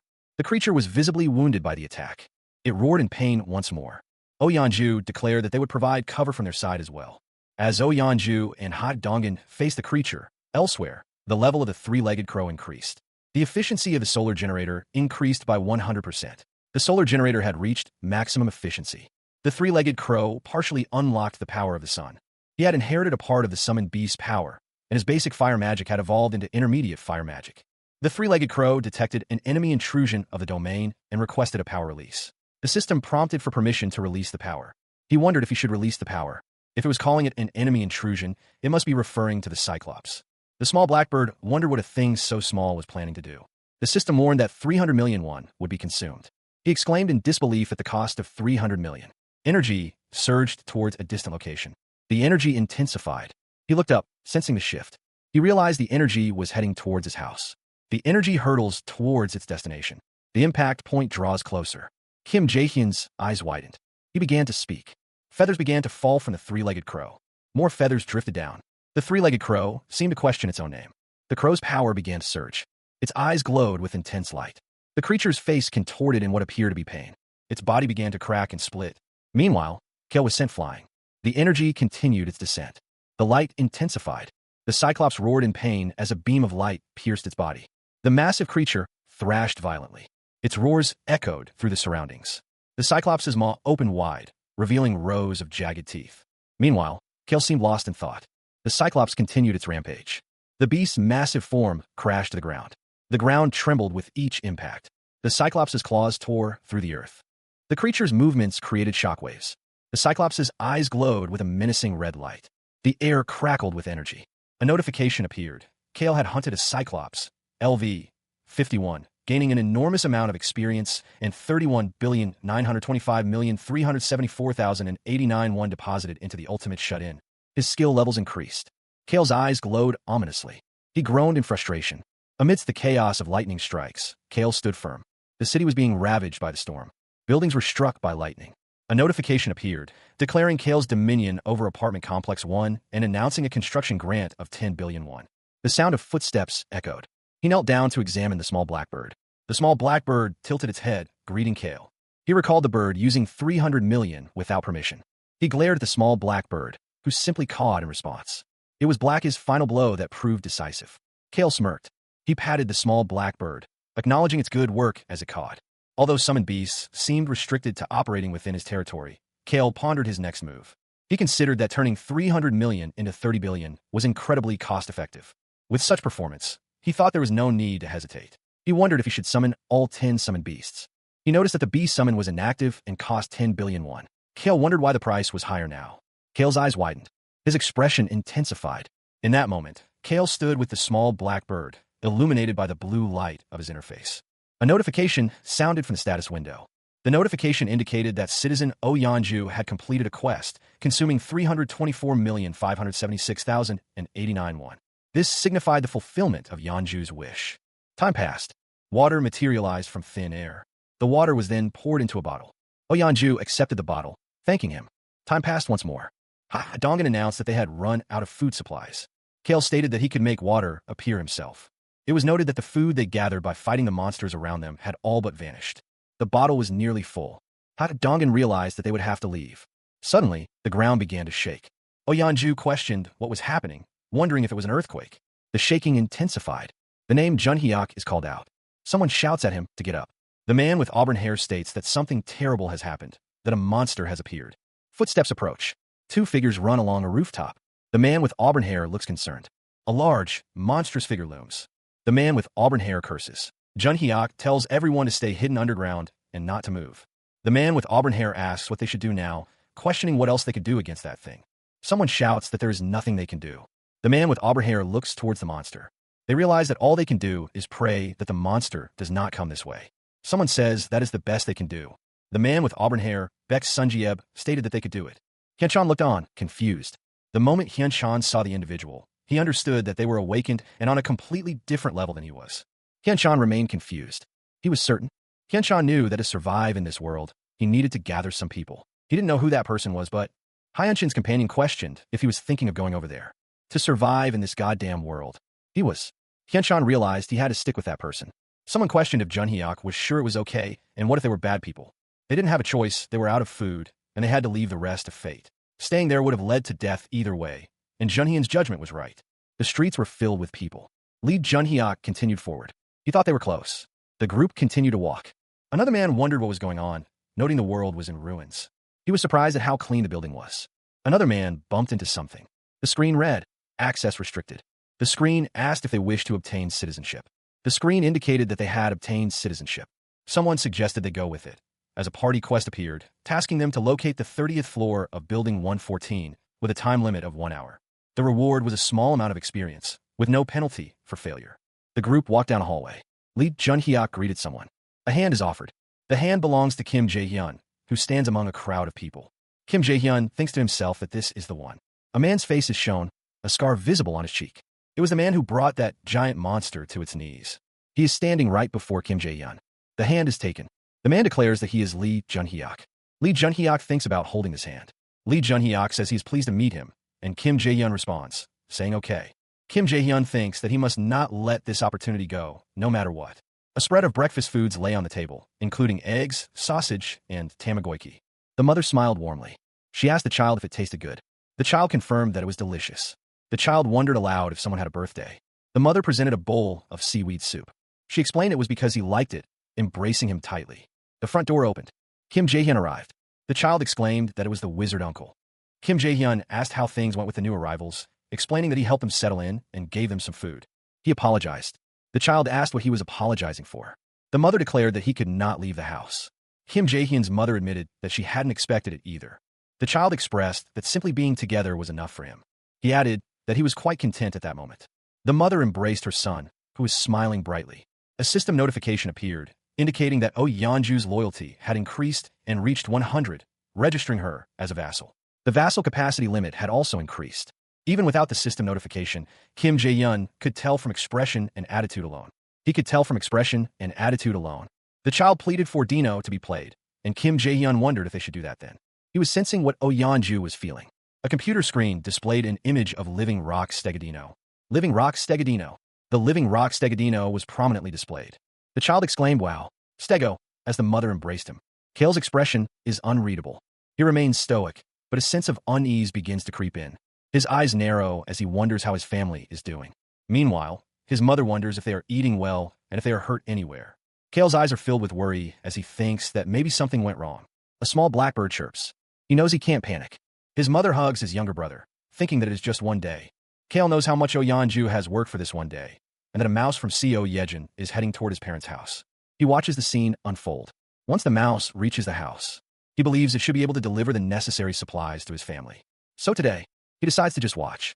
The shining moment of Oh Yeon-ju's one and only dream. Yeon-ju was told that she could sleep with Siwoo in the main bedroom. The mother held her child close. The man suggested they could sleep outside, but he was told to rest comfortably with Siwoo. The man stated that it was an order, and he would comply if that was the way it had to be. The mother thanked the man for his consideration. Siwoo called out a good night to his Uncle Wizard. Bare feet padded across the wooden floor. The man smiled. The room was dimly lit. A lullaby was sung, encouraging Siwoo to sleep. Someone cautioned against making noise, lest the baby wake. A warning was issued not to bark, so the baby would not wake. That night, Yeonju's gentle lullaby echoed quietly through the narrow gap of the door. He felt he was too old for lullabies, but for some reason, he listened. His eyes began to droop. The man drifted off to sleep. The next day passed uneventfully. They ate the food Yeonju made with Siwoo. Siwoo fed Blackie. Siwoo celebrated. Because Siwoo kept chasing after Blackie, who was trying to bask in the sun, Blackie got annoyed. They all took a nap together. They played with the toys he had bought from the store. And time flowed by. The small black bird perched on Kale's shoulder, chirping softly. It was only one day. That was all the time he could give them. Meanwhile, the mother knelt on the floor. She felt the child hug her tightly, asking if she was crying. The mother insisted that she was not crying. She embraced the child. Tears streamed down her face as she held him close. The child told her that she was crying. He pleaded with her not to cry. The mother called out his name, Jaiwoo. She confessed that she was terrified of a world without him. The child called out to his mother. Tears streamed down her face as she heard him say he was right there. The embrace tightened. Hearing Siwoo's warm voice was like sunlight. Trying to comfort her, she continued to cry. Still, he called out to her, calling her mom. He promised he would always stay. He reassured her that he would always stay right by her side. Siwoo repeated his name. More tears fell. He thought that it wasn't yet time, that there was still so much he couldn't do for her. He vowed to make more delicious food for her, all the things she liked. Tears welled in his eyes. The child's voice echoed, filled with love for his mother. The boy's face radiated pure joy, tears streaming down his cheeks. Meanwhile, the mother gasped, overwhelmed by emotion. Another inevitable farewell arrived, heavy with sorrow. Tears flowed freely, a testament to the depth of her grief. She responded, her voice choked with emotion, declaring her love for Siwoo. And yet, through her tears, she managed to smile. The boy's face was illuminated, his tears shining like stars. The word mom hung in the air, a final, desperate plea. The mother curled up, overwhelmed by the loss. It was then that Oh Yeon-ju remained. The mother wept, her body racked with sobs, until the very last trace of Siwoo's warmth disappeared completely. Hope, a fragile concept, flickered in the dimness. Hope, it was said, bloomed only in the depths of despair. Those who could grasp hope, it seemed, were always surrounded by despair. It was a cruel reality. Yet, a voice urged not to be discouraged. A hand reached out, as if to offer solace. It wouldn't be the last time. Hope was breathed into her once again. A sniffle escaped her as she questioned if it was true. Her hand clenched into a fist. If given the chance, he would always make it happen. Oh Yeon-ju listened. She listened to that devilish temptation. The system notified that Oh Yeon-ju's trust level had increased, reaching 100, and that ancient vitality had been acquired. The man in the tracksuit cursed in frustration. His anger was palpable. Meanwhile, another man lamented the loss of his supplies, including his spear. He realized everything he had was gone. The man in the tracksuit was devastated to find everything was gone. The man in the hoodie confirmed that their belongings had been stolen. The man in the hoodie was asked about his belongings. He explained that he had woken up to find everything missing. The man in the hoodie had looked into thefts and discovered that others had experienced the same thing. The man with the blonde hair asked what they all had in common. The man with the blonde hair explained that they hadn't gone when the veterans were called up at the front gate. The man with the blonde hair added that the guys who went there and returned seemed fine. The man in the hoodie regretted not going back then. Ha Dongan is grabbed by the collar, his face contorted in fear as he tries to explain himself. The man holding him explodes in anger, reminding him that they were all in agreement. Ele continua a repreender a Don Jeon, acusando-o de ser aquele que chamou aqueles que seguiam ordens de meros fantoches. Another man, seemingly named Sunjian, apologizes, confirming that he did say it. The angry man clicks his tongue in annoyance, striking Hot Dongan across the face. Hot Dongan realizes that they could get kicked out. He remembers that this has happened before. Rumors spread that someone was caught trying to take advantage of a minor and was immediately expelled. That person was later found dead in the street. After the giant subjugation, survivors began to gather at their apartment complex, and now there's a good amount of people. Hot Dongan fears that if he keeps going against him, he'll be the next one kicked out. He curses his situation. The narrator notes that Baek Sungmin, who went to the draft call by himself, is the only one who gained anything. Baek Sungmin even got a gun. Baek Sunjieb wondered how things had deteriorated to this point. He realized that everything he had experienced until now was merely the beginning. Baek Sunjieb still didn't understand the gravity of the situation. Furthermore, a quest was presented. The quest detailed hunting goblins with a time limit of 24 hours. The reward was a small amount of experience, but failure would result in 1 minute of intense pain. He questioned what this was. He would learn the kind of responsibility he was supposed to bear. The quest was to hunt goblins 0/20 within 24 hours for a small amount of experience. The failure penalty was 1 minute of intense pain. He wondered about the intense pain, and it was revealed that this was in order to stay within the safe zone from now on. The title proclaims this to be the ultimate shut-in. Ancient Vitality. One of Oyanju's rank skills drastically increases regeneration in proportion to the severity of injury received. He couldn't believe the reward for hitting 100 trust would be a skill the target actually owned. The system notified Kale that Oyanju's trust level had increased and that he had acquired Ancient Vitality. Kale considered the new skill. He didn't think it would be useful for now, as he wasn't going to be in combat, and he hardly ever left the house, so he was unlikely to get hurt. But the fact that he gained a skill as a reward for 100 trust was definitely noteworthy. Soon, Moon Byunggo's trust would reach 100. If he could obtain Moon Byunggo's awakening ability, Teleport, an ability that lets him move to any location he could see. If that's the case, what if he activated the outpost base and then used Ultimate Eyes? In theory, if Kale possessed enough mental strength, he could activate the outpost base, creating a safe zone outside his house. When activated, the area designated as part of his house would also receive the same effects temporarily. The outpost base could only be activated when a citizen possessing the title of knight or above was present. If an unpermitted subject stayed in the zone for more than 1 day, the zone would be destroyed. It should be possible to teleport to that location. He realized he needed to increase his mental strength. From now on, instead of skill proficiency, he resolved to prioritize mental strength boosts as quest rewards. Kale called out to Kim Jae-hyun. Kim Jae-hyun responded that things had stabilized significantly and asked to be let go. Oyanju looked on with a stern expression. Kale addressed Oyanju, acknowledging that they were supposed to start the operation yesterday. He knew it was delayed a day because of him and thanked her for giving up her valuable time. Oyanju listened intently. She seemed to be considering his words carefully. Kale realized that she was saying exactly what was on his mind. He wondered if he was showing too much of his impatience. Kale chuckled, admitting he was grateful, but also a bit embarrassed. The woman assured him that she would have felt the same way if she were in his position. A hand gently touches another. She believed that everyone valued their family above all else. He understood the value of the day Jae-hyun had given him. Perhaps it was because she was able to see Siwoo despite the imperfections. He expressed his gratitude once again. Her eyes no longer blazed with anger, but with trust. He thanked them for understanding. He was then asked to wait in unit number 2901 with Dongan's party, and he confirmed he would head down shortly. He agreed. There was a reason he hadn't sent them out to Siamayan Station immediately upon gathering them. It was because that damn giant had damaged part of the tracks at Siamayan Station. Not just the subway tracks, but most of Siamayan's underground area was destroyed. He realized they needed to find a new route. To that end, CEO Yejin had been diligently using her rats since the previous day. She was attempting to roughly secure a path. Elsewhere, Kale's eyes underwent a transformation, becoming something far more potent. CEO Yejin continued her work, seemingly unaware of the changes occurring elsewhere. Kale seemed to ponder something. The narrative shifted to the condition of the rats. One was identified as a tamed giant rat, level 7. The giant rat squeaked. Kale seemed startled by something. It seemed that the rat had evolved. He wondered if this evolution was due to the new ability CEO Yejin gained when she registered as a vassal. But something was chasing it. The zombies pressed in, their decaying forms a grotesque mockery of life. Kale's eyes widened, a flicker of surprise crossing his face. Nearby, the evolved rat scurried through the horde.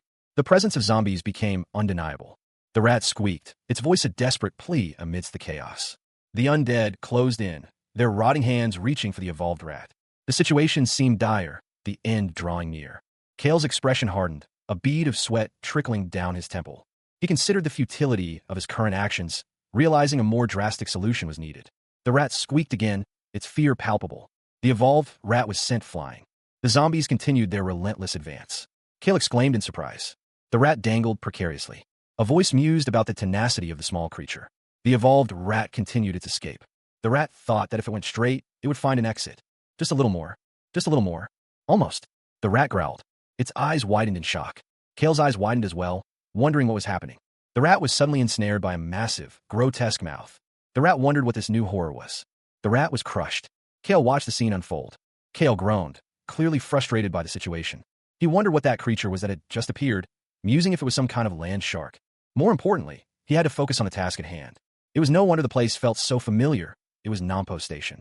It was only a few kilometers from his parents' house. The odds were extremely high that monsters like that were roaming near the house, so they needed to hurry. Meanwhile, someone was hard at work moving boxes. She paused, wiping sweat from her brow. She thought to herself that she needed to find Leader Kim. She spotted Jaehyun. Jaehyun told her that she had been working hard. She replied that it wasn't hard. After all, she was being paid for it. Jaehyun seemed to be having trouble getting the words out. The tension was palpable as he struggled to speak. Hyren noticed his hesitation. She urged him to speak freely, despite her own rising anxiety. Hyren realized the gravity of the situation, wondering what he was about to ask. Jaehyun continued to struggle to find the right words. He finally asked if he could borrow Hyren for a while. Hyren was taken aback by the unexpected request, questioning what he meant. She realized she would have to handle everything alone in the meantime. Jaehyun smiled, stating that he would be counting on Team Leader Kim for the next 2 days. Hyren's expression hardened. She demanded overtime pay for this. Jaehyun smirked. Jaehyun grinned, holding up 2 fingers. He demanded that Hyren double her overtime pay. Hyren's eyes turned to symbols of currency as she considered the offer. She pumped her fists in the air, ready to work. The group had gathered, and it seemed everyone had arrived. The man in the hoodie declared that they should officially begin the operation briefing. As everyone knew, due to the appearance of the giant, passing through Siamayan Station had become difficult. However, it would be a shame to give up on using the subway line altogether, the man thought, calling out to Seo Yejin. Yejin, looking at a document, exclaimed that it was indeed so. From Siamayan Station to Byam-nagal and Koryang Station, the path was still intact. Therefore, their first objective, the plan was to secure the route to Byam-nagal Station. The current recommendation was to move along the main road. The explanation continued.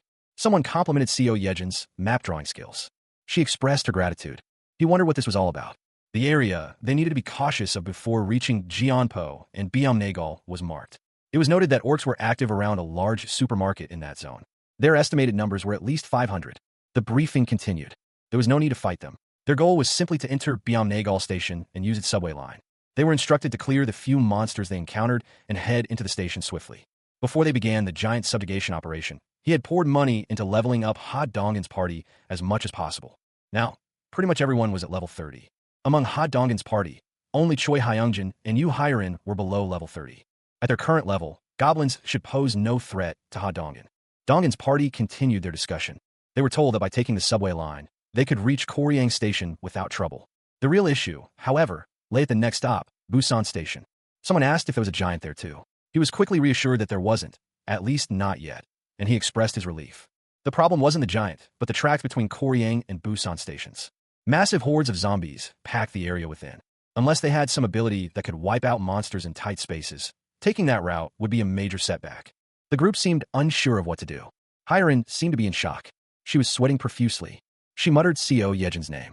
Hyrin thought to herself. A voice declared that their ability might be helpful. The system indicated that the storage weight limit for the poison mist had been exceeded. Hyrin sighed, seemingly overwhelmed. The door clicked shut. Kim Miho complimented Hyrin on her performance, and she thanked him. Someone asked if she was feeling okay now. The man who asked the question looked concerned. Hyrin assured him that she was fine, explaining that she had felt exhausted at first but then experienced a sudden rush of strength. Kim Miho expressed his relief. It was noted that Yu Hyrin looked worn out. The man secretly accessed the vassal management window and leveled her up. He admitted it had cost him a good bit, but he had made billions by now, so it was the right move. Hyrin asked if he was sure it was okay for her not to go in person. He told her it was fine and that she should just stay there and keep producing poison mist, as that alone was enough. With all preparations in place, the man prepared to act. The time had come. The plan was set in motion. His eyes glowed with an eerie light as he prepared to execute the next phase. He thought to himself that the operation was about to begin. Meanwhile, the undead continued their relentless advance. More of the undead horde shambled forward. The creatures moved with a singular, horrifying purpose. From above, a tamed rat descended. The rat continued its descent. The undead remained oblivious to the approaching rat. Back in the shadows, he prepared to open his storage. With a touch, he activated the open storage function. The undead were suddenly engulfed in a strange, green energy. The green energy surged through the horde, wreaking havoc. The green energy spread rapidly, enveloping the undead creatures. The mist continued to spread. The green energy pulsed outwards, affecting more of the undead. One of the undead groaned, its movements becoming sluggish. It was noted that Yu Hiren's poison mist had a paralysis effect. The mist continued to spread. It was explained that once inhaled, the mist slowed movement and hampered control over their bodies. The mist paralyzed the diaphragm and intercostal muscles, leading to suffocation. It was observed that since they were already dead, not breathing wasn't exactly a problem. It was stated that they had their plan B ready to go. Someone named Yejin was instructed to proceed. Yejin confirmed. A giant rat appeared. The giant rat continued its advance. One of the undead was crushed by the giant rat. The giant rat lunged, jaws agape, ready to devour its prey. Blood splattered as the attack connected. The impact reverberated through the surroundings. Experience and currency flowed into the ultimate shut-in's wallet. Suddenly, Jaehyun's voice cut through the chaos. The woman with the black hat turned, startled. Something was amiss with the rats. The giant rat's eyes glowed red, identified as a tamed zombie rat, level 9. The rat howled, its eyes burning with an unnatural light. The man in the purple hoodie stared, his eyes wide with concern. That hit had been too close for comfort. He knew that if zombie blood touched him, he would begin to turn. He realized he had narrowly avoided the worst-case scenario. He wondered if the mutated rats were still following orders. He received confirmation that they were, though they seemed a little more aggressive now. Everything seemed to be progressing as planned. He thought that if they could reach Jigaoki Station safely, he might be able to reunite with his family. Suddenly, an alert appeared, indicating that someone who hadn't been permitted entry was trying to enter. He wondered who it could be. Another notification popped up, asking if he would like to offer citizenship to a group of 157 people near his base who satisfied the conditions. He decided to offer citizenship. He reached out to accept the offer. As citizen population reached 3,000, he unlocked the skill Economic Activity Subsidy. He seemed surprised. He muttered that this could be pretty good.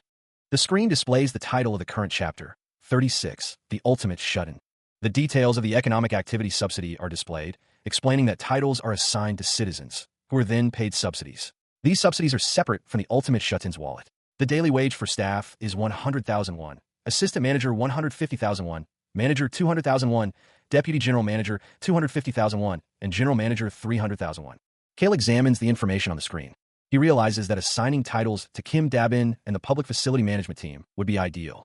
The originally promised weekly wage of 700,000 won matches exactly with the daily 100,000 won daily for staff. He realizes that there is no need to deduct a fee when giving money. Given how things are, Kale decides he should greatly expand the number of personnel managing public facilities. From the Economic Activity Subsidy, the money given to the citizens are practically free. It's not a small amount, even 100,000 won paid to staff each day. If all 300 staff positions are filled, it adds up. If all roles are completely filled, it adds up to 30 million won per day. That's 50 million won per day. If these amounts pile up, the revenue he can collect using the tax collection scale increases, and some of that spending gets returned to him via purchases made at kiosks. Assigning titles to as many citizens as possible is beneficial beyond the public facility management role.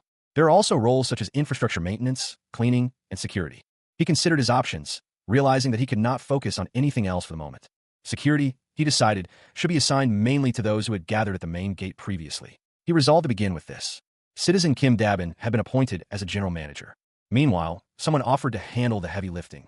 He paused, tried to recall the people Kim Dabin had accepted as team members. Choi Hyungjin, Yu Hiren, and who else?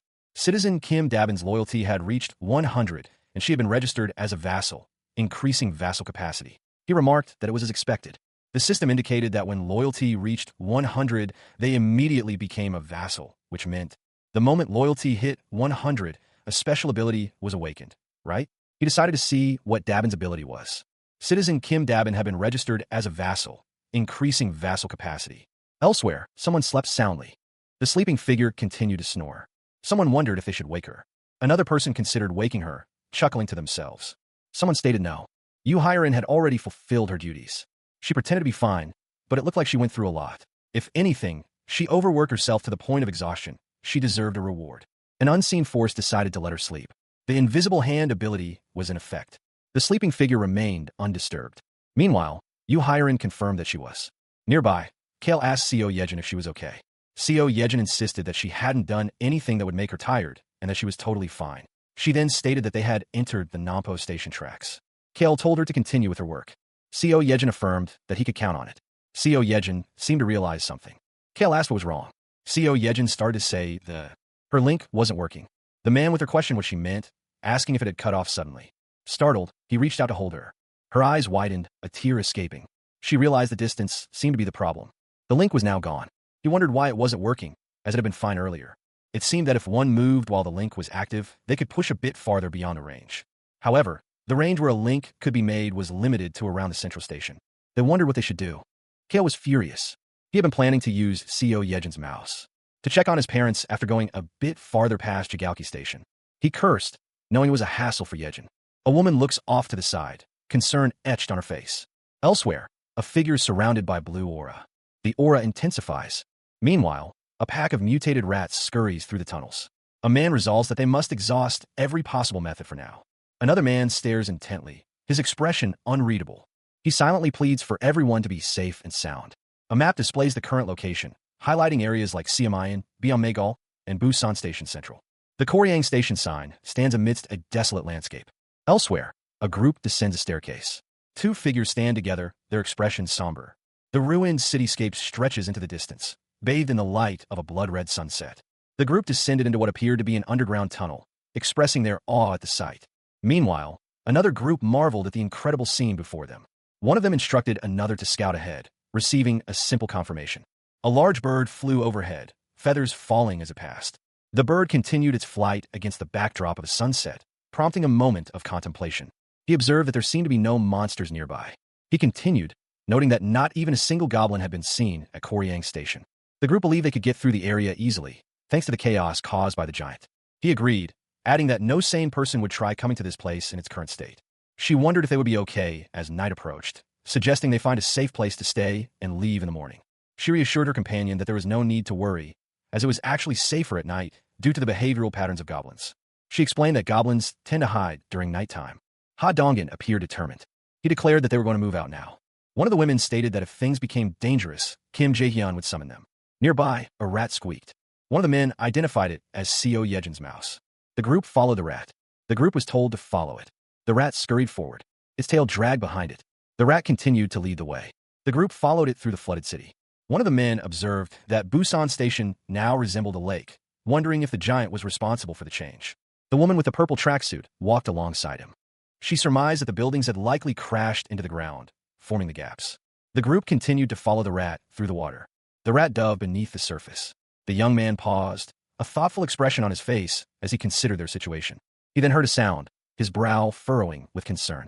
Focusing his gaze, he scanned the flooded city. Suddenly, he realized there was someone else nearby. The figure emerged from the depths, appearing to be a woman. But then, the group noticed something was off.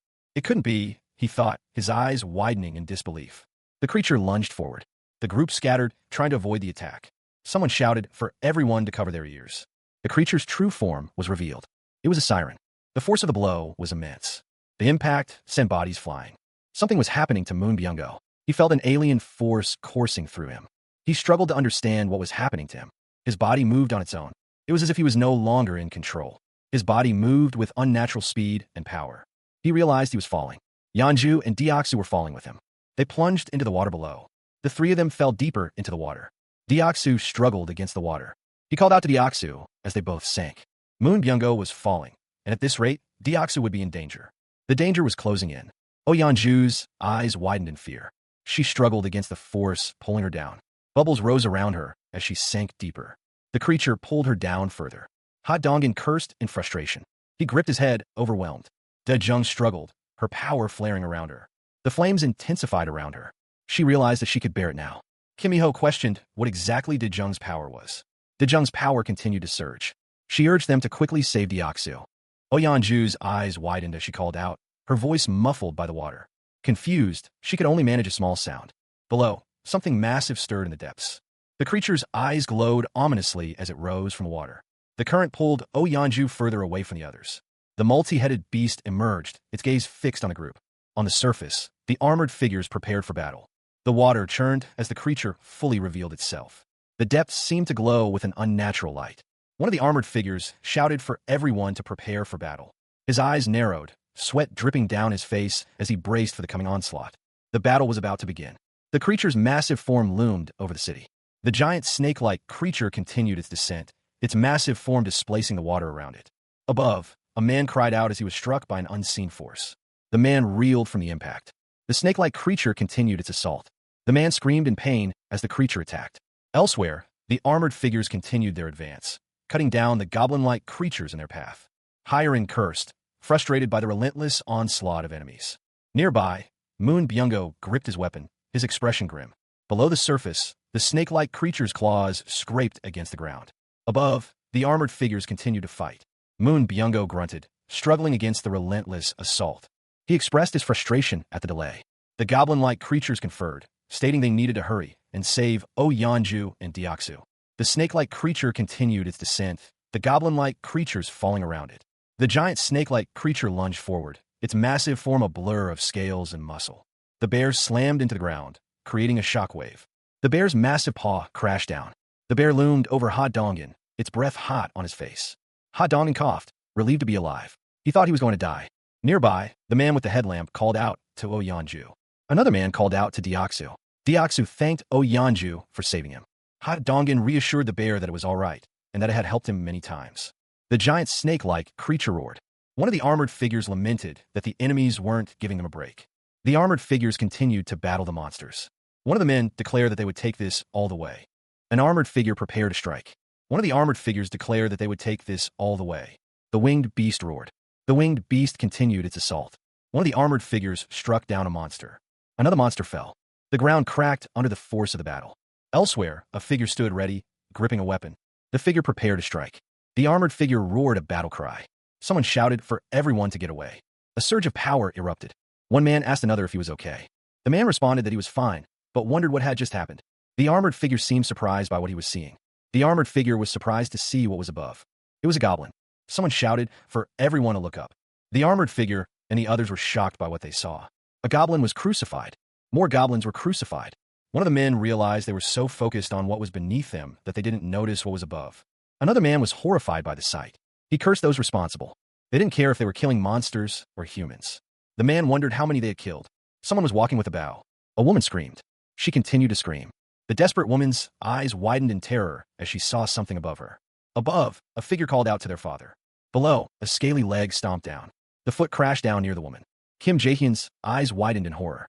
A monstrous figure loomed over him. The title card displays the number 38. Suddenly, Gaeong's name is shouted.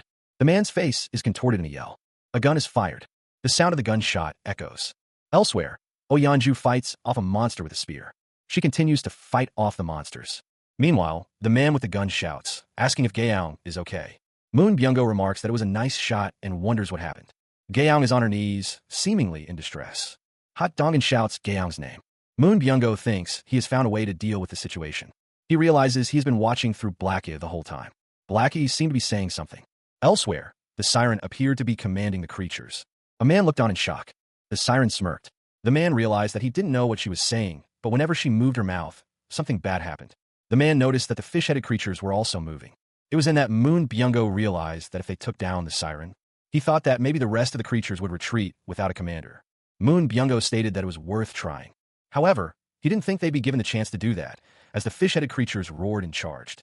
Moon Byung-go realized that all they needed to do was take out the siren. Moon Byung-go stood alongside the armored figure, a sense of unease washing over him as he prepared for the coming battle. The gravity of the situation was clear on his face. The armored figure declared that he would take down the siren himself. The armored figure affirmed that he had a plan. The siren remained in the distance. The fish-headed creatures roared as they charged forward.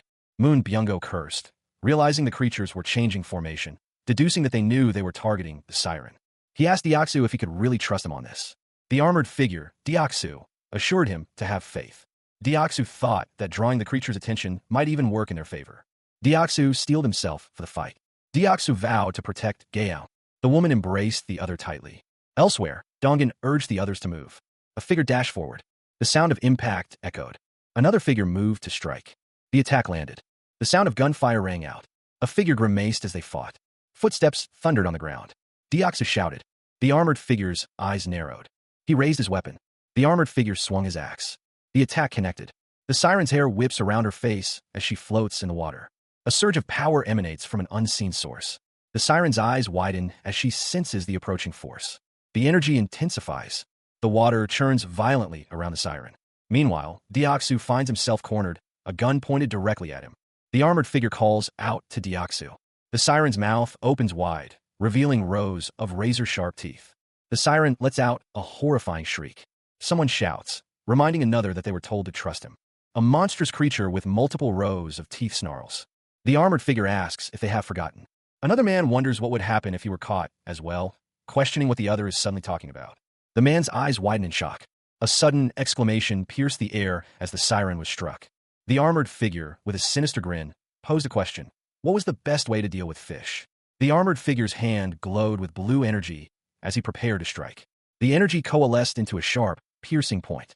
The energy surged forward, striking with immense force. The armored figure declared his intent to get a hook through them. The siren screamed in agony as the attack landed. Her scream echoed through the surroundings. A notification appeared, confirming the siren's defeat and the acquisition of experience points and currency. From behind, Kim Jae-hyun watched the armored figure's assault. Meanwhile, the fish-like monsters growled menacingly. The monster's attack caused the others to retreat. Nearby, Moon Byung-go expressed relief that the siren was no longer a threat, while Deoksu was praised for his actions. The armored figure stood silently, observing the aftermath of the battle. Gaeong is asked if she is okay. Dongan agonized over what he should do. Meanwhile, Dongan's expression was filled with worry. Elsewhere, Dongan's thoughts were consumed by his father.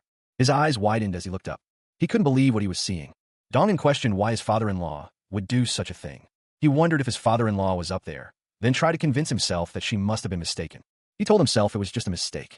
Tears streamed down his face. He stared at the name tag on his jacket. He realized the name on the tag was Kim Deo-kun, his dad. His legs gave out beneath him. The group stood in the distance. Dongan remained collapsed on the ground, a figure looming over him. The figure stood tall, his presence casting a long shadow. The latest quest was displayed, indicating that the target was Kim Gaeong, and the reward was his father's resurrection. A warning flashed, stating that beings who die outside the ultimate Shutin's territory cannot be resurrected. The screen beeped, signaling the quest change. Another beep sounded as the system registered change. Kale's face contorted in frustration and anger. Another beep echoed as Kale muttered Jaehyun's name. The beeping continued, a constant reminder of the situation.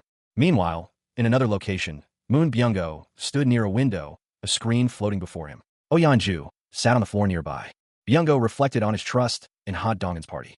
He knew that in a life-threatening situation, he would have summoned them without hesitation. Byung-go realized that summoning without an outpost base would mean starting over from scratch. The risk was too high, and they had no choice. He questioned if there was truly no other option. Byung-go wondered if this was really happening. The situation was described as being dragged underwater. It was further described as being surrounded by merfolk wielding weapons, leading him to question if that wasn't life-threatening. Then what was? Dragged deeper into the water, Moon Byung-go reflected on his past. He realized that he had always known the truth.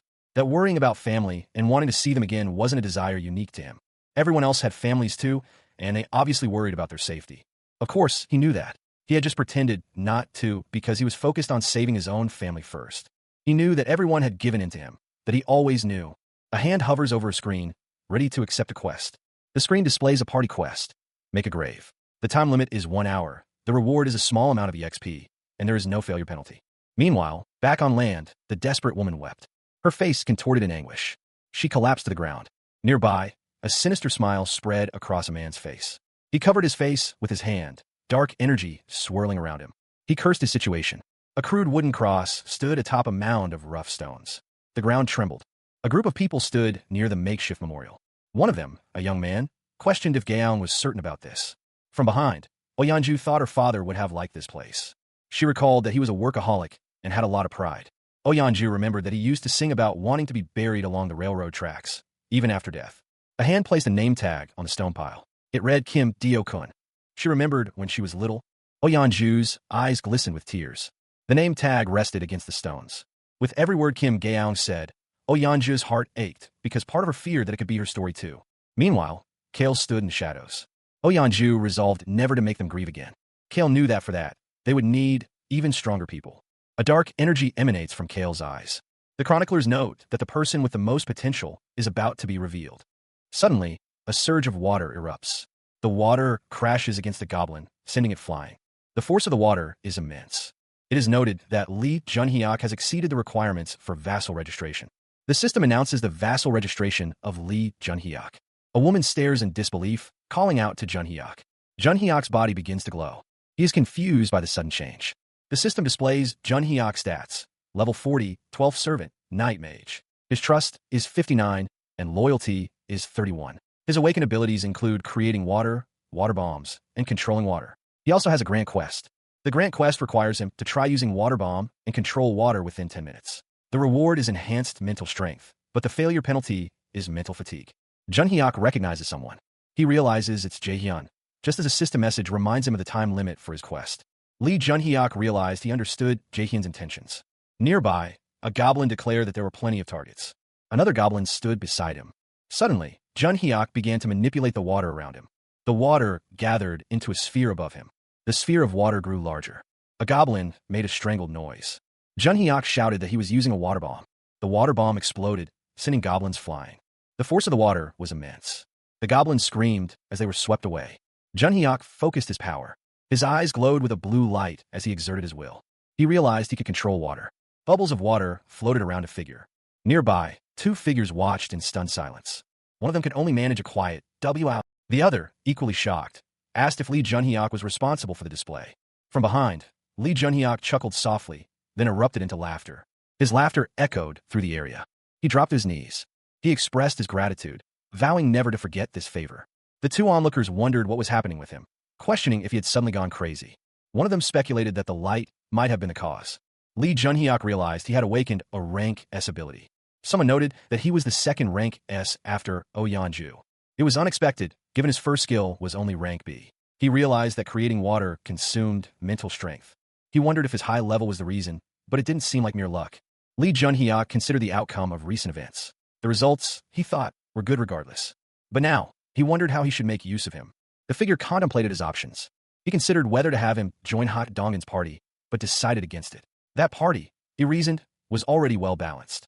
Inserting Lee Junhyuk into that group didn't appeal to him. The group that came with Lee Junhyuk, he mused, revolve around him tightly. If he were removed now, they'd likely fall into chaos. It was best to let Lee Junhyuk continue working with his current team for now. Meanwhile, Lee Junhyuk continued to hunt goblins, earning experience and currency. Suddenly, he was surprised to realize it was quite late, yet even beyond his party, others were still hunting. The others were diligently hunting. Lee Junhyuk's house declaration skill had reached level 20, granting him skill points and a new skill. He was shocked. His territory was expanding. Lee Junhyuk stood amidst the expanding territory. Lee Junhyuk's face contorts in a scream, his features twisted in agony as he calls out. The effect of his scream is immediate. The territory he controls is now visibly charged with energy as he calls out to Kim Jaehyun. A sharp pain shot through Jaehyun's body. Yejin called out to Jaehyun, asking if he was okay. The pain was unlike anything he had ever experienced, as if he was being stabbed all over with a large needle. Yejin urged Jaehyun to breathe. Yejin frantically called out his name, wondering what to do. Jaehyun groaned, confused. He realized he had collapsed. Yejin hovered over him, concern etched on her face. She leaned in closer, murmuring. Jaehyun, startled, questioned what Yejin was doing as she apologized profusely. Yejin explained that she thought he had stopped breathing and was going to give him CPR, but Jaehyun insisted he was all right. The small black bird chirped, seemingly asking if he was okay. Jaehyun confirmed that he was fine. Jaehyun clutched his head, still reeling from the pain. He stared intently at the screen, displaying the words, Ultimate Eyes. The scale of the situation was enormous, he realized. The original deployment area, encompassing the entire west and northern zones, was displayed.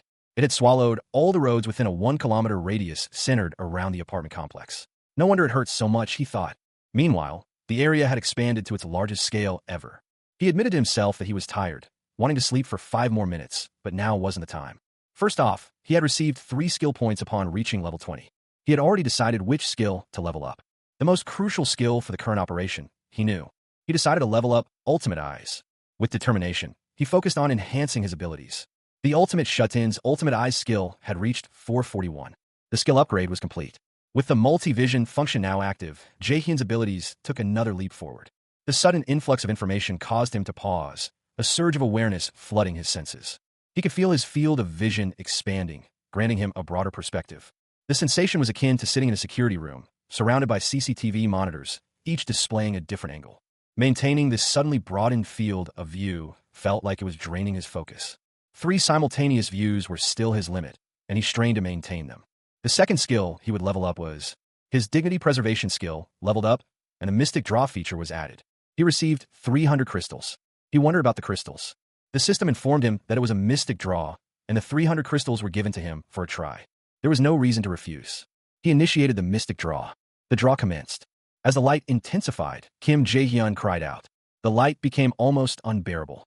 Suddenly, the light coalesced into a tangible form. The light took the shape of a ring. The system identified it as a ring of communication, designed to deliver the voice of the ultimate shut-in to their vassals. Kim Jae-hyun examined the ring. The ring, it seemed, conveyed one's voice. He realized this ring would be perfect for Kim Dabin. He recalled that Kim Dabin was registered as a vassal. The system confirmed. Vassal management, Kim Dabin, the 11th servant with high trust and loyalty and an awakened ability, telepathy. Her awakened ability was telepathy. Kim Jae-hyun considered the implications. He realized that telepathy was an incredible skill for their current task. He was shocked to learn that 50 people were sharing one unit to sleep. Kim Jae-hyun seemed confused by the situation. Meanwhile, the crowd of survivors pressed the man in the tracksuit for answers. The crowd questioned if they were being treated like animals, pointing out that they had already searched for vacant homes. They demanded to know what he was talking about. The survivors insisted that everyone should at least be able to sleep together, and that the children should be allowed to sleep comfortably. The crowd grew more agitated, pleading for just a few empty rooms so they could sleep. The woman in the tracksuit seemed hesitant. The man with dark hair apologized, stating that their policy did not allow it. The words ultimate shut-in were visible on his jacket. A door stood silently. A notification appeared. Ultimate shut-in's door, LV.1. You can now connect doors within declared territory. The man with dark hair realized a new skill had appeared when he reached level 20, but he hadn't expected to use it so soon. One of the survivors questioned if they were trespassing in someone else's home. He argued that in an emergency, they should be helping each other, and questioned why the man was acting so entitled. The man with dark hair retorted that he was the one who was supposedly trespassing. Ha Dongin is called out by name. The ultimate shut-in declares that if they don't like his policies, they can leave. He demands they kindly get out of his house. One of the men is enraged by the ultimate shut-in's words, questioning how he dares to speak to them like that. The ultimate shut-in prepares to use his new skill. The man is struck by an unseen force. The others note that things are now quiet. The ultimate shut-in asks if anyone else has any complaints. His expression is dark and menacing. The crowd of survivors is silent and wary.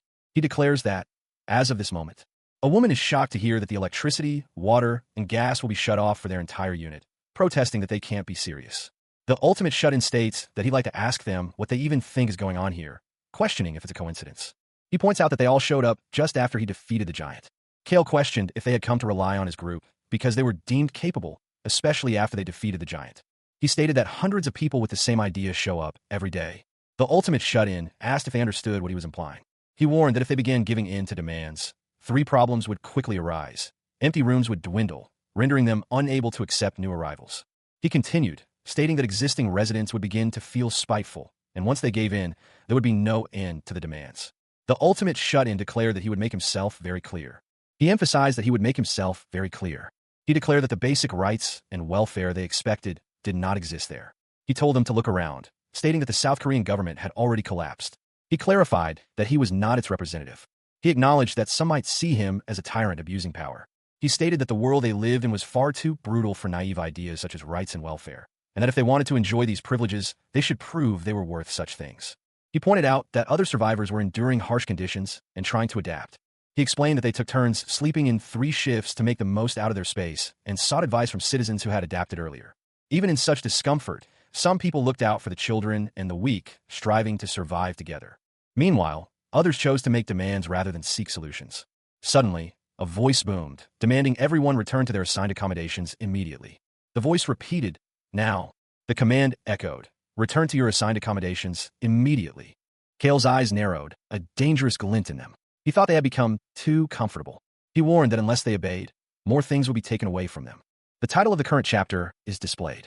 The group made their way down the hallway. Further down the hall, 2 figures stood waiting. The group approached. The woman sighed in relief. She thanked Kim Jae-hyun for saving her. Kim Jae-hyun thought that he should be the one thanking her. He placed a hand on her shoulder, smiling. The woman was asked if this was fascinating to her, and she confirmed that it was. She was told that she might be able to do something similar too. It was explained that it was telepathy, and she should try thinking about the person she wanted to communicate with and speak in her mind. She seemed to consider this. She asked if it was like this. She was told that she had done well, and she would need to learn the exact usage conditions and limitations through practice. Kim Jae-hyun thanked her, wondering why it was working. A hand trembles. The hand clenches into a fist. Meanwhile, Jae-hyun's name is spoken. The students stand in the hallway. He apologizes. The tension is palpable. Another student asks if he has anything else to say. He feels ashamed. The student speaks about the person who was expelled. He asks if they could forgive him just this once. Jae-hyun asks why he should do that. It was a collective opinion, though Yoon-sik was the loudest. The student states that it was everyone's fault and that Yoon-sik shouldn't be the only one punished. He pleads for mercy. Jae-hyun had been considering when the right moment might be to allow Sung Yoon-sik to return. He couldn't justify taking someone's life simply to make an example. Fortunately, Sung Yoon-sik had remained persistent, continuing to knock at the door. The man asked for his name, and he responded, "My name is Han Kyung-hoon." Jae-hyun responded, "Very well, Han Kyung-hoon. I'll restore Sung Yoon-sik's citizenship." Furthermore, he would resume the electricity and water supply to his unit, but not the gas. The man expressed his gratitude. Jae-hyun clarified that he was doing this out of respect for Kyung-hoon's heart, but it was a one-time exception, and the others needed to know that. The man thanked him profusely. An announcement declared that Sung Yoon-sik had regained citizenship. It was also announced that citizen Han Kyung-hoon's trust level had greatly increased. Jae-hyun considered restoring the gas as well, for the sake of the children in his group. However, he decided that wouldn't be a proper punishment. At the very least, they should experience the discomfort of cold showers and sleeping on cold floors. Jae-hyun stood with another person. The other person told Jae-hyun that he seemed like someone with a really warm heart. Kim Moe-hyun simidet. He continued to listen. Jae-hyun listened intently. Meanwhile, Oh Yeonju thanked him for thinking kindly of her. As Kim Mi-ho stood beside her, she seemed flustered by the compliment. Jae-hyun changed the subject, asking about the shared facilities currently in Building 3. Dabin responded that she was thinking of assigning one person to each of the 25 buildings. Dabin's suggestion caused Jae-hyun to exclaim in surprise. He asked how many team members she had again. Dabin, flustered, stated that including Hyerin and Hyeongjin, there were 15 people. Jae-hyun asked if she could expand to 100 members and run operations with them. He thought assigning 4 people per building should be enough for proper management. Oh Yeonju, surprised, asked if he meant 100 people. Jae-hyun confirmed, stating he would pay everyone 100,000 won per day. At that scale, it should operate with stability. It was the 21st floor, and the door was opening. Also, his saying discussions would become stronger too. As the elevator doors opened, Jae-hyun and Dabin stepped out into the unknown. A man with glasses approached them, inquiring if they were new and if they needed something. That's a. The man wondered if they needed a medical team. The man introduced himself as Dr. Lee Sung-min, associate professor of nephrology at Busan Park Hospital. Someone stated that they sent him back for now, but wondered what they should do. They added that for skilled personnel, they must treat them accordingly. The man in the hoodie suggested giving them a room and turning that area into a hospital. That's a. It was suggested that if they searched, they should find a good number of nurses too. The man in the hoodie seemed to be in charge. Dabin stated that she would leave the medical team's setup and operations to him. She affirmed that he could leave it to her. The door clicked open. Jae-hyun stood in what appeared to be a kitchen. Someone asked Jae-hyun if everything went well. Jae-hyun confirmed that there were no issues. Suddenly, Kale's eyes glowed with power, activating ultimate eyes. It was noted that Ha Donggin's party had left. The group was no longer present. The area was now empty. Kale realized that they were en route to Jigaoki Station without any issues. He decided he should finish what he started earlier. Kale considered where to invest his final skill points. He focused on his skill points. He leveled up Ultimate Storage. Ultimate Shutin's ultimate storage skill was now level 2, increasing storage capacity to 200 kilograms and adding a preservation function. With his newly enhanced ultimate storage skill, Kale observes the passive ability, Preservation, which ensures items maintain their exact physical state when stored. The capacity of his storage had doubled, allowing him to use it more flexibly. He noticed something new within his storage interface. Kale considered the implications of this new preservation ability. He opened his store and purchased as an WM 60.38 caliber revolver with 100 rounds. Kale summoned the newly acquired revolver, a blue glow surrounding it. The system confirmed that the preservation ability would maintain the weapon's physical state. This meant that the condition of the revolver, when summoned from storage, would be identical to when it was initially stored. Then, Kale aimed the revolver. He asked Seo Yejin to cover her ears for a moment. As Kale prepared to fire, Seo Yejin looked on, confused. Another person exclaimed in surprise, recognizing the weapon as a gun. Seo Yejin reacted with shock, covering her ears. Kale stored the fired weapon back into his storage. A live round is fired. The gun discharges. A scream pierces the air as someone is sent flying. The figure crashes into a wall. The system confirms that the round has been stored. It seemed to be working perfectly up to this point. If he was guessing things correctly, someone wonders why Jae Jae-hyun did what he did. The woman looks on in shock. A hand reaches out. The man's hair is shown. The man declares that he will summon. The man stands before a summoning circle. Projectiles are summoned. The shadow grinned, a manic energy radiating from him. He thought to himself that this was crazy. He knew this was it, a surefire way to support Hot Dongin's party. Meanwhile, the Jigaoki station sign was stained with blood. A goblin shrieked. The goblin's head was sliced off, spraying blood as it fell. Other goblins snarled in response. Elsewhere, the team continued moving through the station. Goblins continued to fall. One goblin's face contorted in rage. One of the team members breathed a sigh of relief, stating that they were finally. The team was composed of Ha Dongin, Lee Junhyuk, and Hyrin. At Jigaoki station, a strange energy emanated from Kale. The energy seemed to amplify, and a voice echoed, asking if everyone could hear. Elsewhere, Jaehyun looked around, startled, and wondered if he was hearing things. Another man confirmed that he could hear the voice clearly. Jaehyun was instructed to communicate in this manner from now on and to proceed through exit 2. He acknowledged the instructions. The men approached the door marked with the number 2. They descended the stairs. The group continued to move forward. Jaehyun glanced back at Oyeonju. Suddenly, the ground shook violently. The world outside seemed to be collapsing. Kale declared that they were now entering uncharted territory. Co Yejin continued her attempts to re-establish a connection with the rat back at Central Station, but her efforts proved fruitless. The group was moving into uncharted territory, unlike before, where they had scouted and cleared a path. Ha Dongin stated that they were going into a completely unprepared zone. Jaehyun was told to move forward. They were instructed to follow the main road to the left for about a kilometer, which should lead them near their destination. The group continued down the road. They acknowledged the instructions. Suddenly, something emerged from the ground. Jaehyun's eyes widened in alarm. He questioned what was happening. Jaehyun yelled out in surprise. Someone shouted for them to step back. The group was attacked. A massive creature emerged from the ground. The group had barely managed to escape the fishmen when a new threat emerged. From below, a monstrous form began to rise. The group realized with horror that it was a shark. The shark lunged forward, its jaws wide open. Hot Dongin gripped his spear tightly, his expression grim. He grunted with effort, preparing to strike. He lunged forward, spear aimed at the shark's head. Someone shouted Hot Dongin's name in warning. Kim Miho aimed his gun, ready to fire. The shark continued its relentless assault. The spear struck true, piercing the shark's flesh. A burst of energy erupted as the shark was struck. Hot Dongin cried out as he fought. The shark's massive form crashed down. The force of the impact sent the bear flying. The shark lunged forward, jaws agape. The bear was sent hurtling through the air. The shark roared in triumph. Its victory cry echoed through the area. A notification appeared, indicating the shark had been defeated and a reward had been deposited. The bear stood, its red eyes glowing menacingly. Nearby, Kim Jae-yeon called out to an unseen scout, confirming their location. Moon Byung-go's eyes widened in disbelief. A small black bird flew overhead. He muttered in disbelief. His expression grew increasingly distressed. Dongin shouted that the area was swarming. Dongin's face contorts in a scream. The sound echoes through the area. The ground trembles as something massive approaches. A hulking, grotesque figure looms nearby. The bear and the new monster stand between Kale and his group. Dongin realizes the gravity of the situation. With those things, another man shouts a warning. Gee guys, there's something above us too. The group looks up to see a massive, blue-scaled creature descending. The creature's eyes glow ominously. More of the blue-scaled creatures descend from the sky.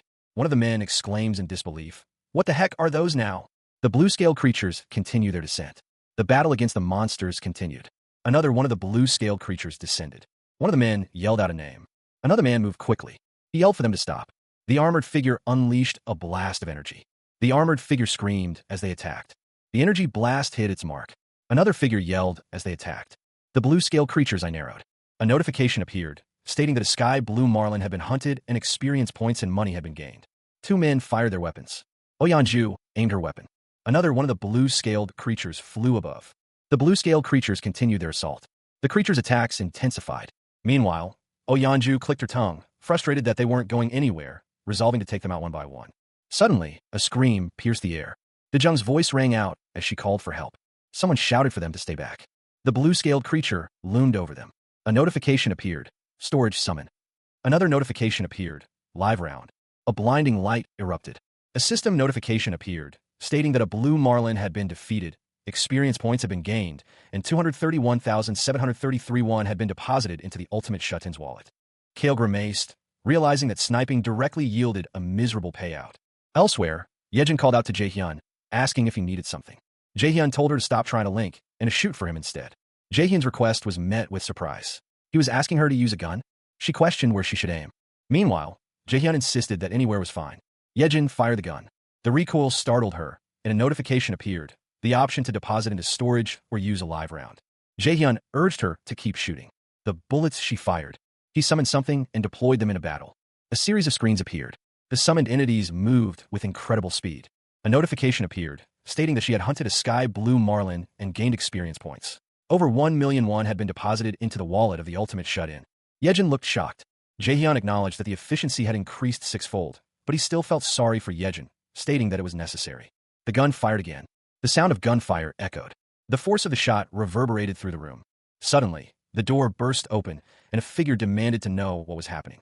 Inside the apartment, a man stood silhouetted against the window as Yejin continued to fire the gun.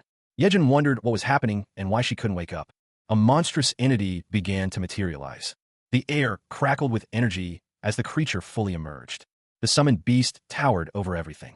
The ground trembled as more creatures appeared. The summoned creatures stood ready to fight. One of the men expressed disbelief at the sight of the creatures, questioning how they were supposed to defeat them. The monstrous entity loomed, its form grotesque and terrifying. The warning echoed through the battlefield. The massive, grotesque creature lumbered forward, its maw filled with rows of jagged teeth.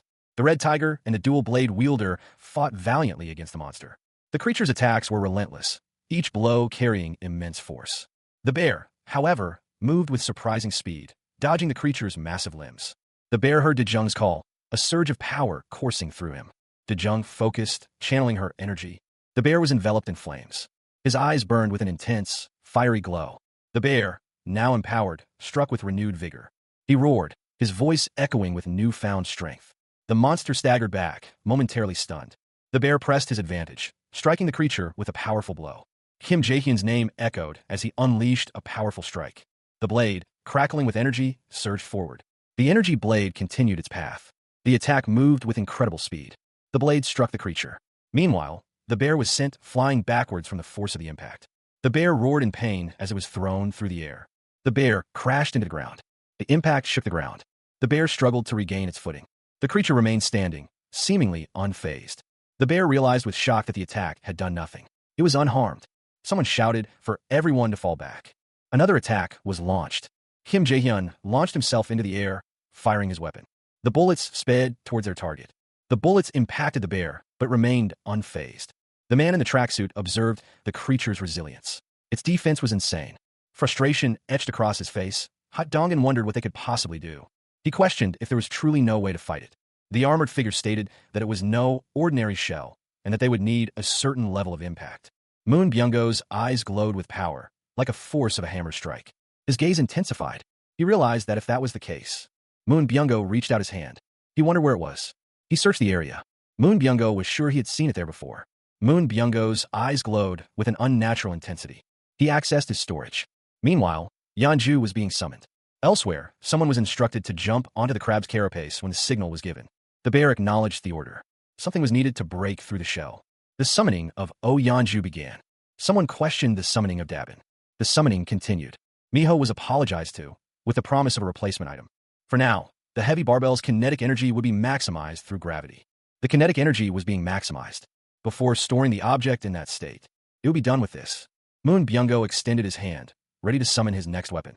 From his storage, he called forth the barbell. A beam of light shot down as the barbell materialized. The light intensified. The barbell appeared, suspended in the air by a glowing blue ring. Meanwhile, the others faced the monstrous crab. It roared, and Yeonju knew it was her time to act. A beam of light struck the crab. The crab roared in pain. The small black bird flew around the crab, distracting it. The crab's leg was struck. The crab's leg was severed. The crab roared in fury. It swung its massive claw. The claw crashed down. The bear crashed through the ceiling, landing amidst the chaos. A notification appeared, confirming the successful hunt of the giant crab and the acquisition of experience points, along with a deposit of 931,732,266 won into the ultimate shut-in's wallet. After the defeat of the giant crab, the world seemed forever changed. The road back to his parents' house felt like walking through a seafood market, teeming with mutated creatures. There were all kinds of fish and other aquatic creatures transformed into monstrous beings. The battles continued, each encounter more dangerous than the last. Assorted kinds of crustaceans and monsters had to be defeated along the way, each a testament to the changed world. There were several moments where, without his support, the situation could have turned deadly for the others. Back in his room, Kale stood quietly. He had a vague feeling all along that something was amiss. Meanwhile, Ha Dongin prepared for Dongin's party. The situation was overwhelming for them, even with their current strength. It was a party composed entirely of awakened ones, armed even with guns. Despite having only moved 1 kilometer, the group already felt exhausted. He knew it was time to admit the truth. The probability of his family still being alive was close to 0. The closer he got to his parents' house, the heavier his fear grew. Even with only a 1% chance, he held on to hope. He couldn't let go of that thread of hope. The streets were in ruins, yet they still felt familiar to Kale. Just beyond that alley lay his parents' house. He paused, a sudden realization dawning on him. A tree? Stop! The command echoed, causing those nearby to halt. This was the city Kale was born and raised in. He knew perfectly well what was supposed to be here. Kale knew that there had never been trees along this boulevard, and even if there had been, the city would never have allowed one to remain standing. In that case, he realized what the tree truly was. The tree was identified as a tree giant, level 38. It was a tree that had appeared after the world's collapse. Just as Kale had thought, he addressed everyone. Ha Dongin asked if everyone could see the enormous tree in front of them. The group confirmed that they saw it. The tree loomed. Kale realized it was a monster. Someone shouted for them to attack it. Ha Dongin charged forward, spear in hand. The tree began to shake. A glowing red eye opened within the tree's trunk. The monstrous tree loomed, its single red eye glaring menacingly. Energy crackled as it was unleashed. The energy surged forward. The attack continued to advance. The energy slammed into the ground. Debris flew in all directions. The tree-like creature stood firm, unfazed by the attack. Ha Dongin prepared another attack. The energy continued to surge around the tree-like creature. The energy exploded outwards. The attack continued to pummel the creature. The tree-like creature remained standing. Ha Dongin and Li Junhyuk stood ready to fight the tree-like creature. Ha Dongin looked determined. The air crackled with energy. Ha Dongin unleashed a barrage of attacks. Meanwhile, Li Junhyuk fired his weapon. The bullet struck the tree-like creature. The creature retaliated with a surge of power. Suddenly, the bear with glowing red eyes charged forward. The tree-like creature was struck by the bear. The bear continued its assault. Its claws extended, ready to strike. The bear roared, its red eyes burning with intensity. The tree-like creature was being overwhelmed. An exclamation of surprise echoed through the forest. Ha Dongin was sent flying through the air. The bear, its eyes glowing with unnatural light, stomped down with immense force. From a distance, a man yelled for Oyanju. Meanwhile, the bear continued its assault on the tree-like creature, tearing at its branches. One of the tree creature's branches fell. The bear continued to attack. The tree creature's branch fell with incredible speed. The bear grunted as it continued to tear at the tree-like creature. Someone shouted for Oyanju to get away. Elsewhere, Baek Sunjieb unleashed a surge of energy. Moon Byunggo's eyes widened. He gritted his teeth. Moon Byunggo was confused. Someone yelled for Byunggo to act. Byunggo unleashed his power. The forest floor lay still, moments before the next attack. From above, the group could be seen scattered, preparing for what was to come. A figure descended rapidly, ready to strike. Suddenly, Kale's eyes widened, glowing with an eerie light. He wondered what was happening. For a brief moment, the wooden monster ceased its assault. He realized what was happening. An order was given. Dongin was to have Yanju fall back, while the rest continued the assault. Ha Dongin questioned why only Yanju was to fall back. He understood. Ha Dongin commanded the others to follow Jae Hyun's orders. The order was reiterated. Yanju was to fall back and protect Gaon and Dejung, while Deoksu's group moved forward. The armored figure acknowledged the command, but seemed unsure. The tree-like creature wondered if it would truly be able to do what was asked of it. The armored figure, remembering that it had solid defense, steeled itself, thinking it would manage. The wooden monster's massive hand looms over the battlefield. Nearby, one of the fighters wonders what is happening with the wooden monster. The wooden monster stands tall, its glowing red eye piercing the scene. The monster's hand remains still. Kim Jae-yeon asks what happened. The forest floor is disturbed. The wooden monster has returned to its original position. One of the fighters wonders if this means it doesn't attack humans. It was noted that ever since Oyanju transformed into her beast form, the monster started attacking. The attacks have been solely focused on her. It was realized that perhaps it was Yanju's beast form that provoked the monster. Hyra notices that the monster is stirring again. The wooden monster's red eye glows intensely. The wooden monster is getting up again. The air crackled with unseen energy. A monstrous maw opened wide, revealing rows of razor-sharp teeth. Nearby, a figure moved stealthily through the trees. A dark, swirling energy emanated from an unseen source. The monstrous form loomed, its presence imposing. The air shimmered as if reality itself was distorting. A sharp, distinct sound echoed through the area. Just as he thought, Kale's eyes glowed with an eerie light. Kale realized that, for some reason, the monster did not attack humans. Then, since it showed no hostility, the order was given to ignore the wooden monster and advance. The armored figure acknowledged the order, confirming they understood. The group proceeded cautiously towards the massive tree. Footsteps echoed as they moved forward. A sudden realization struck. Ha Donggen's expression shifted, a flicker of understanding crossing his face. He stammered, caught off guard by the unfolding revelation. Meanwhile, the name Jaehyun echoed in the air. Kale's eyes widened, a storm brewing within him. He refused to believe what he was hearing, the implications too significant to accept easily. The question hung in the air. Was this the place of someone's parents? A sense of unease settled over the group as one of them wondered if they had arrived at the wrong destination. Kale vehemently denied the possibility of error. His fist clenched, a surge of determination coursing through him. This was, without a doubt, his parents' place. He sought his father and mother. He also sought his grandfather and grandmother. A shattered photograph lay on the ground, a painful reminder of what should have been. Meanwhile, rage burned in the eyes of an unseen figure. That monstrous tree, the figure thought, had no right to exist. He vowed to kill it. Only then would he be satisfied. The plan was to fill it with gas and blow it up. It was also noted that Ha Donggen's group could be summoned back through their vassal summons. The figure's eyes glowed with dark intent. Right now, he would destroy that monstrous tree. The system detected the presence of the ultimate Shutin's blood relative nearby. Someone nearby expressed confusion. Elsewhere, a man shouted, demanding to know who was there. He demanded to know who they were. The man grunted. A group of people confronted the newcomers, accusing them of bullying their little poppy. The group stood their ground. One of the newcomers seemed surprised by the accusation. The man's face contorts in a grimace. A hand pressed against the damaged tree, a voice filled with concern wondering what to do about the situation. The voice continued, noting the hole where someone had been pierced, expressing concern for their well-being and asking if they were okay. The group stood around the damaged tree, assessing the damage. A man with dark hair looked away, seemingly upset, realizing the village chief would be heartbroken when he found out. An older man, face contorted in anger, demanded to know who was responsible for the damage. A voice responded with a simple "yes." The crowd questioned why someone would hurt Poppy, who had done nothing wrong. A voice, filled with remorse, apologized. A voice called out, beckoning someone to come over. The older man from before stood with a group of people, his expression still stern. Someone exclaimed that Poppy had done them a great favor again. A figure stood over a fallen creature, blade in hand. A strange sound emanated from the fallen creature. Nearby, someone felt their blood pressure spike. One of the men in the group commented that the food didn't taste that great. Another man retorted, questioning if now was the time to complain about the taste, suggesting he simply not eat it if he didn't like it. The first man clarified that wasn't what he meant. The world seemed to fade.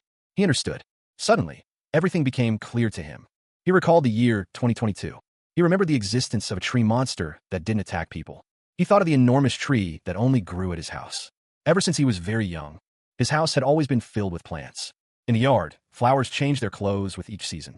On the rooftop, many kinds of trees bore fruit, depending on the time of year. After his grandfather retired, a small farm was built on the rooftop. Sometimes, those vegetables would appear on their dining table. If the tree that doesn't attack people and the gigantic tree rooted in their house's spot are both manifestations of someone's awakened ability. If the tree that doesn't attack people and the gigantic tree rooted in their house's spot are both manifestations of someone's awakened ability. If that person has awakened an ability similar in level to his, then, grandfather? Someone asks if he awakened. He is overwhelmed. He thought everyone had died, and is thankful. High-level monsters around level 20 roamed the ground freely. Monsters roamed the land, and even the skies were not safe, as flocks of high-level beasts wandered freely. He wondered how humans could possibly survive in such a place. A sinister laugh echoed. Meanwhile, Jaehyun asked what was wrong. He reassured her that it was nothing, and that he was just relieved everyone was safe. The shadow smirked. His gaze intensified. He decided that in that case, he would make sure of it. Someone remarked that youth really was wonderful. The man wondered if what he had was enough. The others assured him that it was more than enough, thanking the young ones. Donggen was called out. Donggen was asked to inquire about the village chief's name. He understood. Donggen and Kale approached a man wearing a mask. Donggen asked if he could ask a question. The masked man turned to face them, asking if they knew their chief. Kale stated that the village chief's name was Lee Bongyeol. Kale realized that his suspicions were correct. He realized that it really was his grandfather. The masked man walked ahead of the group. Before heading to the village chief, the masked man paused. He suggested that they stop there for a moment. The group stopped. The masked man and another man stood together. Two men sat together. Donggen looked on in shock. He could tell at a glance that there were many people. It looked like more than 100, feeling almost as if the Jigaoki market itself had been relocated. The crowd bustled through the streets. Meanwhile, Old Man Park prepared the fish. Someone called out to Old Man Park. The news had spread that Poppy had done them another big favor. Old Man Park remarked that it was so big that the young man had to help him clean up, and he would have been done for if it weren't for them. He wanted to treat them to a plate of sashimi, urging them to hurry and slice it up. Old Man Park held a knife. The sashimi was sliced. The group looked on in anticipation. They were told to eat up. Old Man Park asked if they perhaps wanted chopsticks, but then stated there were no chopsticks and they should just use their hands. Someone calls out to Kim Jae-hyun. Oh Yeon-ju is seen in the background. The group thanks Kim Jae-hyun for the meal. Old Man Park seems confused. Oh Yeon-ju is seen again. She thinks the sashimi is delicious. Oh Yeon-ju eats more sashimi. She continues to eat. She thinks it's so good. The group enjoys the meal. Someone thinks it has been ages since they last had sashimi. Moon Byung-go is seen with a sinister look on his face. Bottles of cola are shown. Ha Dong-in looks surprised. Old Man Park realizes that it's cola, not sashimi, and wonders how this is possible. Old Man Park exclaimed in disbelief, realizing the true nature of the drink. The others seemed unsure if they should accept the food. Boxes of instant noodles and other goods materialized. Another man expressed his shock at the sudden appearance of so many supplies. More supplies continued to appear. The items included toilet paper, canned goods, and bottled water. Kim Jae-hyun smiled, stating that he had prepared these gifts for everyone. The villagers wondered if Kim Jae-hyun was some kind of god. One of the villagers wondered if they should politely refuse the gifts. The village elder looked on with a stern expression. The villagers looked up at Kim Jae-hyun. One of the villagers called out to the village chief. A pair of glowing eyes watched the scene unfold. Old Man Park looked on with a serious expression. A sudden realization struck him. He was the World Tree's guardian, chosen by the World Tree itself. This bestowed upon him the life force, blessing, and protection of the World Tree. The title of the current story arc is displayed, The Ultimate Shut-In. The power of the bloodline was being unlocked. Lee Bong-yeol, level 55, was a bloodline relative druid with a trust of 88. His awakened ability was Guardian of the World Tree. The condition had been fulfilled, and an annex building had been added to the available construction options. The crowd parted as Lee Bong-yeol approached. Lee Bong-yeol continued his advance. The crowd watched as Lee Bong-yeol walked past. It was clear, he looked much healthier and stronger than before. Lee Bong-yeol's eyes glowed with power. Lee Bong-yeol realized this was not just his imagination. One of the onlookers could tell just from the way he walked. Lee Bong-yeol had grown old, his brain weakened, and his legs had lost much of their strength before. The group had arrived at the behest of Kim Jae-hyun. The man took a step forward. Someone questioned if it was the Jae-hyun they knew. The man realized it was his grandson. The man stood firm. Another confirmed it was Kim Jae-hyun, who lived in Siamine apartments. The man was shocked that Jae-hyun was alive. If that was true, the group stood ready. Someone told them to come with him right away. The group prepared to move. The group must be up ahead. They stood on the precipice. Meanwhile, Kale looked forward to seeing his family again. However, there was no direct route to them yet. But once the outpost base was complete, he could use the ultimate shut-in's door skill to reach them directly. A new construction option had been unlocked. The condition had been fulfilled, and the annex building had been added to available construction options.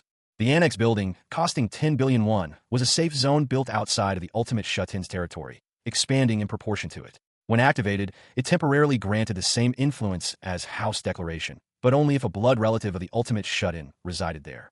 The cost to build it was 8 times more than an outpost base. Also, it couldn't be destroyed. He had received 10 billion won in construction support after securing one apartment complex. Even after installing solar panels on every building, he still had over 7 billion left. The annex building cost 3 billion to build. That amount of money. He decided to build the annex building, realizing that the amount of money was not something he needed to worry about anymore. Kale looked around, surprised by the sudden change in scenery. The environment around him shimmered with an unknown energy. He found himself suspended in midair, surrounded by a swirling vortex of power. The energy coalesced into a holographic projection of the surrounding area. He wondered if this was a preview of the scale of the annex. The area looked almost identical to where he currently was. He wondered if the annex expanded as he grew stronger. He realized that the annex was far more valuable than the outpost base, despite costing 10 billion. There was no need to hesitate. The facility required the presence of one blood relative of the ultimate shut-in for 7 days of construction. He confirmed that he wished to build it. He knew he needed to ask his grandfather to stay within range until it was complete. The holographic projection continued to display information. Kale's eyes widened as he stared intently at the display. The display indicated that the vassals had encountered the kin of the ultimate shut-in, and the power of the bloodline was being unlocked. The display showed the name Kim In-shim, level 21, title Bloodline Relative, Trust 99, Awakened Ability None. He realized it was his grandmother. Within the cavernous space, a group stood around a bed where Lee Bong-yeol lay, seemingly unconscious.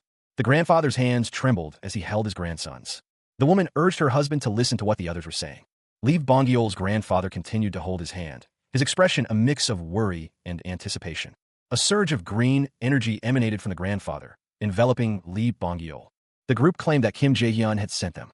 Lee Bongiol's grandfather was overwhelmed with emotion, realizing that his grandson, Kim Jae-hyun, was alive. A surge of power resonated through the room. Meanwhile, a figure with glowing eyes looked on, a sinister smile spreading across his face. He thought of everyone. He demanded that grandfather be asked what had happened.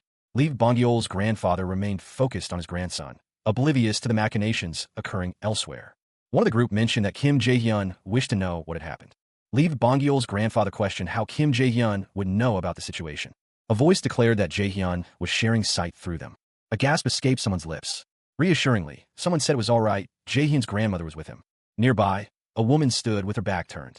The man kneeling beside the bed stated that she had only been emotionally overwhelmed, nothing more. He questioned when she had become unable to wake. It had been since that day. That day was filled with monsters. That day, the monsters appeared, and the world began to collapse. Grandmother had been asleep ever since. Lee Bongiol's grandson reflects that this is the first time he's seen his grandfather look so distraught. Seeing his expression only makes his heart ache more. But still, he held on to hope. It was such a relief that she was alive. Tears welled in his eyes as he thought of her. Even though she had been in a coma for nearly a month now. From the outside, she only looked as though she was peacefully asleep, that she was being kept safe. If only he could assign quests to blood relatives, he could spend whatever it took to heal her. Unfortunately, the system forbade giving quests to kin. However, he was sorry, even with his ability. It's fine, there's nothing that can be done, he overheard someone say. He felt a surge of power. Why was it so quiet? The figure wondered why no one had come to investigate, a chilling thought creeping into his mind. Meanwhile, Yeonju was asked to inquire about Jaehyun's parents. Elsewhere, someone inquired about the whereabouts of Jaehyun's parents. The question was posed whether Jaehyun was watching through them. He resolved to speak, as if addressing Jaehyun directly. Adonjon stood alongside o Yeonju, listening intently.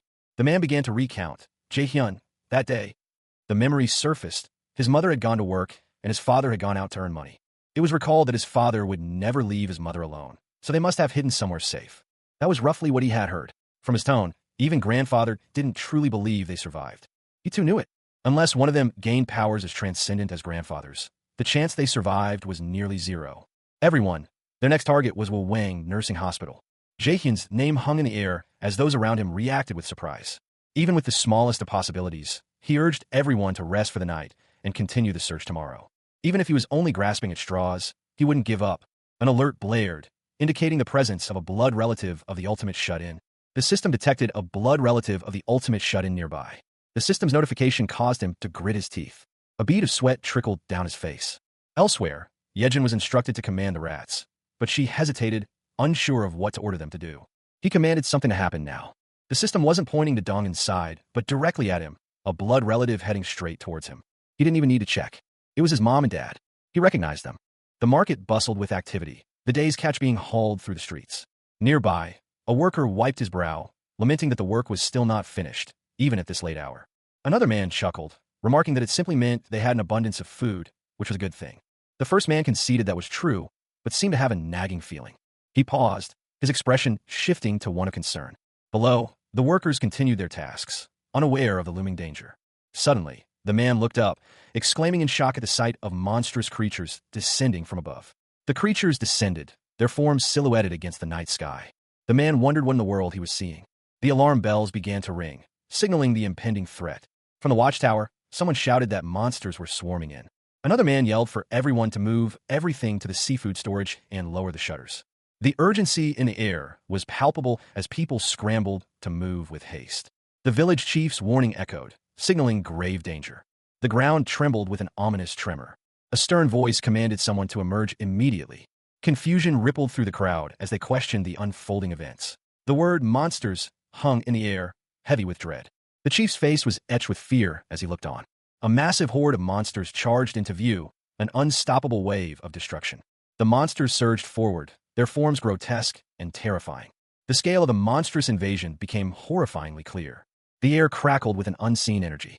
The horde descended upon the town, casting a long shadow under the moonlight. A group of people stood together, their faces a mixture of fear and determination. One of them voiced the question on everyone's mind. Were those truly all monsters? The man addressed everyone, his expression grave. His hands were clasped tightly.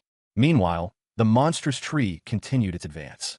Elsewhere, A warning cry rang out. They were told to fall back.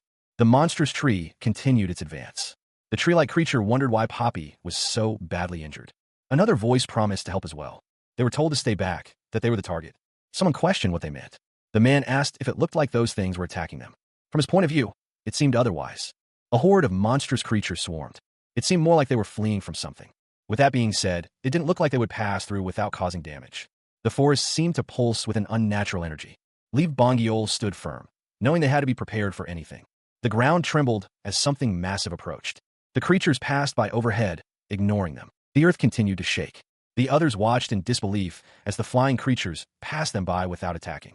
One of the men exclaimed that it was true. The creatures were ignoring them. It was noted that while the flying creatures ignored them, those traveling overland were bound to collide with them. Someone observed that there was no way one person could deal with that many monsters alone. Lee Bongiol told them that they would help too, but he insisted that the others stay inside the building. He declared that whoever was out there would have a hard time on their own. A figure landed with a heavy thud. The forest floor shook. A monster was struck down. A creature is torn apart. Someone shouts for others to stay inside. A man looks on in shock. Elsewhere, a shark-like creature perches in a tree. The creature leaps from the tree. It lands on the ground. The shark-like creature bites down on something. It continues its assault. A close-up shows the creature's teeth. Lee Bongiol stands ready, energy swirling around him. The shark-like creature continues its rampage. It tears through another creature. Blood splatters as the creature is torn apart. The system notifies someone that they have hunted a land shark and a saw stingray. Notifications chimed, indicating the acquisition of experience points from hunting a blue crab. The notifications detailed the effects of the bloodline ability. All stats increased by a percentage based on trust, and experience gained from monsters hunted by the bloodline title holder increased tenfold, shared evenly. However, settlement rewards were monopolized by the hunter. He realized the implications of his grandfather's actions. Meanwhile, others observed Lee Bongiol, questioning if his current strength was the standard for someone at level 55. At first, he had thought his grandfather was simply being reckless. But with a single stomp, Lee Bongiol had wiped out hundreds of monsters. Those observing him realized that Lee Bongiol was a monster in his own right. More notifications appeared, indicating the hunting of giant crabs and lobsters. The notifications continued to flood in. A new notification appeared. His skill level had increased. He wondered if he was leveling up already. He exclaimed that he wasn't ready yet. He screamed in frustration as power surged through him. The city was illuminated by the surge of power. The surge of power rippled through the city. The sudden influx of energy left Kale gasping for breath. A pain like his whole body bursting apart felt like it was happening in slow motion. He thought to himself that no matter how many times he went through this, he would never get used to it. Kale focused on the screen in front of him. The screen displayed a message asking if he would like to give citizenship to those that meet the requirements of being taken in as citizens. He wondered if his parents were included among them, as the screen displayed a list of names. Kale's finger hovered over the screen. He realized that the newly registered citizens numbered far too many, making it impossible to check each one individually. Kale thought that, judging from what happened with his grandfather and grandmother, he realized that if his parents were within range, it wouldn't be a citizenship message, but a bloodline message instead. Kale looked down at the screen. He realized that meant they were outside this range. He knew that CEO Yejin was working hard to track their location, and that once she found them, he would know right away. His body felt like it was in pieces, but there was no time to rest. Elsewhere, someone inquired about the situation on the grandfather's side. The man considered the report, finding it strange. His subordinates, sensing his unease, wondered if his treatment of them had changed. It was noted that the monsters he killed used to vanish, leaving some remains. Now, not even bones remained. They disappeared completely. This was attributed to Kim Jae-hyun's ability. Ever since they came under Kim Jae-hyun's influence, the corpses had stopped being left behind. Another wondered if the strange letters appearing in the air were also Jae-hyun's doing. The man confirmed that it was correct, calling it a peculiar ability indeed. Since the situation seemed under control, he decided to head to the warehouse and bring some people. Elsewhere, someone noticed a group of people. A creature considered that if they were going to eat the meat, someone had to kill the monsters for the fresh flesh to remain. One of the subordinates agreed to bring them right away, while another thought that there would be this kind of inconvenience. Ha Dongin considered the implications of consuming monsters, a practice he never imagined he would entertain. His eyes glowed with an eerie light. Drawn by an unseen force, a monstrous fish floated towards him, surrounded by smaller figures. He wondered if he should try to register the fish. Focusing his power, he initiated the item registration. The fish was scanned by a blue light.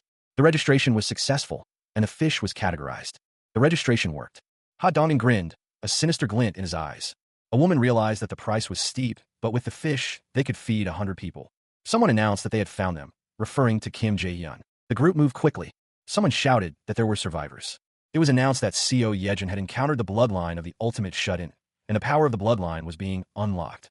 A figure pointed toward a cluster of buildings in the distance. Nearby, a man insisted that their apartment was completely fine. The man, accompanied by a woman, continued to move forward. Another voice agreed with the man's assessment. Lee Ji-suk, level 50, was identified as having the bloodline title of relative, with a trust level of 97 and the awakened ability, the one who rules. Kim Dong-hyuk, level 42, was identified as having the bloodline title of relative in the class of escort warrior, with a trust level of 93 and the awakened ability enhanced defense aura. Someone exclaimed that they were really them. It dawned on someone that they were seeing their mom and dad.